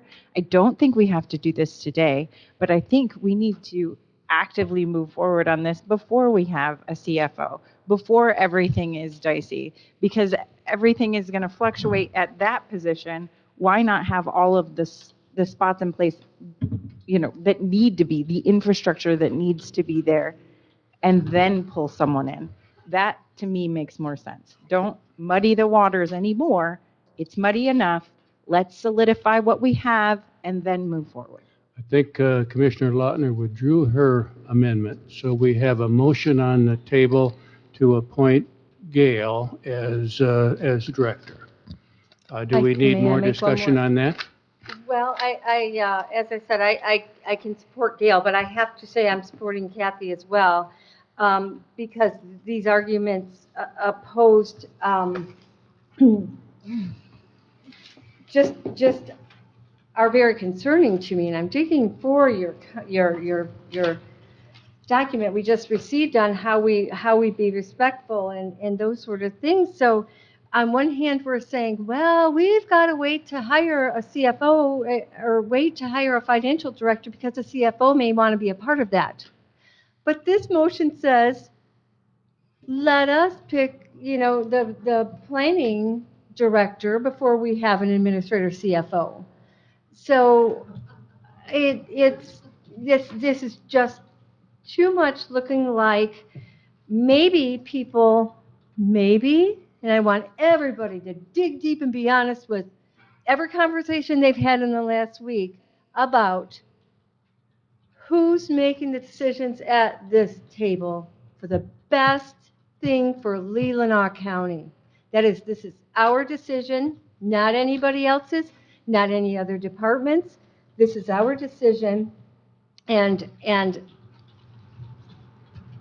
finances have been flawless under Kathy. Can we And I'm get back thankful then for to the that. motion on the table? You can try. Thank you. Commissioner Rourke had his hand up on OP. Commissioner Rourke? I agree that we have a plan, okay? And the CFO, I believe when he or she comes in, will work very well with Kathy. Kathy's done a remarkable job, and I would wait till that happens.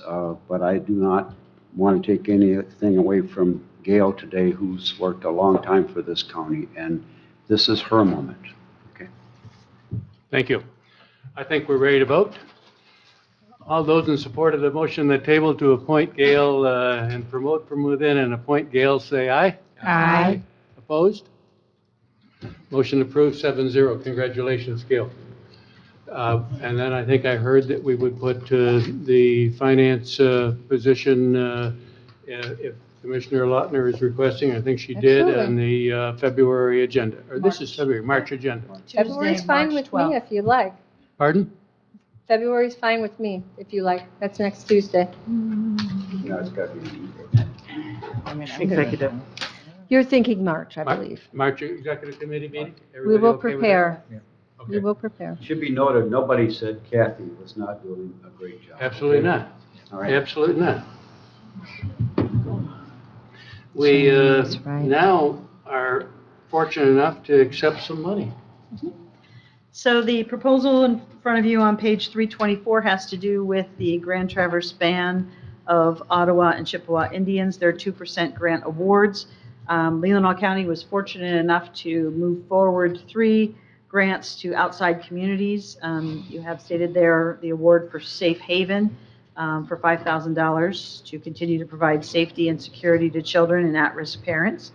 $3,400 award to support the Leelanau Christian Neighbors Food Pantry, and $12,900 award to support Peninsula Housing in the collaborative design and process to create development scenarios for affordable housing. And then there were 2 county awards that were one for $5,000 for the solid waste and $10,000 to support solid waste for tire recycling. So all of those, we have received the checks from the band, and the 3 that for outside sources have already gone to legal counsel for contracts. So this just needs to be a formal approval. I move to recommend that the County Board of Commissioners approve entering into contractual agreements with Safe Haven, Leelanau Christian Neighbors, and Peninsula Housing regarding the grants awarded by the Grand Traverse Band of Ottawa and Chippewa Indians during their recent 2% grant allocation cycle. Support. Any discussion? I was at the Leelanau Christian Neighbors last week on the Leelanau County Coordinating Council. Fantastic operation, really nice, clean. I'm glad to see the money. Thank you. All those in support of the motion, say aye. Aye. Opposed? Motion approved 7-0. We are now down to item 14. And I will just say that I distributed something to all of you yesterday, and I think here is a copy, and Yeah, because I don't have one. Here. It's on the email. Right, the clerk wasn't copied on the email. Really? No, she was not. Everybody? Yeah. I'll call you. You're gonna conduct. We have no secrets here. Okay, we have no secrets here. Do you have a copy, Cal? I do, thanks. Thank you, sir. Feels good to move. Feels good to. Thanks, Doug. Thank you. I'm gonna start drinking alcohol at these meetings.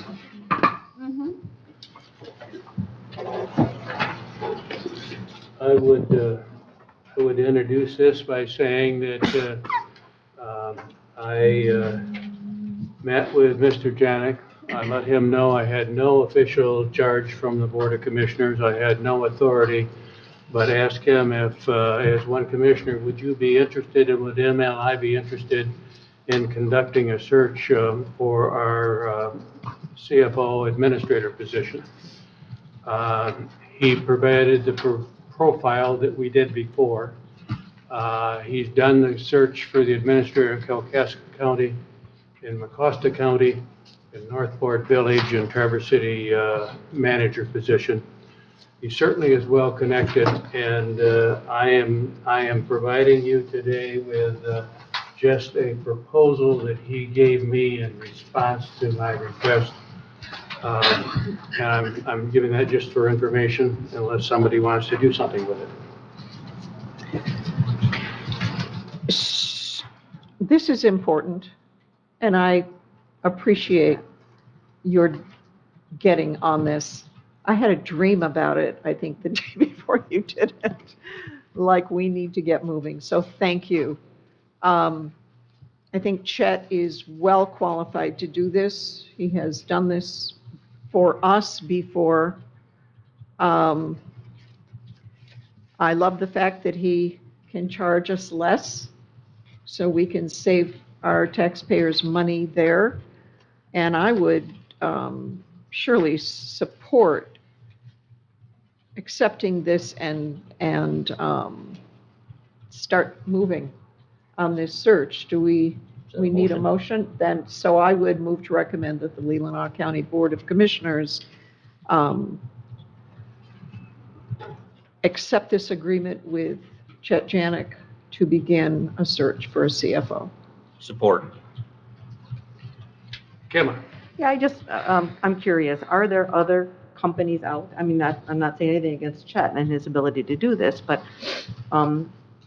is this the only outfit out there? Or it does say it's $4,500, which is underneath our 5,000 limit, but then he has direct expenses not to exceed 1,000, right? So it actually kind of is over our limit if you put those two together. I just want to make sure that we're making sure that this is the only right step forward for us. Just this part? Yeah, but here it says there, so. Yeah, it's just, I mean, we've made the decision to move forward. Time is of the essence. I can't come up with a reason I had not to go with Chet. I mean, there might be a better person out there that if we spent 2 or 3 months looking and went out for the RFP, and then we're 3 months before we even start looking for, and very soon we're going to be without an administrator. So I think this is one of those circumstances where I would support moving forward. We know who he is. Like I said, if you read the thing, he's extensively connected. He's done this exact search for 4 or 5 of our neighboring counties.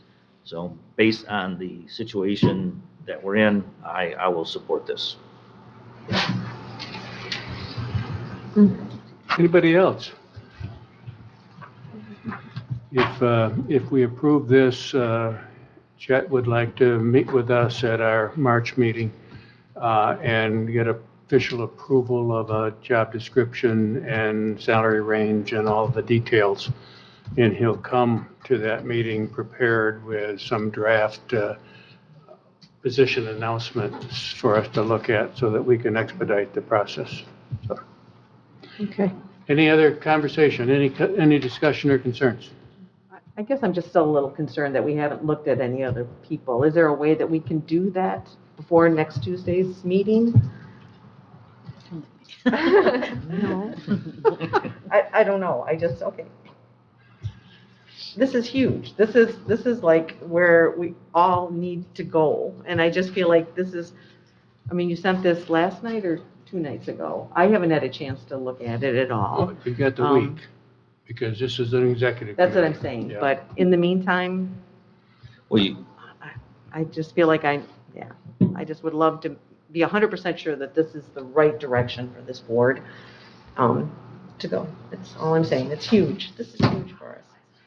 If we moved it forward, we could still act on it, or? We can act on it, or we can move it forward and not act on it. I mean, we can act on it now. I think we ought to send the message that we're real serious about this. Chet, we appreciate that you've given us a price that's half what you charge Kalkaska. And you know this county, and you're giving us a 60% rate. Yes. It's all good stuff. Jamie?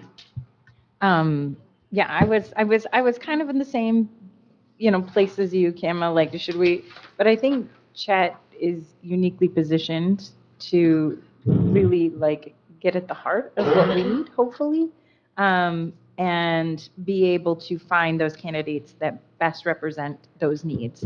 And I think there are some really big ones specific to Leelanau. So I am going to support this. Yes, if given we had more time and, but I don't think we're going to find anyone who is specific as Chet is, and knows the county as well as he does. Nobody at the table has gone through more administrator searches than Commissioner Lautner. Do you have any comments, Melissa? I would echo what was said. I think that Chet's uniquely qualified to be the one to find us someone, not only having been an administrator here, but with his most recent searches for justice person, I'm really hoping that he has somebody hiding behind a tree for us that could come on board real quick. Maybe somebody already in mind. Yeah. Camouflaged out there somewhere. Okay, are we ready to vote? All those in support of the motion, say aye. Aye. Opposed? Aye. Okay, motion approved, 6-1. Thank you. We are now down to the north facade, and Commissioner Lautner, you added this to the agenda, and I think it's really a request to have a building and grounds meeting. Well, we can add that to our buildings and grounds meeting that I requested that we look at some of these issues going on. We could actually have a pretty lengthy meeting. There's a few things that we need to do to meet with, but we can start with that one. We do have some information. Doug, you were going to, we got to be brought back up to where we were last fall. You had somebody perhaps in mind that could come in and help, and we've got some money situation with this, et cetera. I would just say, Commissioner Lautner, you have an email in your inbox. I was digging for it right now. It came Specifically was sent to you, to this morning. Commissioner Rexroad and Commissioner Wessel as the 3 members of the Building and Grounds Committee. It was also CC'd to Interim Finance Director Hardisfeld. I was just digging for it because we speaks to got those this last morning. grant, or last 2 engineering proposals, if you will. And part of the challenge is that we've had some issue with legal counsel being able to understand the scope of service to be able to craft an RFP for that. So I think that there are some members of that committee that have some ideas that might want to move forward to the executive committee that might eliminate the need for an RFP for that segment, and then we can just move forward with the scope of work. Yes, so this came at 9 o'clock this morning. We haven't had a chance to read it yet, but I think the Buildings and Grounds Committee is a great place to start with that. Let's put it on that agenda. Do we need to authorize them to do that, or that's just part of their purview? Or would you rather see the board make a recommendation that the building and site review this.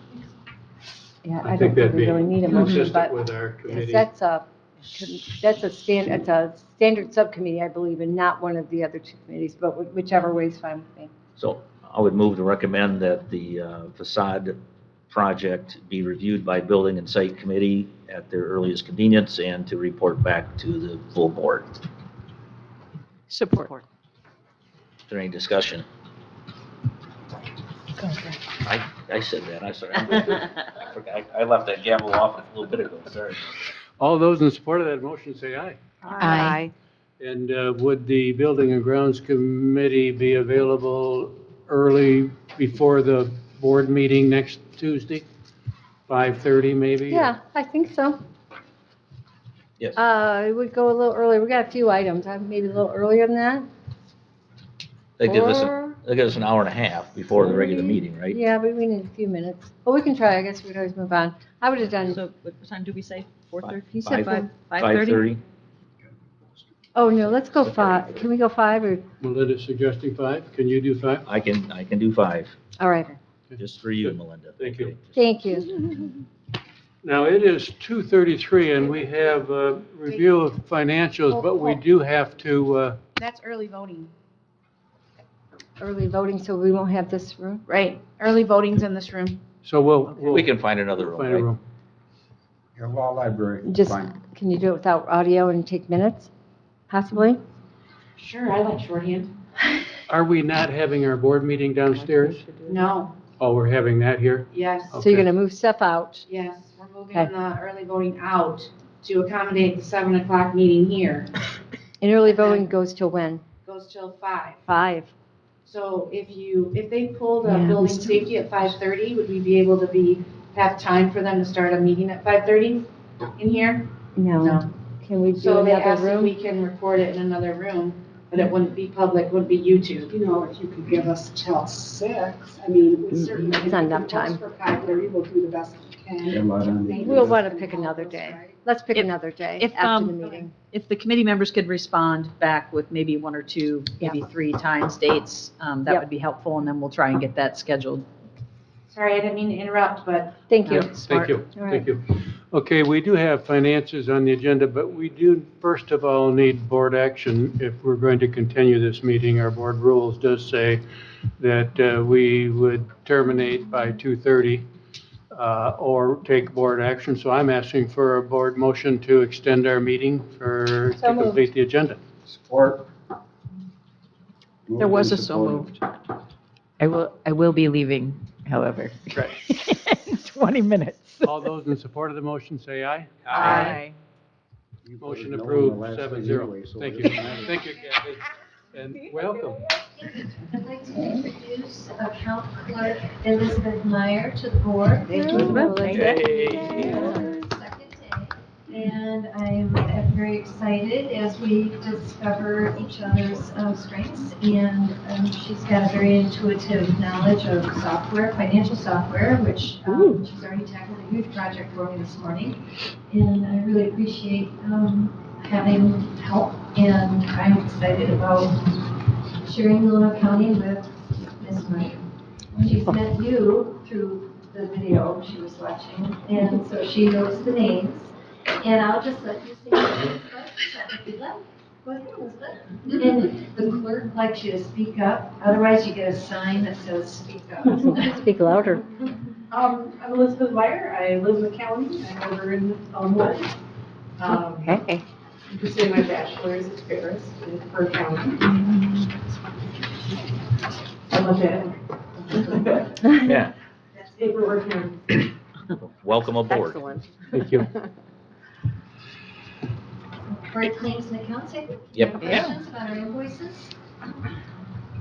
You already answered We mine. got a big Melinda packet from Kathy this week. It's huge. Yeah, I had a question for the sheriff earlier on the Armalite that I was curious about, but I'll learn more about that. But it was probably about, we did have some new, did we get new tasers that we needed taser holders or something? There was a few of those in there I was curious about, so, or do they wear out? I thought they were holsters. Holsters for tasers. That's in the corrections division for the transport fee. Okay, oh, okay. Okay, that was really all I had. I didn't see anything. I wondered how, if you spent the week in Puerto Rico, we got this early Saturday morning, so Yeah, thank you. me too. Thank you.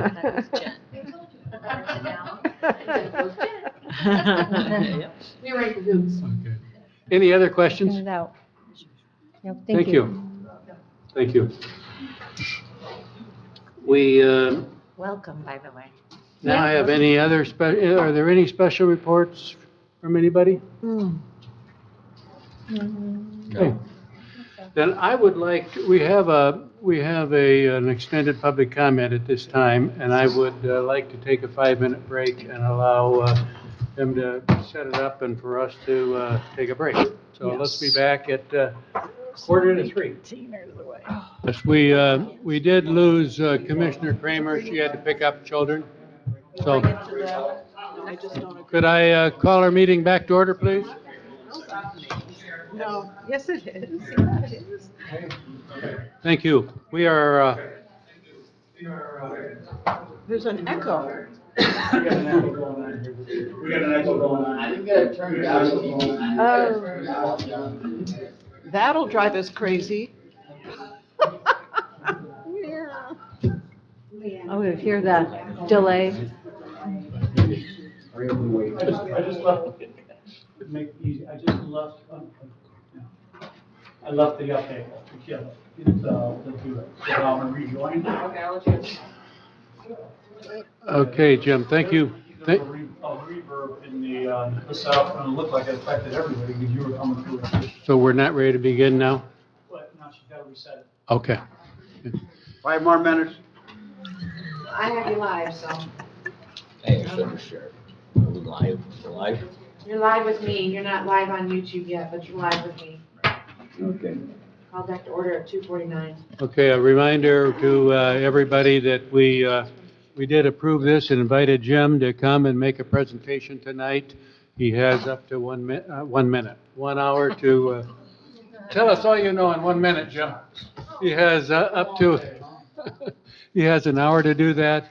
It is 9 minutes to 3, and we'll turn to our next agenda item at 9 minutes to 4.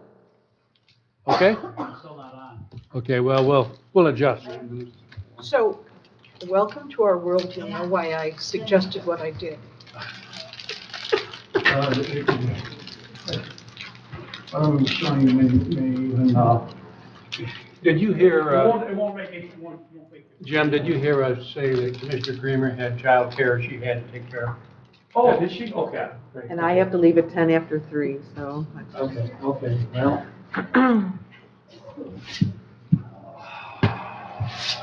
Okay, should shut it. You guys got. So we're starting. Is this the start? I guess When the audio's reset?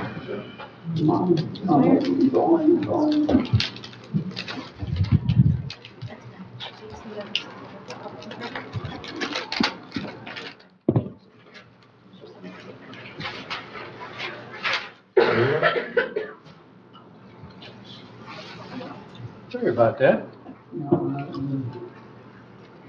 Something went this morning, somebody says, you guys lost power or something. There was some malfunction or something that went on here. A transformer. Is that what it was? Transformer? Yeah.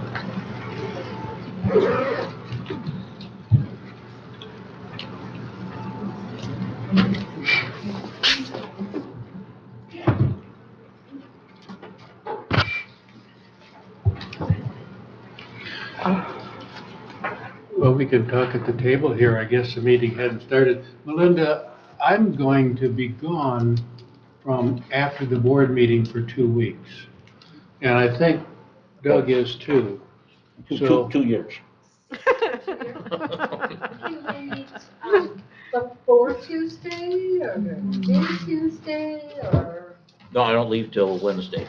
you leave Wednesday, the day after the board meeting? Yes. Yeah, so we meet before the board meeting, but not immediately before the board meeting, right?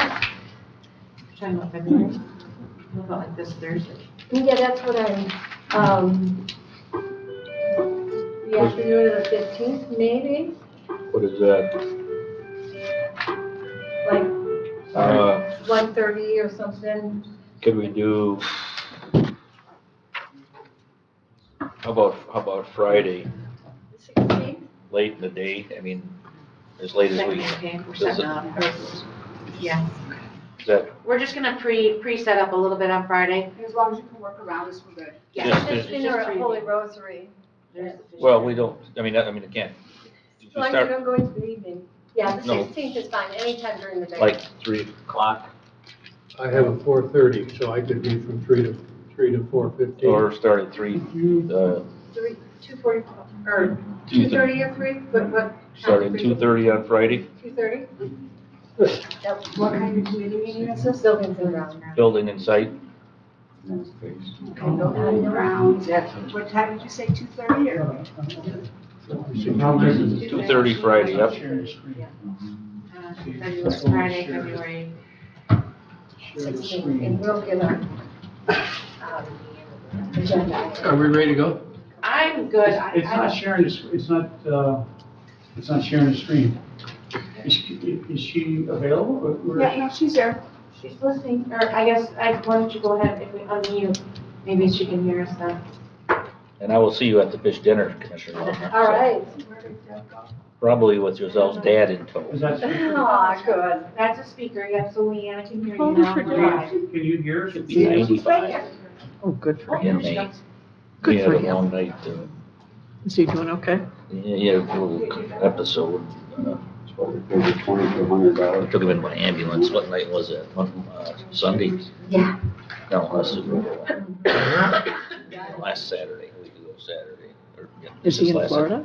No, he stays here. He works in a wood shop. He's an old farmer. Oh, cool. Tougher than nails. Oh, cool. My dad was 99 3/4. Amazing. I mean, it just, he doesn't want to hear anything about, are we good?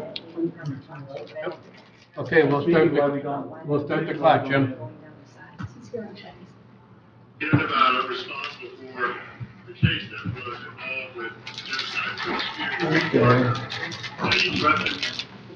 Judge Cook concluded. Is that, I think what's gonna happen is if you have audio going off of your computer, it's gonna go through the microphone and then come out of the TV and back in. That's the problem you're having, where your head's not coming off your computer and then back to the microphone. So if we can hear it coming out, I can hear that through the speakers. I don't know if that's sufficient. would it distract if I put this does this go overhead? Yes. Does this help you hear me? Yes. These boundary mics? Yeah. So to hear this, if I put it closer, let me do a test, just to see, okay? All right. These capabilities are certainly within reach for America's enemies. As you know, states choose their own voting technology. Is that going through? I can hear. Can you hear it? Okay, great. You can see it. Sorry for this. Okay. Okay, like to start. Okay. I handed out an update. Last time I was here, I gave you some handouts that's could be added to this. I just would like to start with the prologue. And I'm going to read this because I'm tired, like everybody here. Sorry for delaying this. But I'd like to thank you guys for the opportunity to illustrate the preponderance of the facts about the serious vulnerabilities in security laws and our election software. The chain of custody throughout our voting process goes from a visible realm of observation and validation with receiving and marking of our own ballots into a digital realm of software algorithms. That digital realm is not only invisible, but it also restricts us from analyzing the true content of the programmer's source code intent. This complete break in the chain of custody, which is required to validate any voting process, destroys any secure confidence that we have in this system. Without transparency, there is no chain of custody. This presentation is not meant as an attack on any individual, but rather to highlight corruptive capabilities present in this flawed system has serious ramifications for all in our county, state, and nation. A way of addressing these flaws in our voting process would be by creating a county election integrity task force to develop an oversight process. This process would develop a hand count verification process immediately after the election software final tallies are determined and reported. This would be done as a double check measure to assure the voters of the legitimacy of the computer software accuracy. I thank you again for the opportunity to share my research and software flaws. I would like to offer any assistance I can in helping to restore this broken chain of custody that's created by allowing this digital realm to make the final calculations to determine the winners and losers in our elections. Without transparency, we're left with only hearsay and speculation for reasoning. It is an insult and a travesty to humanity to allow an unknown entity in a digital form to select and declare the final choice in dictating mankind's future. One thing I'd like to put in, because once I start this, I'm just going to let it roll. And it's in the pamphlets you got, it's in the report you have in front of you. The last portion of this I just added, and it's a CISA, Cyber Infrastructure Security Agency, Jean Easterly. During this, her opening comment in front of the meeting that she had, and you'll see it here, she declared a national cyber alert for our nation. It's gotten that bad. You'll hear her as she's talking. But to highlight, and what I did is I took that, and you'll see I'll stop it, and it'll go to something else for a brief period of time. And that something else is the fact that the things she's talking about, we have known for over 15 years. Some of them are declarations, testimonies. One of them is an actual ad. You might see something that's familiar, some of us. Also documentation. You had documentation in the other report regarding serious suggestions by our own state to do something prior to a 2020 election, actually any election. It wasn't done. It was ignored. So when we get to that point, when she comes up, you'll see it because I have a divider in the video. You'll know, you can understand why there's a break and what it's doing. It's going back in time. It's letting you know we knew this already.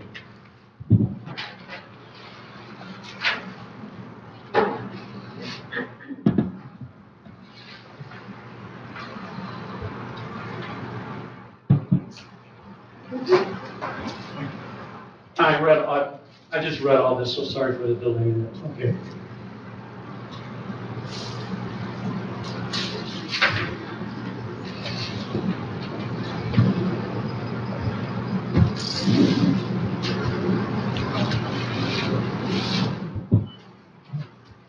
Professor of computer science, and have spent the last 10 years studying the electronic voting systems that our nation relies on. My conclusion from that work is that our highly computerized election infrastructure is vulnerable to sabotage and even to cyber attacks that could change votes. These realities risk making our election results more difficult for the American people to trust. I know America's voting machines are vulnerable because my colleagues and I have hacked them repeatedly as part of a decade of research studying the technology that operates elections and learning how to make it stronger. We've created attacks that can spread from machine to machine like a computer virus and silently change election outcomes. We've studied touchscreen and optical scan systems, and in every single case, we've found ways for attackers to sabotage machines and to steal votes. These capabilities are virtually within reach for America's enemies.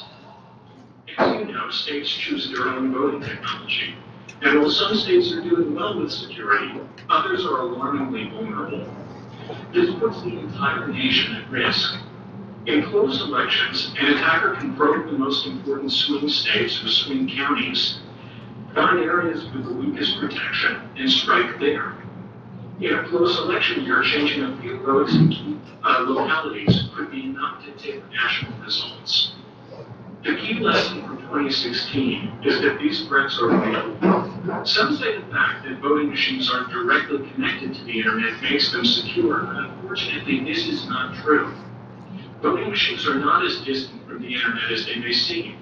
So, voting machines are not connected to the internet. This is something that you hear all the time in the US from election officials.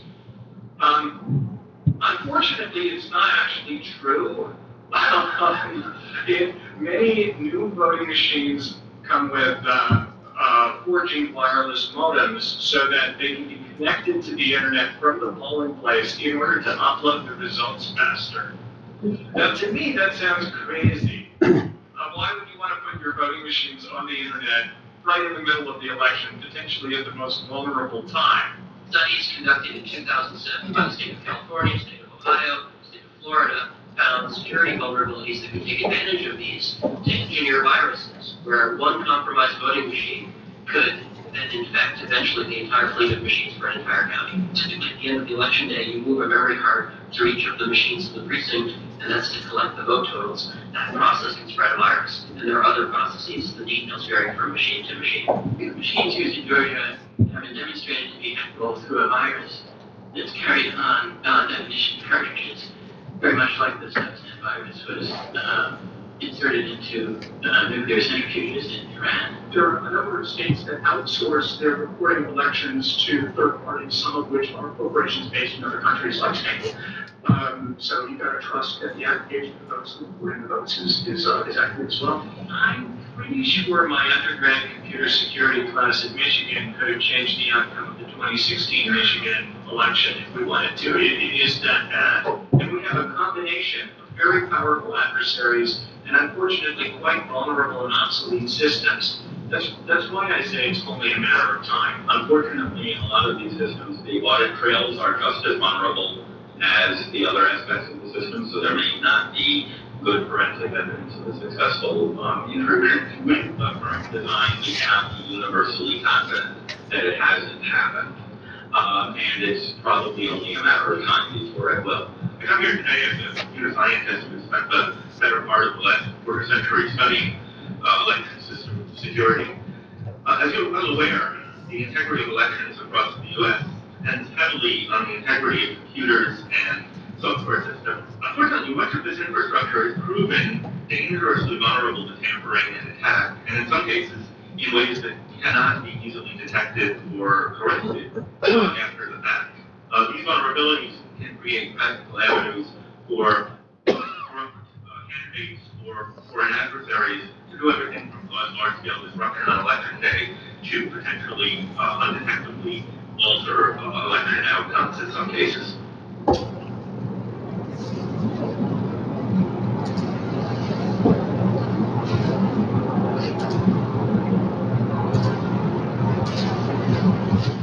Themselves are not connected to the internet. No voting machines are connected to the internet. The devices are not connected to the internet. They do not connect to the internet. Those things are not connected to the internet. Homeland Security says the 2020 election was the most secure in American history. The 2020 election was the most secure in U.S. history. You can bring even hackers with limited prior knowledge, tools, and resources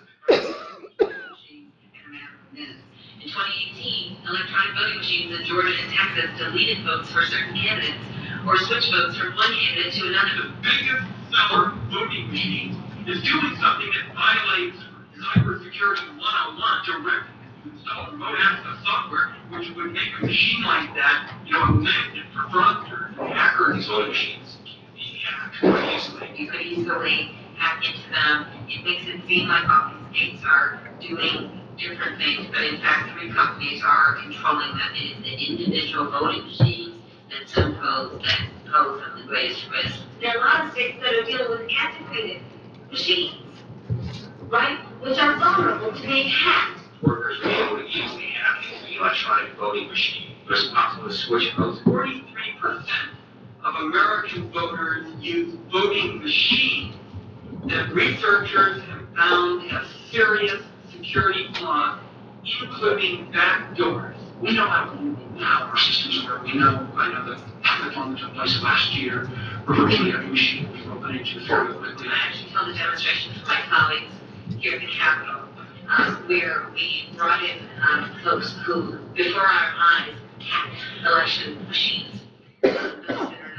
Those that are being used in many states. In a close presidential election, they just need to have one swing state, or maybe one or two, or maybe just a few counties in one swing state. Just stop using touchscreen computer voting because it's so vulnerable. We need to look at all the voting machines. Every Secretary of State needs to be, assistant in making sure that they're not being hacked. It's my understanding that some of the election system vendors have required states to sign agreements that prevent or inhibit independent security testing. There's a saying that I'm sure many of you have heard, which is the difference between being hacked and not being hacked is knowing you've been hacked. And they are still looking for ways to steal information about voter registration, for example. There are some tech experts in Silicon Valley with whom I have met who say that maybe what they'll do this next time is to really disrupt the actual election. Shut down the servers that you send results to. Interfere with the operation of voting machines because still too many of them are linked to the internet. So we are still very vulnerable. But some of these machines are sort of tabulators and are connected to the internet. Throughout, you're going to, particularly where a vote is cast on election day, those machines they should not be connected to the internet. Certainly, it's the best practice. But some have the capability. Some may have modems that are typically disabled, but in certain states, I believe in Wisconsin, some are temporarily activated to transmit some counts. But those tabulators are connected on election day because that's how they transmit the data to the counties and also into the unofficial. In some cases, yes. Yeah. Okay. For forensic analysis of election management system computers in Antrim County, Michigan, affidavits from numerous election officials in Georgia, as well as the operator's manual for Dominion's Democracy Suite 5.5, our teams have gathered indisputable evidence that the entire system can indeed be connected, hacked, and manipulated. Initiated by a court order, the Michigan investigation team obtained forensic access to a DS-200 tabulator, the machine that counts the votes. The Telit 4G wireless chip, manufactured in Taiwan, was discovered embedded into the motherboard. The voting machine tapes clearly indicate modem engagement and transmission of election data. Some of the anomalies that we noticed in the 2020 general elections that 5 key states won't stop counting at a certain time in these key battleground states. These are all where the software and many machines, the SNS machines, were used for the Smartmatic GEMS software. So when the vote stopped counting, and this has been noted in other countries as well, President Trump was significantly ahead. When reporting and counting resumed, there was a massive spike occurred that favored Joe Biden. This guy, you won't know a lot about him. He's what he's done. States, I'm employed by a large defense contractor as a chief cybersecurity engineer and a subject matter expert in cybersecurity. During my career, I have conducted security assessment, data analysis, and security counterintelligence and forensic investigations on hundreds of systems. My experience spans 35 years performing technical assessment, mathematical modeling, cyber attack counter-analysis, and security counterintelligence linked to Vice Foreign Intelligence Service operators, including China, Iran, North Korea, and Russia. I've worked as a consultant and subject matter expert supporting the Department of Defense, FBI, and U.S. intelligence community agencies such as the DIA, CIA, NSA, NGA, which is the National Geospatial Intelligence Agency, DHS, and IH supporting counterintelligence, including supporting law enforcement investigations. I think he truly is one of the smartest guys in the room. As his own, because IC has developed the Hammer and Scorecard tools, which were released by WikiLeaks and independently confirmed by Lieutenant General Thomas McInerney, Kirk Weedy, a former NSA official, and Dennis Montgomery, former CIA analyst. The Hammer and Scorecard capabilities are trade crafts used by U.S. intelligence analysts to conduct MITM stands for Man in the Middle attacks on foreign voting systems, including the Dominion voting system, Democracy Suite and Systems and Software, ES&S, voting machines without leaving an electronic footprint. As such, these tools are used by various nefarious operators to influence voting systems by covertly accessing DVS, the civilian voting systems, and altering the results in real time without leaving an electronic fingerprint. The DVS Democracy Election Management System, short for EMS, consists of a set of applications that perform pre-voting and post-voting activities. He continues, I have conducted data collection and forensic analysis using a combination of signals intelligence, human intelligence, and open source intelligence data associated with Chinese and other foreign intelligence service operators, targeting U.S. critical infrastructures. In that capacity, I have also conducted ethical hacking to support U.S. intelligence community missions. Suarez continues, I have performed forensic analysis of electronic voting systems, including DVS Democracy Suite, ES&S, Sidle and SOE software, and the Smartmatic systems used in hundreds of precincts in key battleground states. I have previously discovered major exploitable vulnerabilities in DVS and ES&S that permit a nefarious operator to perform sensitive functions via its built-in backdoor. The backdoor enables an operator to access to perform system updates and testing via the internet without detection. However, it can also be used to conduct illicit activities such as shifting votes, deleting votes, or adding votes in real time. And then there's a citation there to the DVS Democracy Suite manual. These events, which means that it's in the manual how to do that. These events can take place through the internet without leaving a trace. I've skipped a few paragraphs. Dr. Suarez continues, in my expert opinion, the combination of DVS, Sidle, SOE software, eClarity, and Smartmatic are vulnerable to data manipulation by unauthorized means. My judgment is based on conducting more than a dozen experiments with analyzing 2020 election data sets. Additionally, a number of investigators have examined DVS and reported their security findings, and then he lists them on.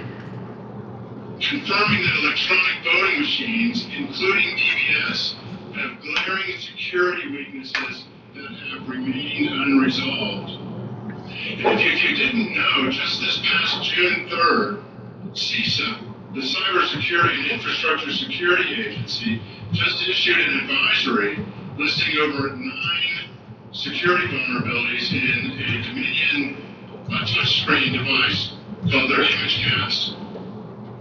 None of which, what they said in that security advisory was very interesting. They stated there is no evidence that any of those vulnerabilities have been exploited. That leaves out the question, did they look? They never said.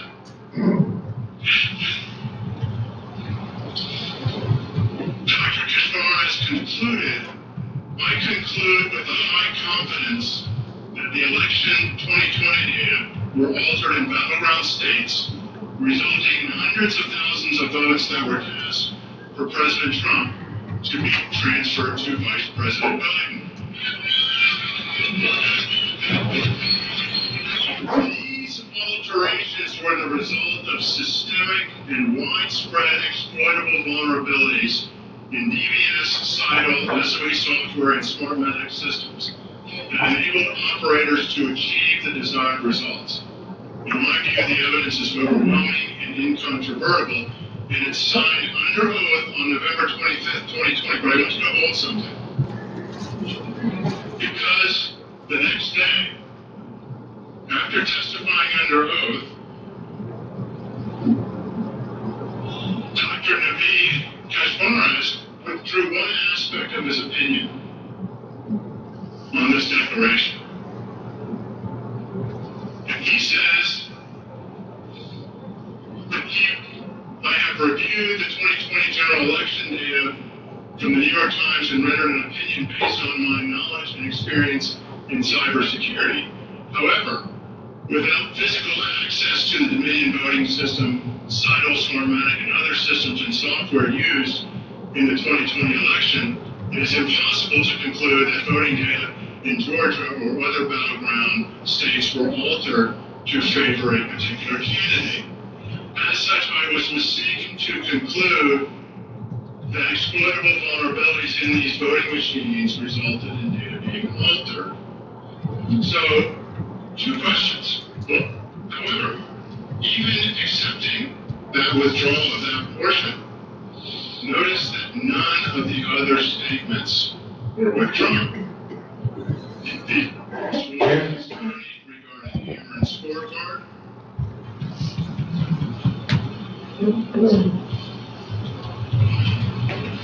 the fact that he has performed forensic analysis of electronic voting systems, including DVS, DS&S CIDL software, and that he has previously discovered major exploitable vulnerabilities that permit a nefarious operator to perform sensitive functions via its built-in covert backdoor.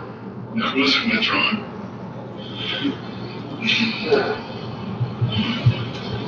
Christina's testimony that he helped develop Ameren's scorecard, independently confirmed by Lieutenant General Thomas McInerney, Kurt Wiebe, and Dennis Montgomery.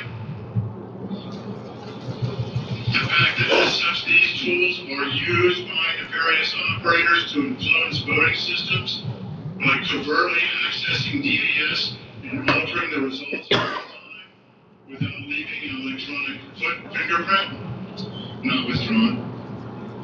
There was only one thing that was withdrawn for unstated reasons, but that was only with respect to the 2020 election. Not that it didn't, has never happened.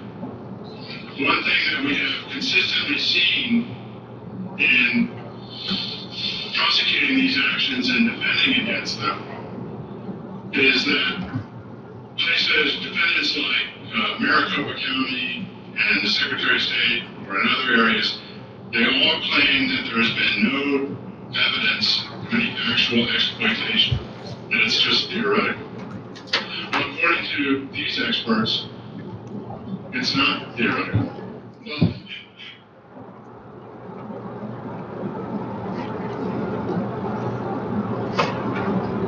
and I'm just going to blow up a few key passages for you.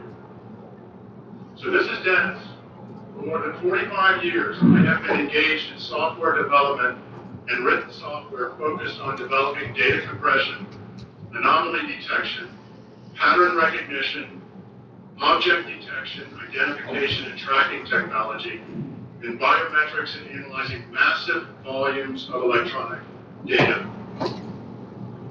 In companies I started, we have developed and then licensed various technologies to the U.S. government intelligence agencies, including the CIA, the Department of Defense, SOCOM, Special Operations Command, Homeland Security, Department of Advanced Naval Research, and the Air Force.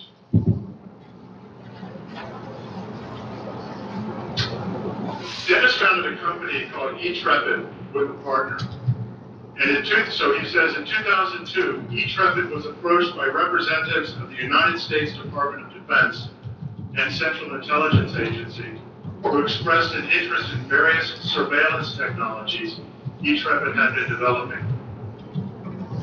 These federal government representatives conducted independent tests of E-Trepid's technology and then advised us that they had decided to integrate E-Trepid's DC-80 and PR technologies into various programs in the federal government's intelligence community. And there's an exhibit attached to the declaration, which will be a publicly filed document that anybody will be able to view in its totality. Skipping ahead a little bit, E-Trepid Technologies was supplied millions of dollars of hardware by the FBI to begin our surveillance work. Our surveillance work was running on supplied computers by the FBI during my work in Reno, Nevada. There's an exhibit that validates that. E-Trepid Technologies was awarded a surveillance contract by the CIA, DoD, Air Force, and Department of Homeland Security starting in 2004.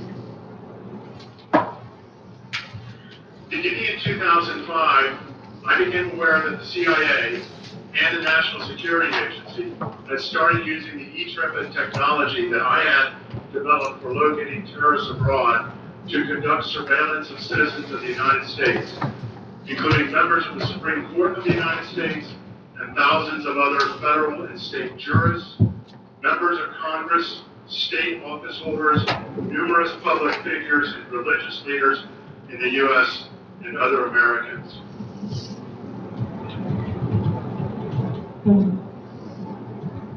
Fast forward a few years, 8 members of the FBI, IRS, and DEA raided Dennis Montgomery's home, his home, and storage units looking for all evidence of FBI, CIA, NSA involvement in operating surveillance programs, foreign and domestic in Nevada that target foreign and domestic individuals, businesses, and elections.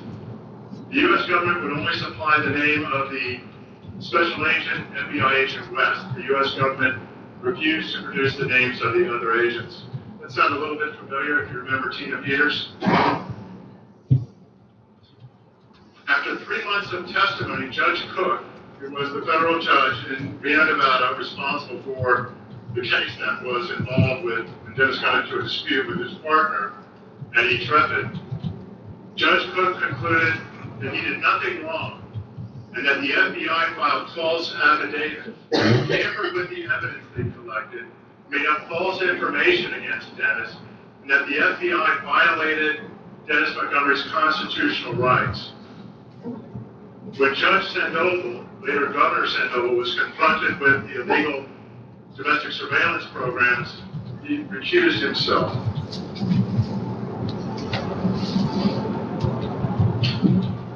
And again, I'm skipping through some of the declaration to get to I think, the most important points here. Dennis testifies under oath on January 13, 2009, Blitzware contracted with the U.S. intelligence community to continue their prior work at E-Trepid to be conducted at a new facility in Fort Washington, Maryland, which was under the direction of James Clapper. And again, there's an exhibit validating that. Dennis continues, when I learned of CIA and NSA's domestic surveillance using technology I developed, I filed whistleblower complaints with the Inspector General of the CIA, the Department of Defense, Department of Justice, Air Force, Director of National Intelligence, the Defense Intelligence Agency, and others. And he continues on. He says, in those complaints, I objected to the misuse of this surveillance technology to monitor private communications, bank records, attorney-client communications, voting information, and other private activities of American citizens. During the E-Trepid litigation, the Director of National Intelligence, and we'll get to that in a minute, that was then DNI Negroponte, filed a motion asserting on behalf of the United States a state secret privilege. In response, on August 29, 2007, the court entered a protective order that prohibited certain discovery in the E-Trepid litigation. Again, Dennis was raided. On March 4, 2010, the DOJ and the FBI raided the law office of his attorneys, the Leelanau law firm, without a search warrant or any probable cause, and seized millions of pages of attorney-client documents, U.S. government communications, election data collected in FBI, CIA, and NSA domestic surveillance programs he had worked in, including proof of U.S. government election surveillance and tampering. Seized documents and electronic media reflected voting machine manufacturers' vulnerabilities to hacking. Voting machine manufacturers' communications and intellectual property were hijacked by the U.S. government numerous times over the years I worked in the FBI, CIA, and NSA surveillance programs, foreign and domestic. This is under oath, by the way.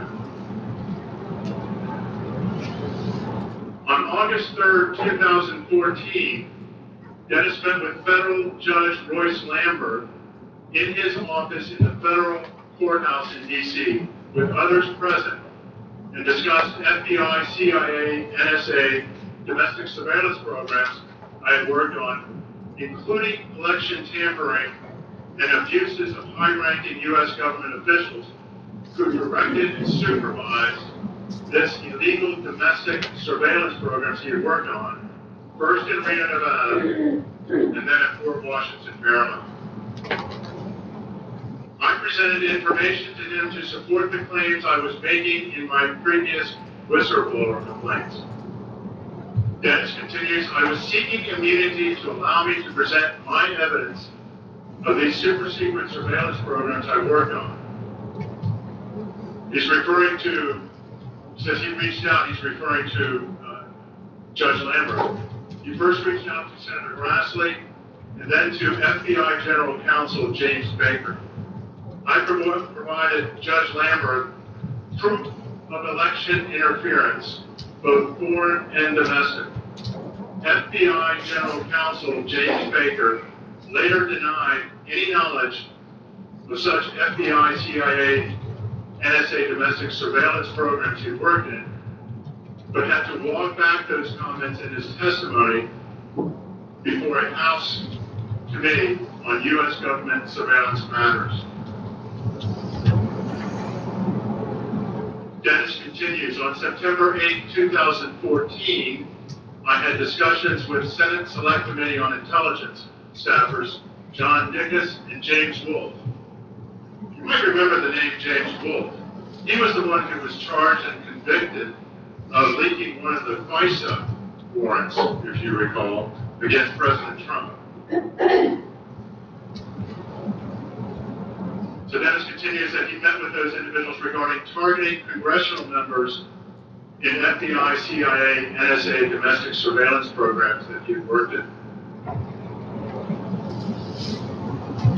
In 2021, Dennis states, I agreed to convey certain assets that I acquired and developed for E-Trepid and Blick Square to Mike Lindell's management company.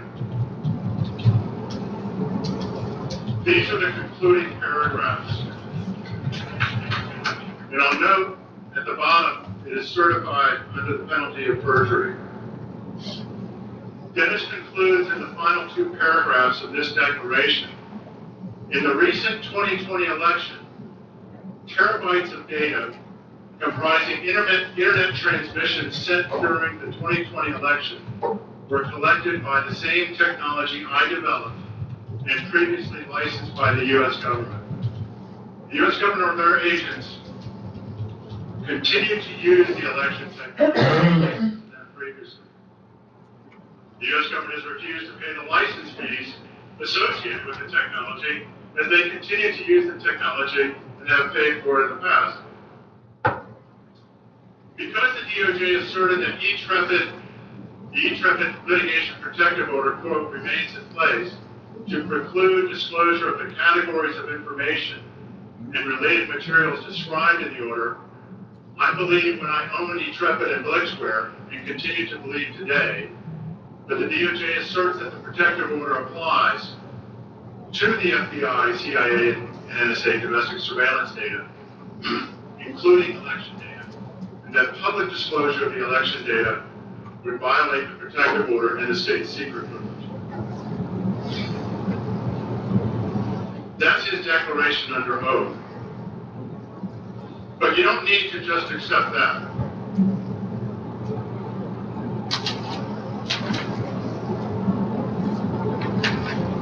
Maybe I'll see for the first because satisfied with back in 2000, I worked for a company in Orlando, Florida, and the Speaker of the Florida House, and our chief lobbyist for the company, Nick Tompini, he was a Republican.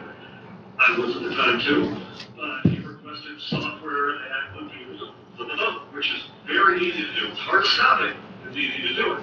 So I presented it and said, here you go. Here's how you stop it. First of all, don't use machines, because you can never, ever trust them to give you a fair election. There are too many ways to hack them. You can hack them at the level that I did when we first opened. You can hack them from the outside. You can hack them with programs that load themselves on the side. It's impossible to secure them. You will never beat the programmer. The programmer always owns the universe. And as long as you have machines, I don't care which company, as long as you have machines, they are vulnerable to this.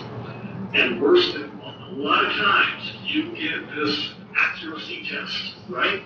The accuracy test is a dog and pony show. The program I wrote did an accuracy test. So, if you look at the bottom, you will see the vote totals come up on the screen. Now, you won't see this when you're actually voting.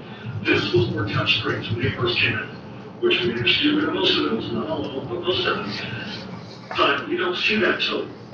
The same thing can happen in a scanner. The same thing happens in a tabulator. The same thing can happen on a database infinite all that. Okay? So if I hit chat the Democrat, right over him, okay?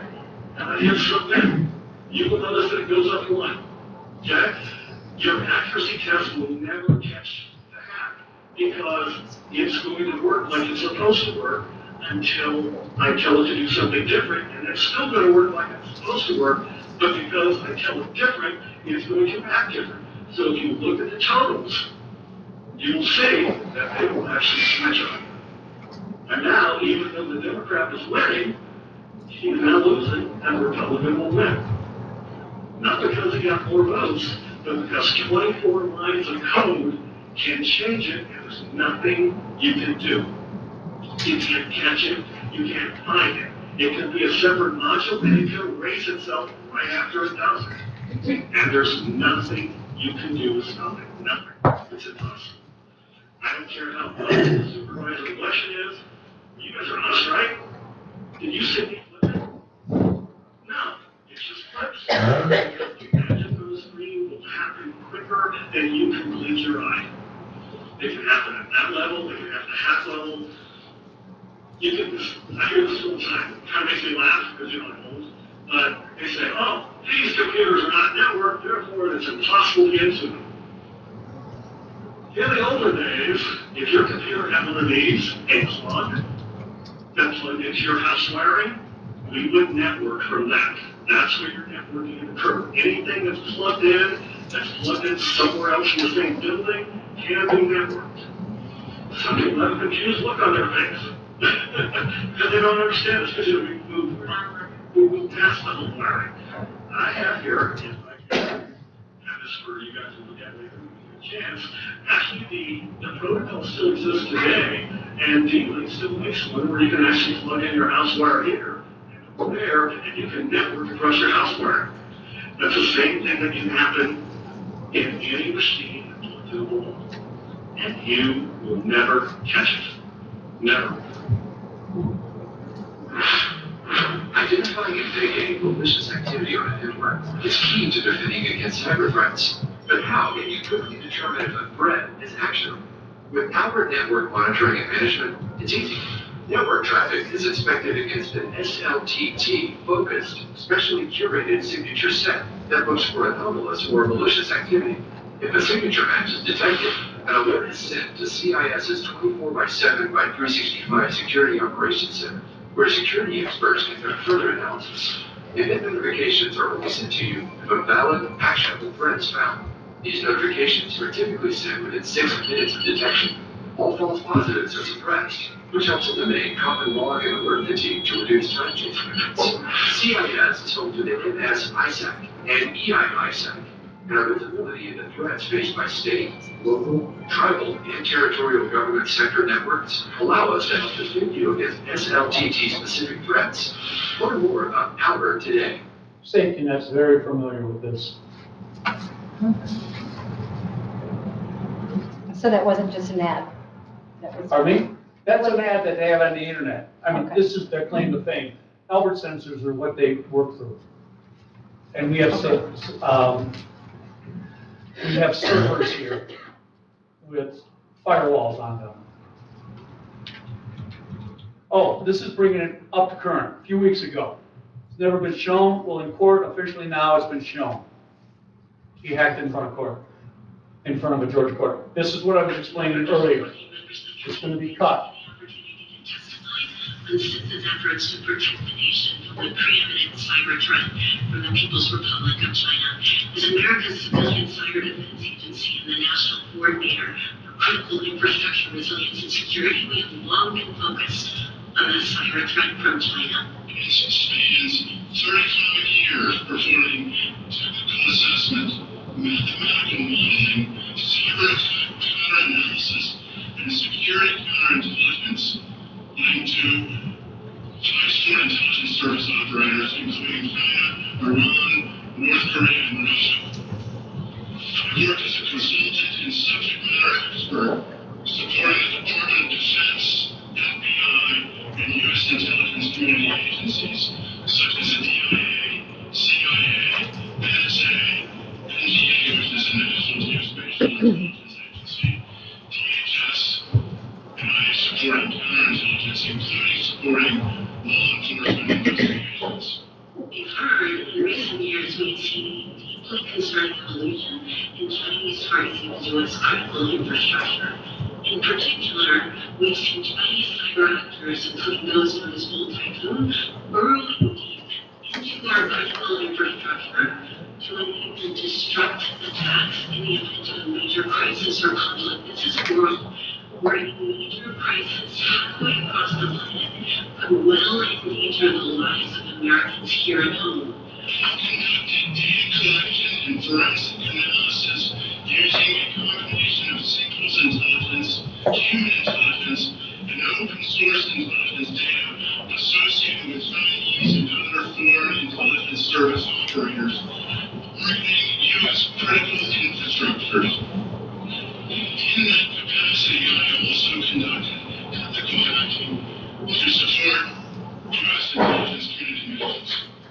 Through the disruption of our pipelines that separate our telecommunications, the pollution of our water facilities, the crippling of our transportation modes, all to ensure that they can incite societal unity us and to deter our ability to marshal military might and civilian will. Perform forensic analysis of electronic voting systems, including DPS Democracy Suite, ESNS, SIMO software, and automatic systems used in hundreds of precincts in battleground states.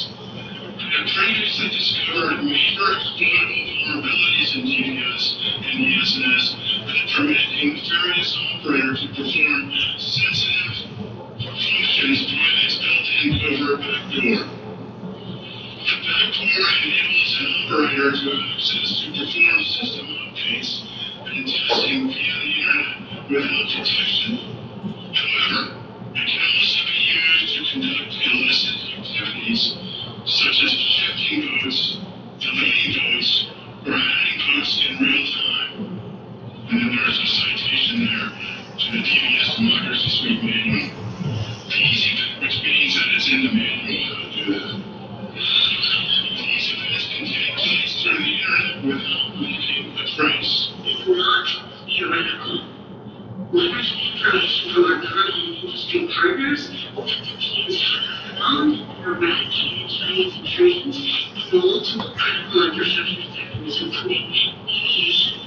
water, transportation.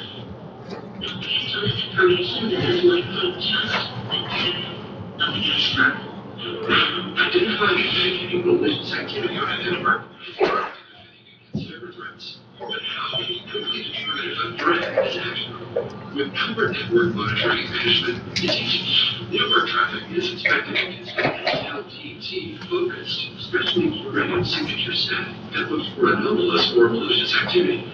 If a signature match is detected, an alert is sent to CIS's 24/7 by 365 Security Operations Center, where security experts conduct further analysis. These notifications are only sent to you if a valid, actionable threat is found. These notifications are typically sent within 6 minutes of detection. However, eradicating Chinese intrusions, bolstering resilience, and even some of the threats disruptive work directly autonomy is all necessary, but it's not sufficient. The truth is, the Chinese cyber actors take advantage of very basic flaws in our technology. We've made it easy for them. Unfortunately, the technology underpinning our critical infrastructure is inherently insecure because of decades of software developers not being able to defend technology that has led to incidents where features and speed to market have been prioritized in security, leaving our nation vulnerable to cyber invasion. That has to stop. Technology manufacturers must ensure that China and other cyber actors cannot exploit the weaknesses in our technology to saunter through the open doors of our critical infrastructure and destroy it. We've been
Has recently been thrust into the national spotlight as part of a dangerous and reckless disinformation campaign aimed at sowing doubt and confusion over the 2020 presidential election.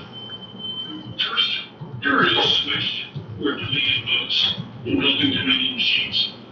Dominion is not and has never been a front for communists. The company also does not have any ties to China whatsoever, including no ties, including investment or a source code transfer. Let me be clear. Those systems are, by design, meant to be used as closed systems that are not networked, meaning that they are not connected to the internet. Some user elections specifically use for the transmission of the ICP as a cellular port versus VPN. This is clear about the DQE period. Revenue.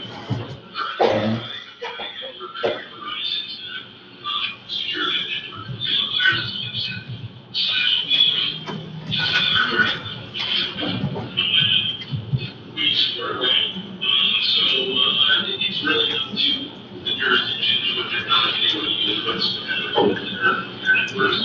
Clearly, some jurisdictions are using basically more as a food tool, GSI. But we can support multiple varieties.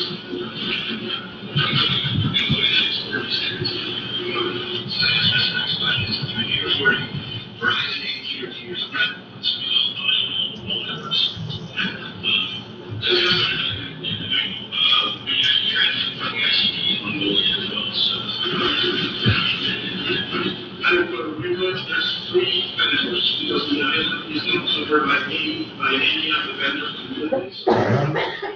Senior vendors for some ICPs with these vendors, CITO, I think, including the need of forces.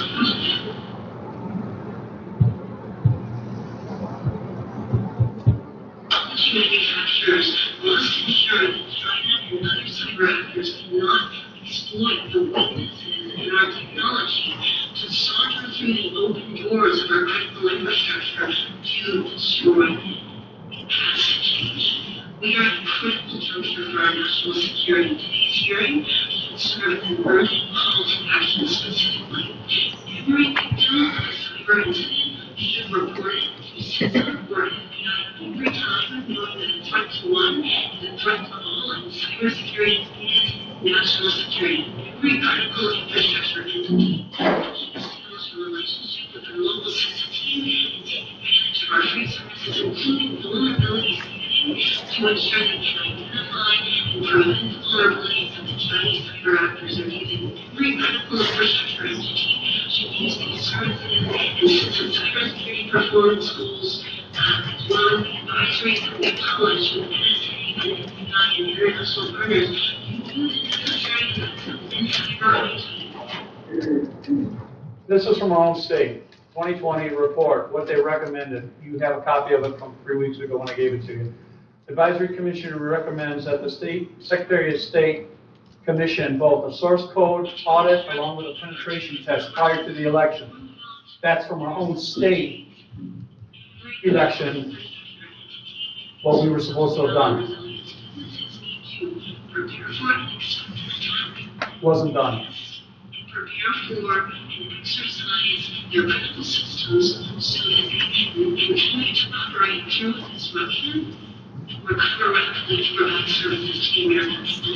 Every technology manufacturer must build, test, and deploy technology that is secure by design. We have to drive towards a future where cyber actors cannot take advantage of technology defects to break into our critical infrastructure. This is a future underpinned by a software liability regime based on a measurable standard of care and safe haven for those software developers who do responsibly innovate by prioritizing security first. None of this is possible unless every CEO, every business leader, every board member for a critical infrastructure company recognizes that cyber risk is business risk. And managing it is a matter of both good governance and fundamental security. Thank you for the opportunity. I look forward to your questions.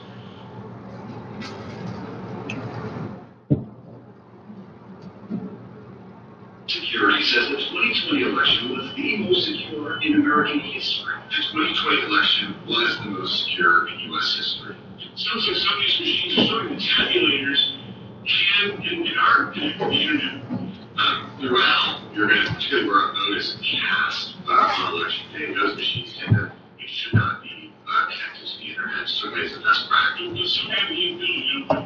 Some may have modems that are typically disabled, but in certain states, I believe in Wisconsin, some parts are rarely activated to transmit some counts. But those tabulators are connected on election day. That's how they transmit the data to the counties and ultimately to the unofficial, in some cases, yes, okay.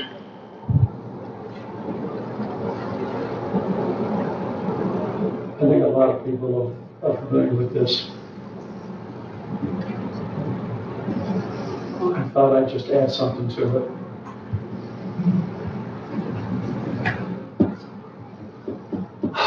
That is my conclusion, and once again, I appreciate the time for me to be able to show you what I've collected over the last several years through open source, public news reports, cable reports, internet reports, a multitude of the reports. You know, it's something that we are taking seriously. And if you remember how I started this off, I was suggesting, strongly recommending that, and that's something I think the county board could do, is form election integrity task force to be able to delve into this and create a double check procedure to make sure and assure if we're going to use this electronic digital realm to be able to determine our future. It certainly doesn't help to have some human eyes on it too. There's a double check feature to be able to compare one against the other. Without it, we have no chain of custody and no transparency. We just don't.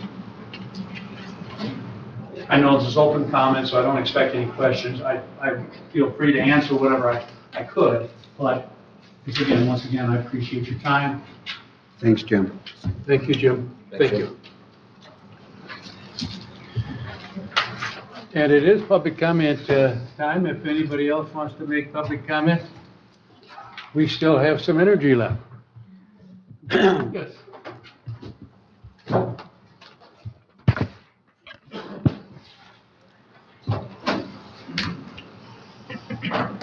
Again, my name is Scott Aughney. Can you hear me all right? Yes. Yeah. Scott Aughney. I'm a whistleblower from Jackson, Michigan, and I head the nonprofit Citizens for Electoral Justice. The presentation we just saw and the report from Alex Haldeman from Antrim County, there's a huge component that is being neglected, and this is the area where most voter fraud is occurring. It's through what's called the electronic poll book. I'm actually assisting investigations in the state of Wisconsin, and in Wisconsin they call it the Badger book. You can remove these tabulators tomorrow, and you can do all your elections through hand counts. And guess what? You're going to have a ton of voter fraud because most of it, where it's coming from, is the electronic poll books. I've done 3 presentations in this county in front of many of the people that sit behind me.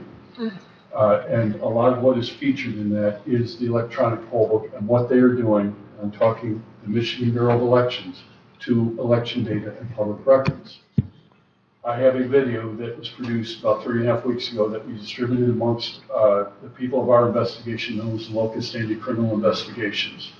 I have been hoping to get the criminal investigations going in this county. I have had 2 very good discussions with Sheriff Borkovich, and I believe he will do his lawful duty, and CO 752.11, all public officials that are required to uphold and enforce the law shall do so, or it is a criminal misdemeanor. And that includes prosecutors and law enforcement. I can tell you the Haldeman report is filled with garbage from Alex Haldeman. He was employed by the Michigan Bureau of Elections and the Michigan Attorney General for his part on this report. He is also employed by the U.S. government as an alleged security election expert. He's not an expert. His report is deeply flawed and was debunked by Jeff Lundberg and Jim Penrose. I am currently writing a report for distribution further through a couple outlets. I can tell you this, they are altering the elections. It is occurring for the most part through the electronic poll book. I begged these people back here, not one person, to step forward to be willing to work with me as a whistleblower to file criminal complaints in this county. I'm done wasting my time with these people. If the county clerk would like a copy of the video link, I'm more than happy to. It outlines a criminal investigation, 16 laws, including 3 federal laws, where criminal violations have occurred through perpetrators that we identify in the Office of the Michigan Bureau of Elections, 2 prominent Republicans, and the Office of the Michigan Secretary of State. I will forward that to you, and I have FOIAs that will be coming because I will be flying here in this county in which I will gain standing to potentially bring criminal charges on another matter myself. If any of the board members would like to see the video link and the locust investigation and the line of investigation, which we have simplified hopefully for Sheriff Borkovich, if anybody comes forward in this county, you're free to send a link out. I would hope to get it over to Sheriff Borkovich's office at some point. We are quite specific with the crimes and the laws, and it is relative to the people here in this county. That's the point. I'm sorry, the presentation you see is not going to be direct to get action in this county. You can create any kind of board you want, but it has no authority. The county clerk's office has the authority, and the township and city clerks have the authority over elections. You're not going to be able to do anything with any kind of committee. The only other board in this county that has some authority in elections is the County Board of Canvassers, and that is by law. Thank you very much for your time. Thank you. Yes, Renee. Thank you for that. I appreciate all your hard work, and especially with what you do with jurisdiction. I will be coming forward with a criminal complaint. But before I do that, I need to check with Michelle to identify where my false records are coming. I don't want to go and file a criminal complaint until I've got all my ducks in a row. Right now, I don't know where my false records are coming from. I'm going to speak with Michelle and try to identify them, but I believe they're coming from the electronic poll book, which Scott has studied. But the bad news is that the Chinese are already here. I gave you the 18 patents that were registered in the United States Patent and Trademark Office. Right before the election, 18 of them were registered. They were collateralized by HSBC Bank. That stands for Hong Kong Shanghai Banking Corp. So that's the voter accounts with Dominion. Then we have the mortgage electronic registration system. This is a system that registers all our mortgage data, who has all the control of our titles. It is labeled trademark assignment, abstract of title. Abstract of title. This is your title to your property that we're talking about. And let's see, on February 8th, 2021, that was assigned to guess who? HSBC Bank USA National Association. So Hong Kong Shanghai Banking has all of our mortgage records. They have something going on with our assignment of title abstract. So they're already here.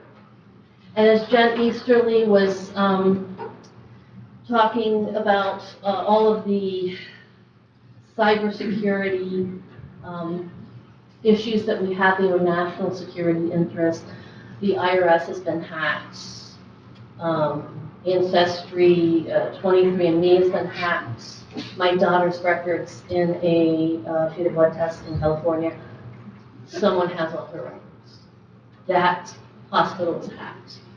I don't know what else we can do. We have to stop at the county level and take back our rights. Thank you very much. Thank you. Yes, sir. Scott Richards, Green Lake Township. First of all, I'm not tired of these people. I love them. That's why I sat here since 9 o'clock this morning. Second of all, time. Time is the most important thing on this earth, and what we do with it. When I get to go home and see my Lord Jesus Christ, He's going to ask you, Scott, what'd you do with your time? Scott, what'd you do with your talents? And I'm going to have to answer that. So I'll give my friends and I'll give my citizens all the time I need. I take it very offensive when somebody wants to limit my free speech at the end of a session. It really hurts. I've had 3 good friends die in the military for these people that have their time and free speech. Thank you very much. Thank you. Thanks, Scott. Yeah. Yes, Bill.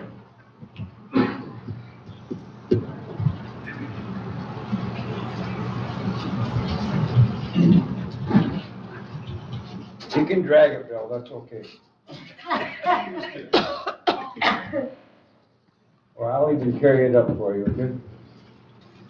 Okay. Should I have said 3 minutes?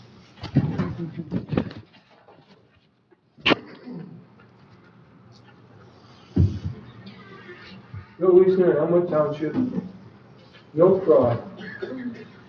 I'm not sure about the electronic poll books, but if you go back to paper ballots, get rid of the electronic poll books also. That seems to be a simple solution. And Reagan said trust and verify. I say, why should we have to trust anything? Why do you want to be trusted? Because if you can be trusted, you can be distrusted. But if everything is verified, you don't have to worry about people trusting you. You have a camera. Linda Rance in Missouri did it. She has teams of 4 people. The clerk doesn't have to get the teams. It's up to the Republican and the Democratic Party. Believe me, the Republicans are not going to have any problem getting 4 people to come. You can cover 600 ballots, according to her, and she's done it. 600 ballots, so if you have more than that ballots, we have like upwards, maybe up to 2,000 at the most. That'd be like 3 teams of 4. Believe me, the Republicans are going to come up with those members. And if we do, the Democrats are too. So you saw so much evidence of fraud here. Look all over the country. People are fighting this over and over. More so from 2016, or I don't know when, 2016, 2018, when all those folks were arguing for the Democrats, Hillary Clinton, Kamala Harris, and 20 others that we saw. For those of you who think there's no fraud, explain that. What happened to those people? Was it all group amnesia? Do we get to stick our heads in the sand on that? How many of you are for paper ballots? That'd be a good starting point. Do you think we should have it? Let's speak up on that. Instead of, and then taking the time away. I know Glenn, I think I really liked it earlier in the year, sometime back there, where they voted to cut the time. I think it was 5 minutes to begin with at the beginning. Maybe I'm wrong, but I think that's what I remember. I think it was cut to 3. And then Glenn was one, I believe, that spoke up, said, well, let's just do it for the executive and not do it for the others. I'm not sure. I think that was it. Because I've been in your position too, out here. You know, so let the people speak was a comment then. And now it's like all over. Lawfare everywhere. Why do you think that's happening? Because they've got to keep the system in. They can't go back to paper ballots, secure ones with cameras like you have in a bank. And so this is not going to go away. We can never stop this. Slaves don't like being slaves. And there's no harm having it the other way. We are slaves. I mentioned Georgia and Texas. Both of them were up 8 points in 2016. They won by 8 points. Georgia lost in 2020. You know why? Because they had all the mail-in ballots. And the Attorney General in Texas, Ken Paxton, said no. He fought those lawsuits, and that's the only reason Texas didn't fall. When are we going to stop this? When are we going to stand up and admit, are we for or against these voting machines? And two, this goes into a whole lot of evidence on the election fraud. If you think this isn't true, explain why not. If you can watch this and say all this evidence, he covers 15 major points and shows all the evidence. You can't just say, I don't believe it's wrong, or I think it's wrong. And Gwen and Kama, I only say this because they're the ones that didn't take this and said, no, there's no fraud. Well, the Marines, they run toward the battle. And they finish. And people who are defending an argument, they should want to get that evidence to disprove it. Thank you very much. Thank you, Bill. Yes, sir.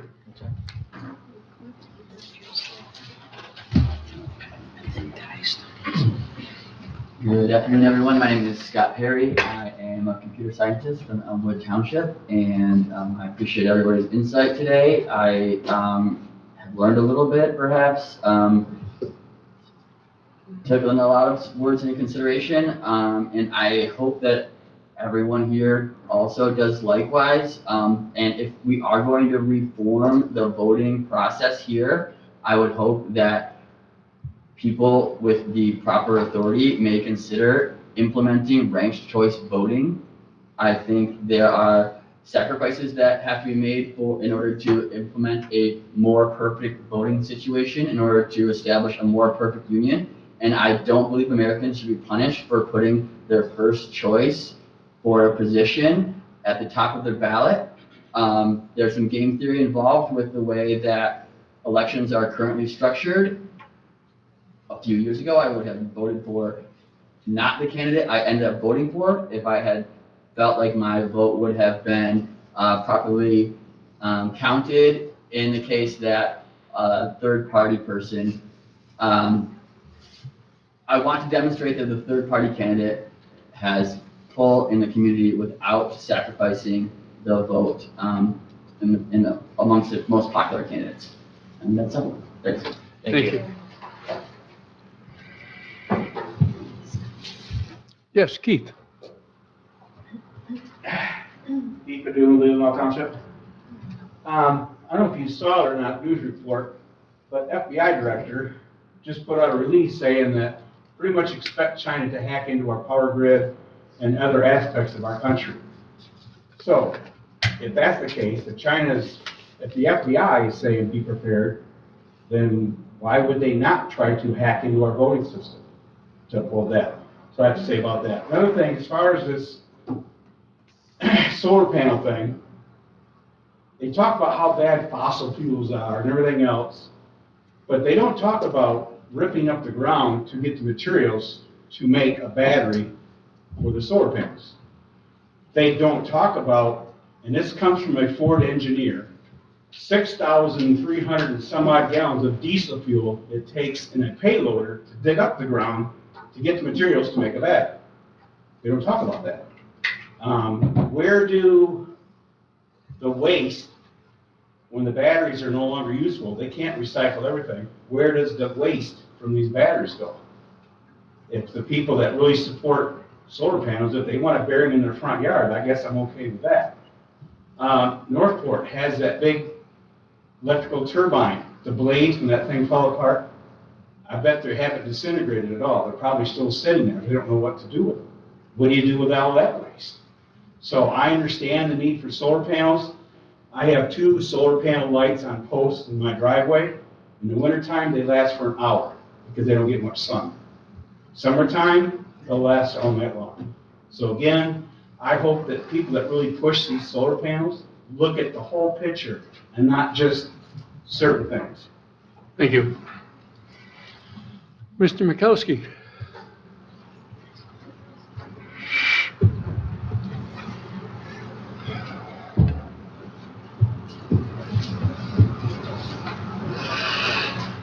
Good afternoon, Steve Mikowski, Lake Leelanau. I don't know if you noticed, but on June 30th, 2023, the city of Scottsbluff, Nebraska was fully on solar panels. We had a hailstorm I'd like to look ahead and find it. Hailstorms happen all over.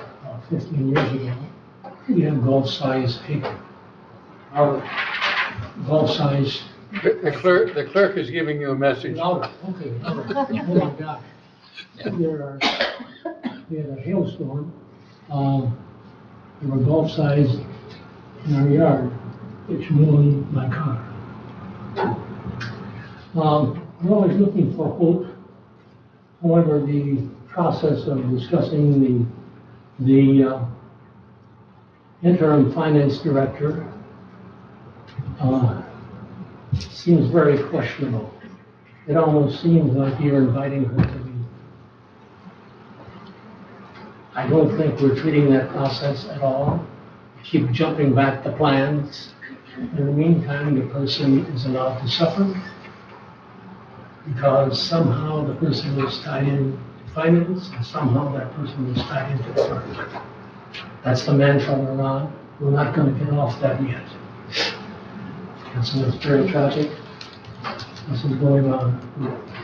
If I were that person, I would be finding a way to depart. Seriously. Also, we're fixing public comment.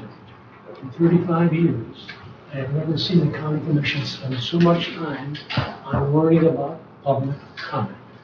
What do you disdain about the people that you want to find ways to manipulate them so they can't comment? What is it about people you don't dislike? What is it about the electors you dislike? So we can't speak. They're probably here for good reason, because something is not going on right. And the worst thing that ever happened was on May 11th, 2021. And that's still not fixed. The other thing is that we have decided to bring our former administrator who was here 18 months after the clerk loan invitation. He was here for 18 months supporting the process of trying to harm the clerk and the legislature. And then he's gone, and all of a sudden he's going to become our savior. I have to compliment Commissioner Ross for raising the issue, why we can't consider somebody else. What's so magic about that person that that person has to come back here to help us? Is that person really going to help us? I don't see how that can happen because we're eliminating other opportunities for business. Finally, the public press and journalists tell us that we elect people to lead us. It's a foolish myth. People don't want to be led anywhere by their elected officials. I want to have you lead me anywhere. And I won't vote for you if you say you will. They want the county commission to have one objective, just one. Provide the best possible, least cost Republican form of limited government per Michigan compiled law 46.11, 4 pages long. To provide ministerial and administrative functions and duties of local government. Or only if the electors present you with a lawful petition to act on something. Over the years, county commissions have self-initiated projects and taxes on us. But the people never petition here. But we have people with a great passion to achieve something for themselves, so they keep initiating taxes on us. Thank you. Thank you. Anybody else for public comment? Yes, sir. My name is David Kiesel. I live in Sutton Township. I just gotta say, I want to thank all you commissioners. You know, Jim, do what you did today. I commend you and you got my district. Another thing I want to say, it's a sad day in Leelanau County when the commissioner gets something knocked out of public comment. Very sad, as far as I'm concerned. But she hides things, you know. So I got a nickname. I know I can't call her by name. I'm gonna nickname her Hillary. I can talk with her through the email. That's all I got to say. Thank you, Mr. Keegan. Anybody else? Oh, any commissioner comment? Yes, Ricky. Yes, regarding public comment, it will never be infringed upon, okay? Never. And if you are cut short of public comment, look at us, look at one of us and ask the chair to extend that public comment, okay? And we can talk about it, but don't walk out of here today thinking we're gonna reduce your public comment because it's not gonna happen. Thank you. Any other commissioner comment? Well, I want to thank Jim for waiting all day to do your presentation, and you were organized, so thank you. Thank you. Thank you for attending, everybody. We now are down to, we're already at the bottom of the agenda. That was quick.